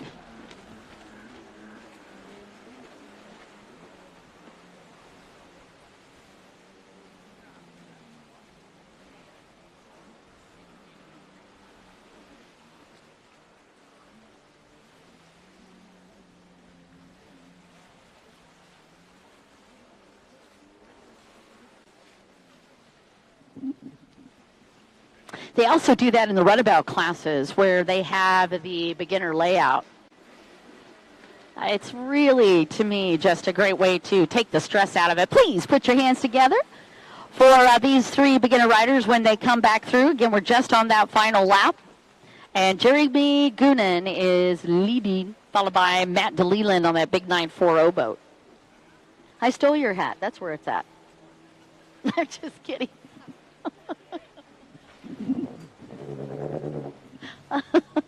It's going home to Colorado. Finally, I got a funny. Again, the final lap just finishing up here for the beginner ski. And as you can see from Des out on the water, one of our fantastic course marshals. And it looks like these guys just coming off of that outside split. You can call that several different things, the option, the split. Either way you call it, that's the way to win a race. Beautiful job, Jeremy Goonan. Jeremy Goonan is gone in. All right, that too is pretty bad. I'm still working.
All right, once again, you guys, we've got Pro Ski And Pro Ski 1500 on the line. 6 laps for these riders, followed by Rec Lights. I need to have you on deck, please. Rec Lights on deck.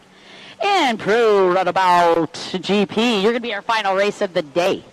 Boom.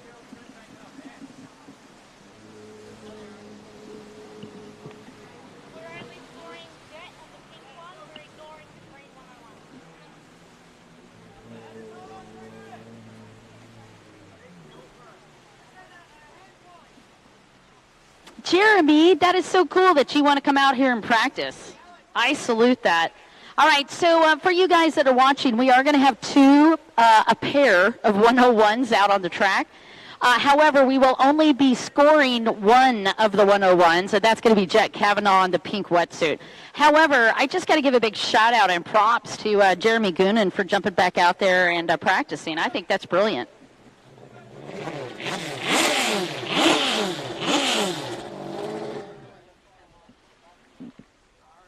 Now that is the sound of a GP.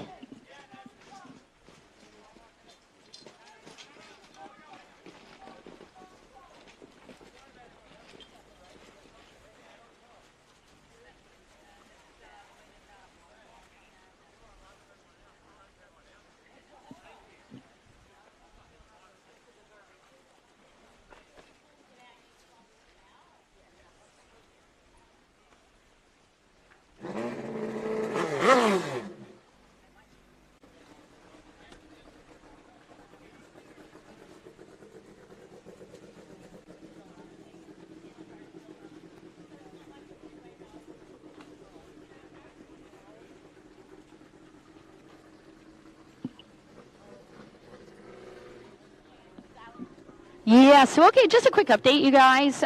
We were ready, and I really want to give a shout out to the riders for being down on the line on time. We did need to do a quick refuel on boat number 46 because we're having to borrow that boat. Alex is actually switching out boats. So because of that, they're just giving them a quick 5-minute break so that they could fill up.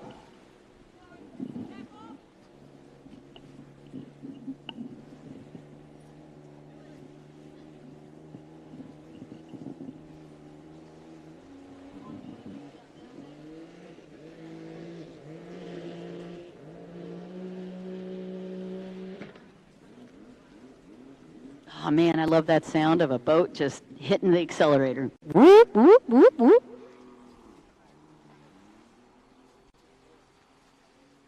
So much fun.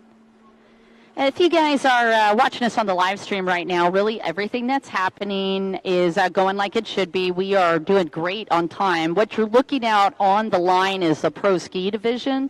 They are a combined class with Pro Ski 1500 stock, basically. So I'll have Pro Ski and Pro Stock. Now, in those two classes, we had just a tiny time delay because we've had a few boats that have been swapped around a little bit. Alex is going to be riding a backup boat, and we had to run that up for gas because it literally was just out in the beginner class. So they just ran it out to the top to gas it up. In order to be safe but also protect our waterways, they pulled that boat all the way out of the water, as we do anywhere in the world. To make sure that we protect our wildlife. So boat got pulled out of the water to get refueled, and then they will be right back down here. Faster than you and I could hit Woolies.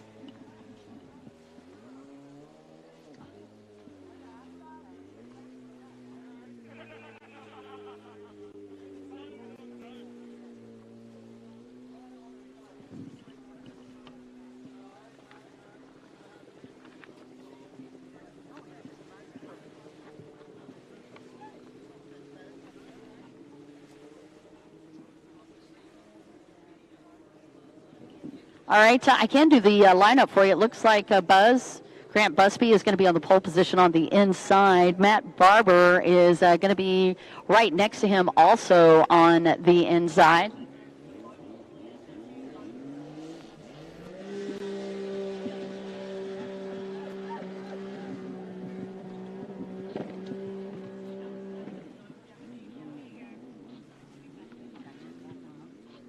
All right, so Daniel Piena is on the pole position on the outside.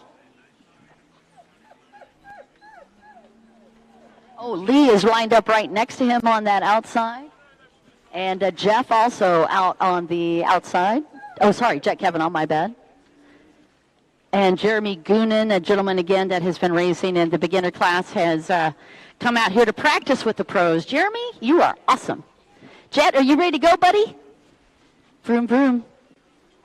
Are you ready? I'm ready. All right, we're going to get these guys sorted. Now, because... So Kylie, the race director, is asking Alex to line up on the inside gate just so we balance out the numbers here.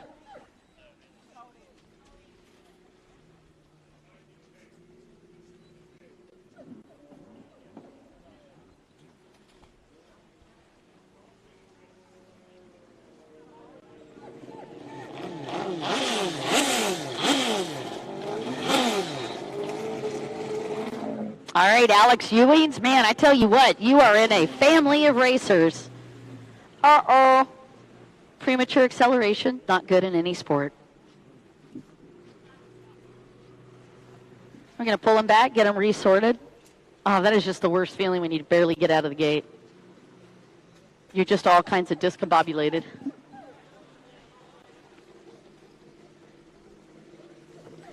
Yeah, Alex, I got to say, meeting your parents, Marjorie and John Ewings, has just been an absolute pleasure. John and I were catching up a little bit yesterday and even last night about Sean Eladio in K38 race safety. Sean Eladio actually lives on the West Coast, and she was the first woman certified to be a rescue boat in Mavericks, which is one of the gnarliest surf spots in the world, Mavericks, just south of San Francisco.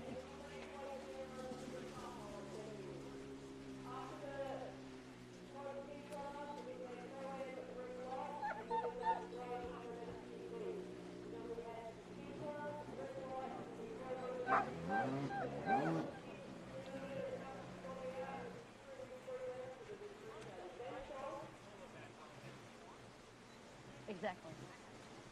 I know, weird, right? Yep, otherwise the water will start filling up the engine.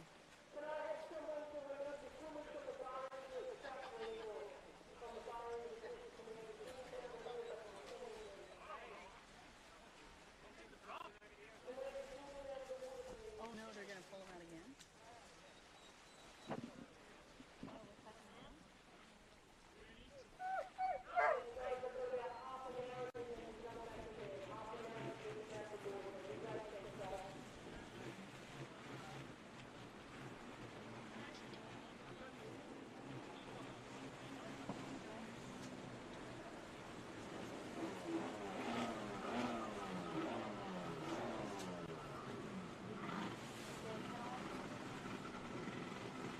Doesn't look like anybody got penalized. Oh, wait. Just as I said it, a penalty is called. Oh, no, that's not a penalty. That's actually a rider. 2-minute hold. So what happens in a 2-minute hold? It goes like this. That's Lee, by the way, down there that is going to be pulling the hood off. So what they're looking for whenever they have a rider lift the hand in the air, and if the starting grid is such that the course marshals still have the number 2, they are allowed to call that 2-minute hold. Now, there is only one 2-minute hold per race.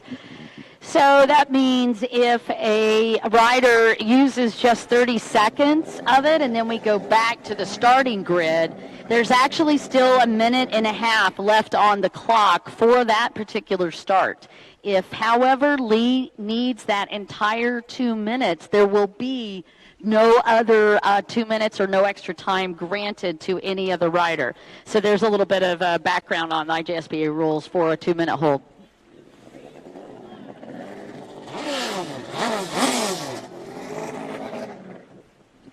And again, because Jet is dealing with a full GP boat, and I don't know if that's an actual total loss, but he's got to keep that boat running, because if the boat doesn't, it'll actually start getting water up in the boat. And I can hear the whistle from the starting line. Uh-oh. And they're going to do a red flag on that one, just trying to get that starting grid ready. So they made a quick adjust. Dez is going to actually do another 2-card for everybody. And now we are around the gate.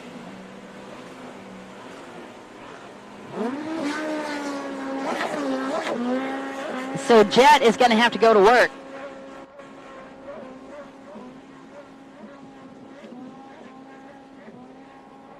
And I want to talk about the starting grid. That was actually a fully legal start. Once they move from the 2-card, they can go from a 2-1 and a side drop just like that. And I do believe that is a green flag.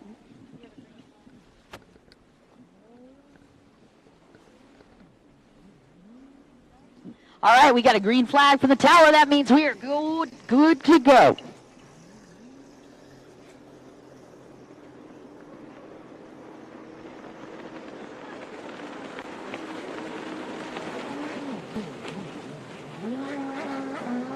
Jet Kavanaugh back from dead last all the way up to third before we even got halfway through this first lap.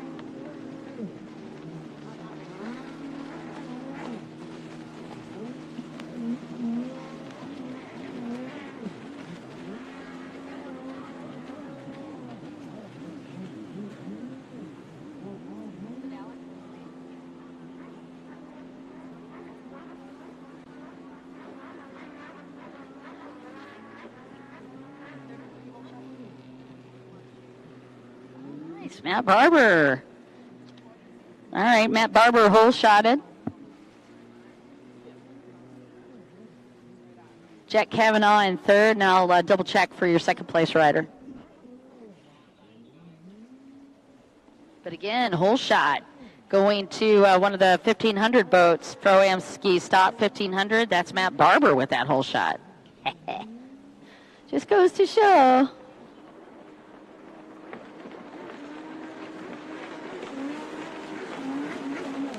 Wow, from dead last to the lead, Jet Kavanaugh.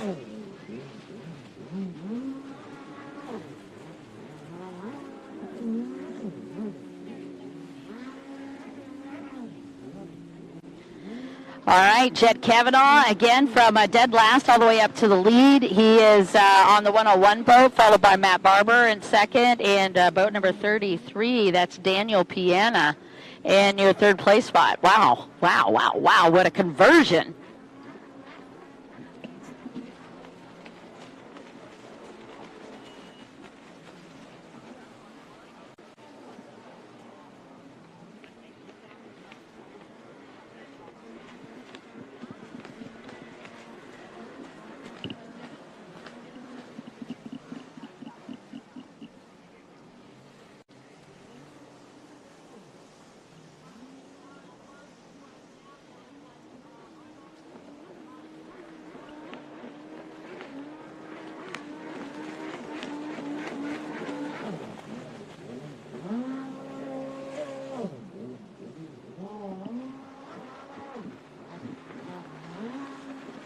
All right, again, just finishing up with Pro Ski GP and Pro-Am Ski Stock 1,500. As I finished up that third lap, it is Jet Kavanaugh who's moved up into the front place spot. Matt Barber in second. Man, what a rocket ship start for that gentleman. And then in third, Daniel Piana, who was in the points.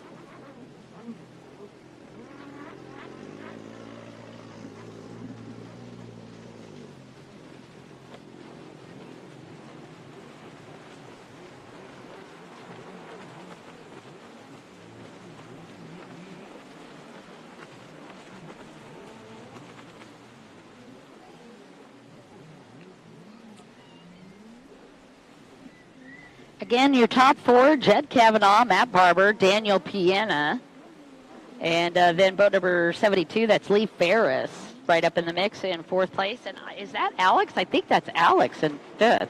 Don't hold me to that, though.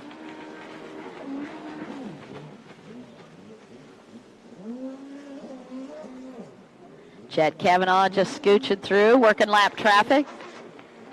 The lap traffic is not cooperating. Is that Jeremy Goonan? Jeremy's like, dude, don't roll me over, man. What a shout out for Jeremy, your beginner rider, jumping up into this extra class just so he can have some time on the water with the pro riders. I really, really approve that because it's a great way to practice, even though he's not being scored. I just think that's awesome. Good for you, Jeremy. It is also a great way to, you sort of get an opportunity to measure your skill set. And then in addition to that, I think it is a great way to race safely, but also start to push yourself a little bit. So again, Jeremy Goonan on the other 101 boat is out there, but he's not being scored.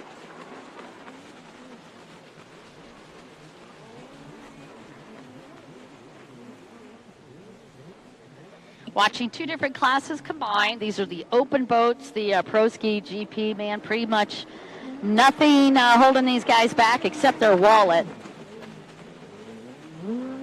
They're able to change both the upper deck and the lower deck on these boats. They could do modifications almost as much as they want to inside that engine as well. And handling as these boats get faster and faster becomes very critical. Not that it isn't important in any of the divisions, but in the GP boats, these boats tend to get super squirrely unless they spend an awful lot of time modifying the handling. So again, Jack Kavanaugh leading, followed by Matt Barber, and then Daniel Piana in third. Oh, no, I'm a fibber. Buzz, let's see, Mr. Grant Busby actually moved up into third, a.k.a. Buzz.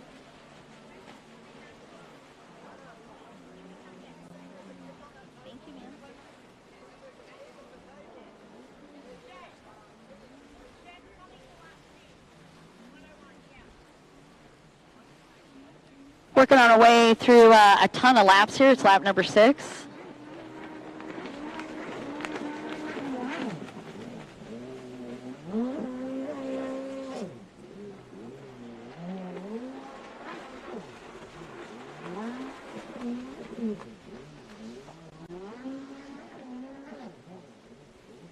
Working on lap 7 now. I believe they have for the Pro Ski division.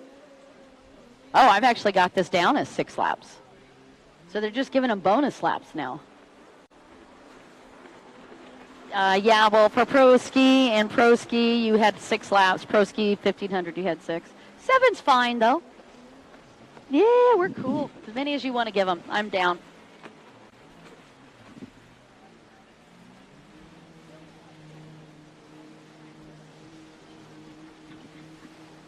Extra laps for you guys because we love you.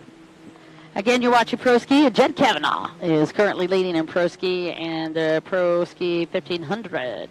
And actually, Matt Barber would be leading in that division. So Jet is leading for Pro Ski, and Matt Barber is leading for Pro Ski Stock.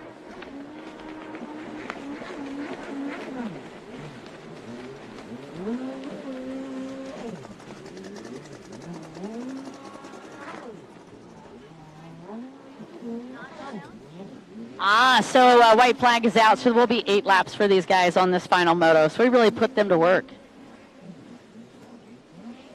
Rec lights on the line. Oh, look at you guys already way ahead of me. Rec lights already ready to go. And Pro Runabout GP are going to be our final race. You are on deck.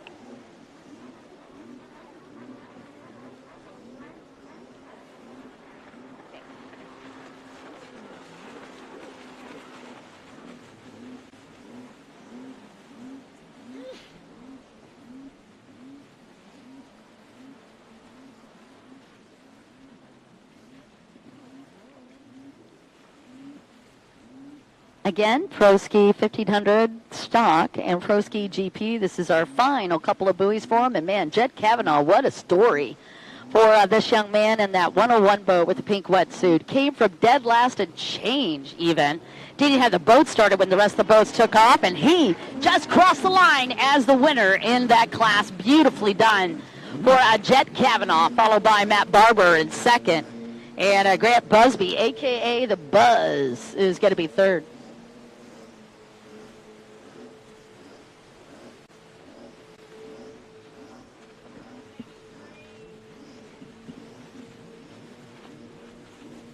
going to be Daniel Piana. 4th place.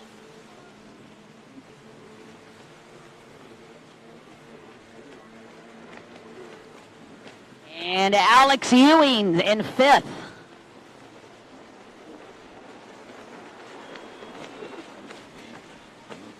And boat number 13 in 6th.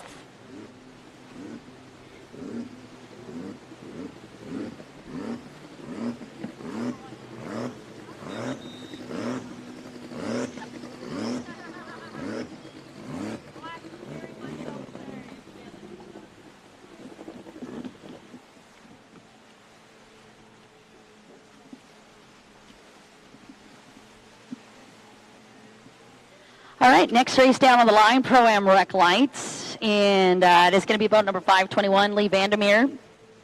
Oh, it is Vandermeer, not Candermeer. Thank you. I was wondering. Lee Vandermeer, followed by Dave Vanell on the 891, and Dean on the 187. Daryl Apps on the 54, and Greg Hack on the triple nickel. And whoever filled in the last names for me, thank you.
Looks like boat number 187 is going to be on the pole position. That's Dean Kruskos on the pole position on the inside, followed by Daryl Abbs, and that's second on the inside.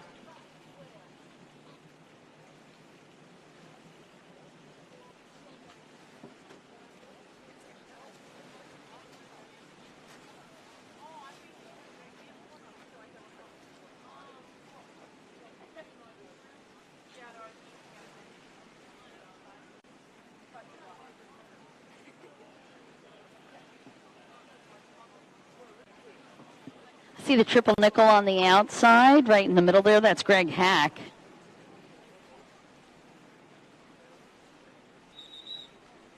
The 891 boat also on the outside, and Lee Vandermeer is also on the outside. Oh, Daryl is putting the pressure on Dean on this inside split.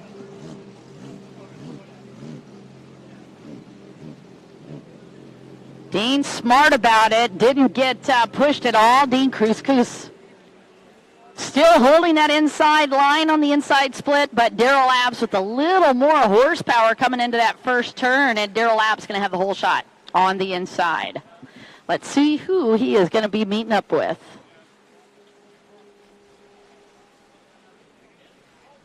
It's another sit-down rider. Just kidding, I couldn't resist.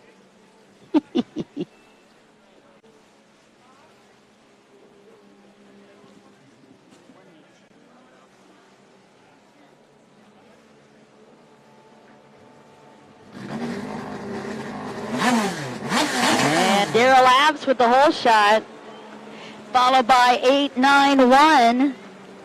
And that is going to be Dave Vanell in second.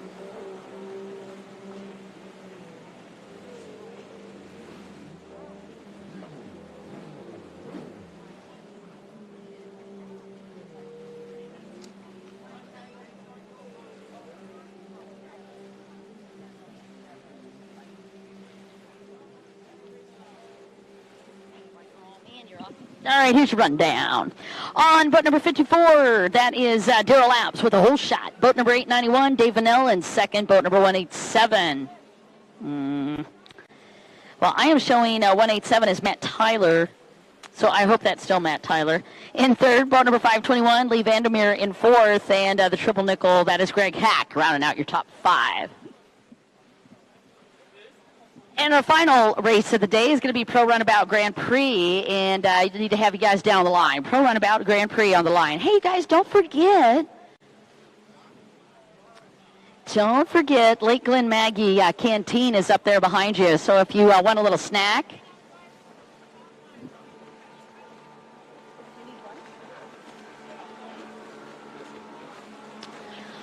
again, the canteen has got a ton of snacks for you.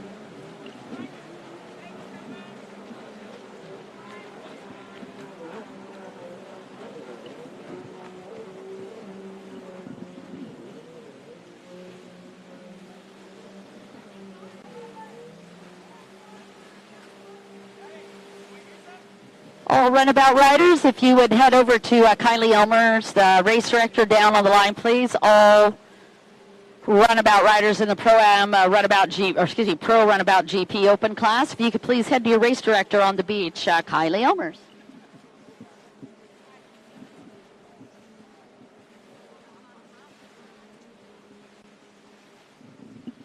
Again, no change on that third lap for Proam Runabout Rec Lights. It's going to be all about Duralaps. How coincidental is that he is 59 years old and on the side of the boat it says 54? Coincidence? I don't think so. I think Daryl is stealing time, and I love his attitude. Or maybe he did the number when he was 54. That too makes sense. I'm going with the time stealer, though. Every year he's just going backwards now. Next year he's going to be 53.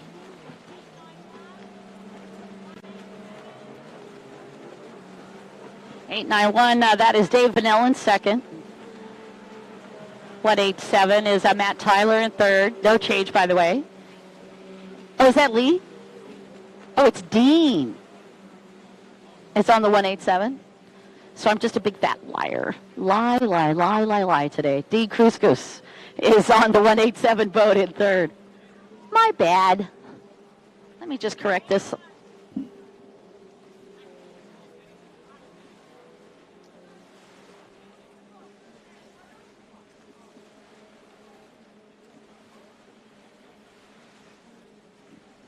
All right, again, let's just do that rundown again so I don't keep messing it up. It is Duralaps in the lead, Dave Vanell in second, and Dean Kruskus in third on the 187, and then 521 of Lee Vandermeer is in fourth in the triple nickel. That's Greg Hack. And again, no change from the last 3 laps. So just doing, do you believe 5 laps total for this one? Did I get that right? Yes, I did. And then we're going to our final race of the day, which is going to be 8 laps, and that'll be Pro Runabout GP.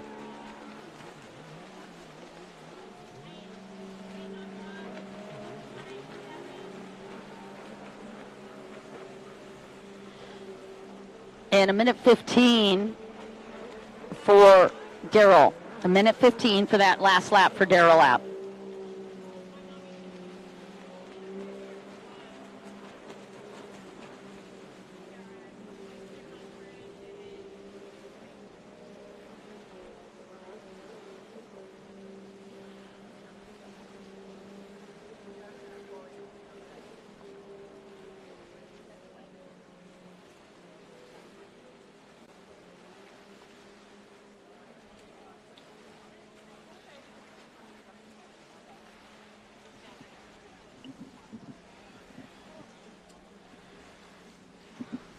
All right, just clicking through our final couple of laps here for Pro-Am Rec Lights, and the name of the day is going to be Daryl Lapp for this one. He's had the lead from right at the beginning of that race as he was putting the pressure on D. Kruskus on that inside split. Daryl converted that into a hole shot, and right now he's just trying to bring it home.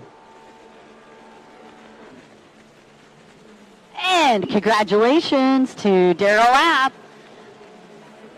And that's going to be Dave Vanell on the 891 boat in second. And Dean Kruskus in third.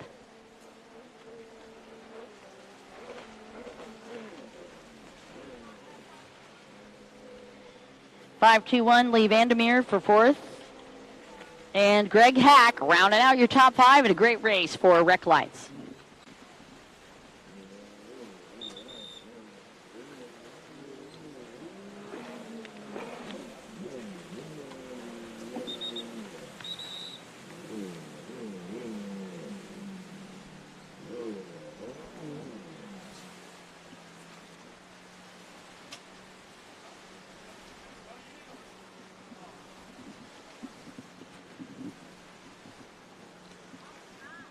So it's going to be Paul Baisley on the pole position on the inside on that number 200.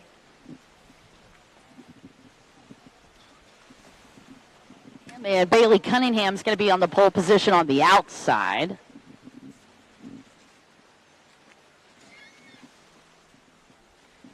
And I believe, but don't hold me to it, but I do believe that's Les Cook on the outside. Yep. Very signature riding style he has. Talking about Les Cook.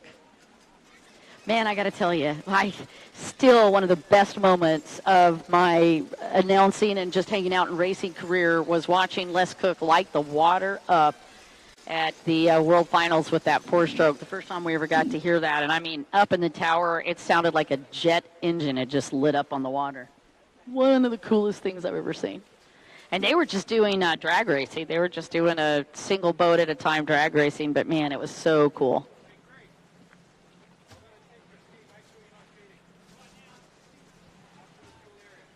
I also got to tell you another funny story. You guys probably already know this, but I'm in Italy, and Kylie and I had to run Les Cook back to the airport, and I had actually rented a car.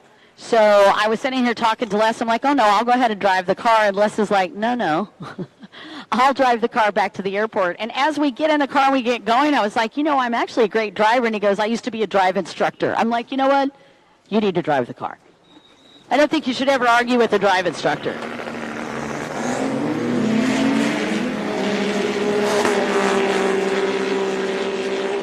Outstanding start for both Paul Baisley and for Bailey Cunningham. Rob Bray right in that mix as well. Les Cook with a fantastic start from the outside. Let's see how it shapes up.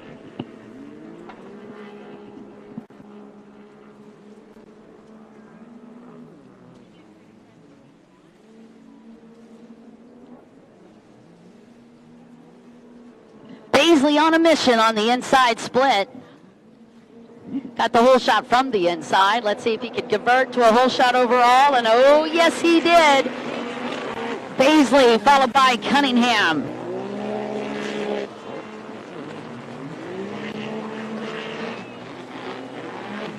Rob Bray going to be third.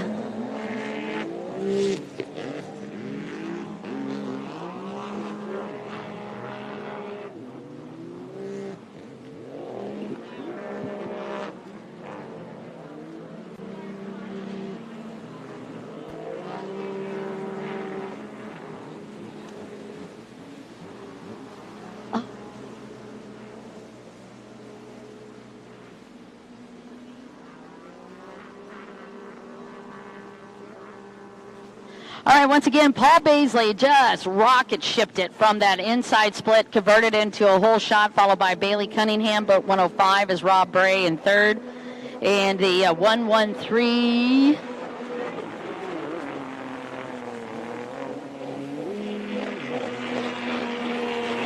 That is Les Cook up in fourth. Scott Phillips in fifth. And Mark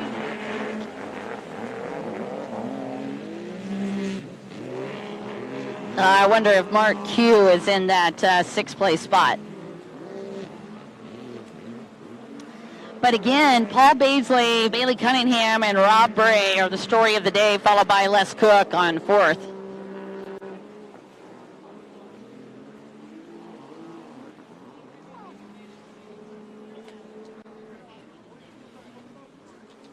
Man, what a great day of racing here at the AJSBA National Tour. This is round number 1 in Lake Glenmaggie, the National Tour stop. This is one of their first times to be able to hit this venue, and I just want to give a huge shout out to Lake Glenmaggie Boat Club and also the Cantina, who's just been spoiling us all weekend.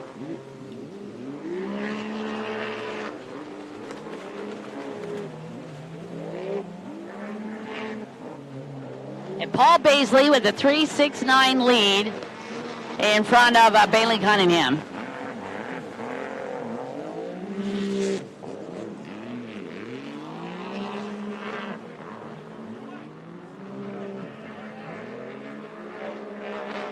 Wow, a 4.34 from a 3.69 to a 4.34 just on the back stretch. Paul Baisley on fire, but in a good way, not in a bad way on fire. Because, no, that would be evil. I got scared. All right, Paul Baisley leading, followed by Bailey Cunningham, Rob Bray third, and Les Cook in fourth.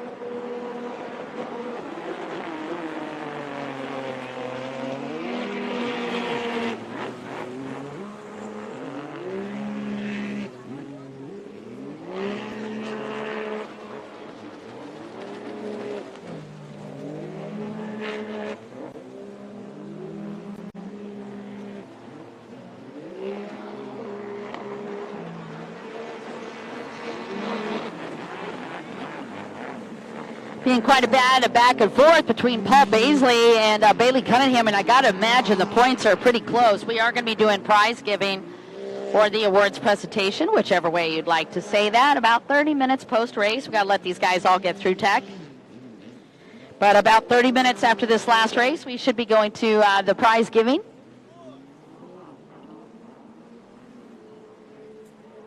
I want to thank you guys for joining us on the live stream. All of this great action brought to you by T&D Jet Ski Performance, our title sponsor for 2024 round. And that was Paul Baisley coming through off the front stretch, followed by Bailey Cunningham. And Cunningham cut those last two corners very, very close. Bailey Cunningham is gaining time on Paul Baisley. Paul's lap time was a 1:66. Let's take a look and see just how close these two riders are. Wow, from a 4.64 to a 2.34, Bailey Cunningham is gaining time on Paul Baisley. That is getting very tense between the top two riders. 2.5 seconds is all that separates Paul Baisley from Bailey Cunningham.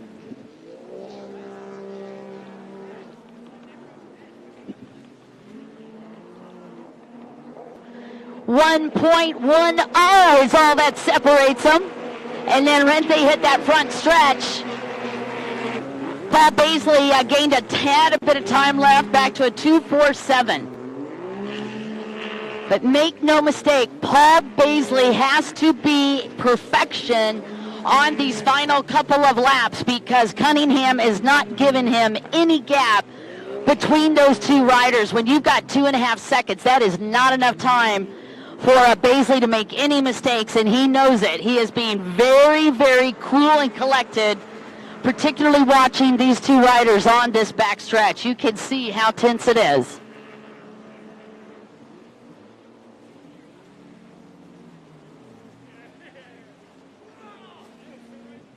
Beautiful race between Paul Baisley and Bailey Cunningham, and in fact, they're starting to get into lap traffic, and that is going to shake things up even more for your top two riders.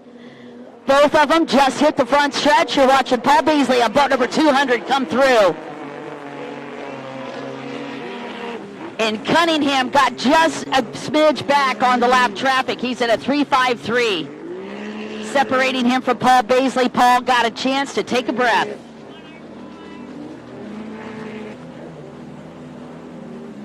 Again, your top three riders, Paul Baisley, Bailey Cunningham, followed by Rob Bray. Wowza. Sounded like boat number 182 having to come in a little early.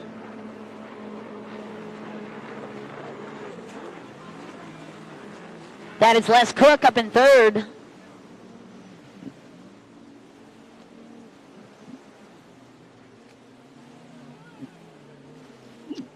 No yawning. There's no yawning in racing. I like that everybody's looking away. I don't know what she's talking about. All right, final couple of laps for Paul Baisley, and I noticed Paul Baisley slowing down a little bit coming off that front stretch. 4.56 is what is separating Bailey Cunningham from Paul Baisley, but Paul Baisley's backed off that throttle. Rob Bray in third, back here playing the spoiler. 4.56 seconds are what separates Paul Baisley and Bailey Cunningham. As close as a 2.22 between these top riders. But right now, a little bit of a gap. 4.56 is what separates the top two. Baisley is squaring off against Bailey Cunningham in this final moto. Now we get the recap from that. Baisley was lined up on the inside split, and Bailey Cunningham was lined up on the start on the outside, and Baisley converted that inside split into a very fast hole shot. And he has still been holding on to it. His fastest lap time was a 1 flat, 1.66. And Baisley right now just nursing that boat through the final couple of laps.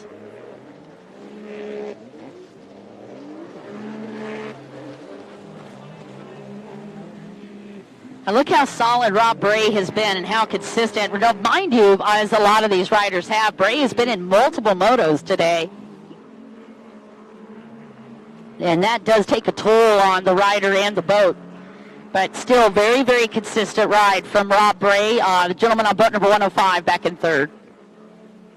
Going to be 113, Les Cook right up in fourth.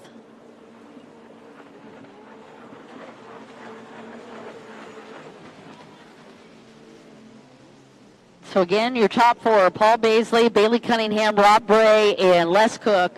No change from the last 4 laps, 5 laps, between those top four. And Baisley just came in with a 1:03.28. A 1:03.28 was his lap time. He's only 3 seconds off his lap time in lap number 2. So right now, Baisley has just got to stay focused on keeping that boat going for this final couple of laps. Very solid run for Paul Baisley on the boat 200. Paul Baisley is still holding off Bailey Cunningham. And there's your 2 leaders on the backstretch, and the separation of time only a 3.47. Bailey has been insane and consistent, keeping the pressure on Paul Baisley. A 3.47. That's 3.47 seconds is what separates him now. Cunningham has moved within strike distance yet again. On that lap just prior, it was a 4.56 second separation. Cunningham is back to putting pressure on Paul Baisley, your race leader. White flag is out for Paul Baisley. White flag out for Paul Baisley is going to be it. And Cunningham, if he's going to do it, he's got to do it right now. He's only got a few more buoys to knock down the leader, and that's going to do it. Paul Baisley's boat just went down. Paul Baisley's boat just went down on that second set. Wow, what an unfortunate turn of events, but that is fortunate for Bailey Cunningham, but a heartbreaker for Paul Baisley as Paul Baisley goes down on the final lap of moto number 4. Couldn't have picked a work time for that boat to detonate, but you guys saw it unfolding. The 3 laps prior to that, Baisley was just trying to nurse that boat. He knew something was going on underneath the hood, but unfortunately, that is going to do it for him. Paul Baisley out of this one. What a disaster and a heartbreaker for Paul Baisley, boat number 200. Meanwhile, Bailey Cunningham lighting it up on that backstretch as he finishes out his final lap. You've been watching the action on Pro Open for the AJSBA and the first round of the National Tour. Man, oh man, that was a tough break. What a tough break and a heartbreaker. You can see the course marshal over there talking to Paul Baisley. Paul still trying to get that boat started again, and the course marshal just standing by. Rob Bray still running consistent. Congratulations to Paul Baisley taking the win. Or excuse me, I'm sorry, Bailey Cunningham taking the win on that. Everybody looked at me at the same time. My bad, my bad. Bailey Cunningham taking the win after that one, and Rob Bray going to come in second. Yes, Lewis Cook's going to round out your top 3. Again, Bailey Cunningham, your win for the fourth moto. Paul Baisley, unfortunately, is still out in the water. Looking for an Uber.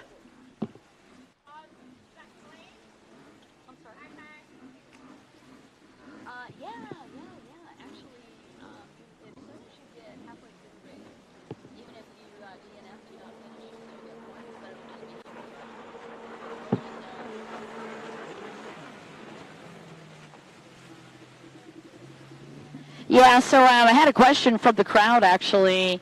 If your boat dies like that, if you've gone over halfway.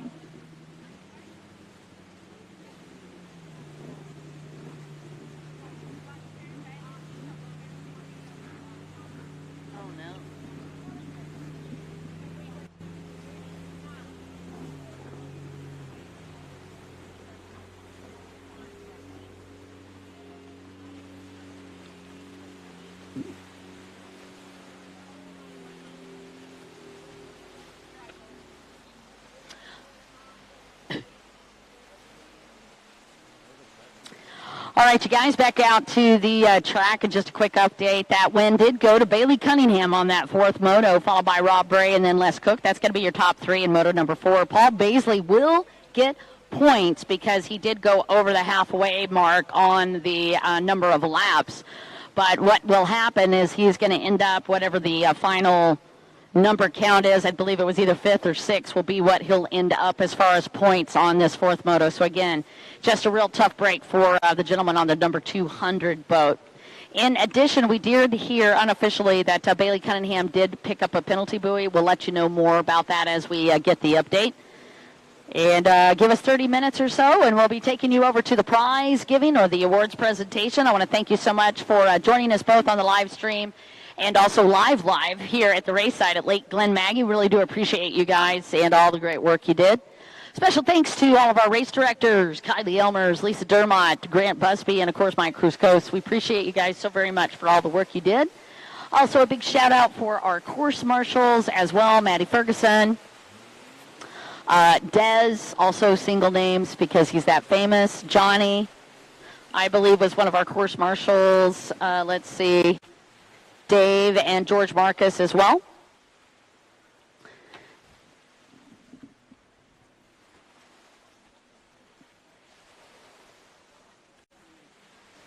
Special thanks to Julie, Amanda, and Jess for being our scorers for the weekend.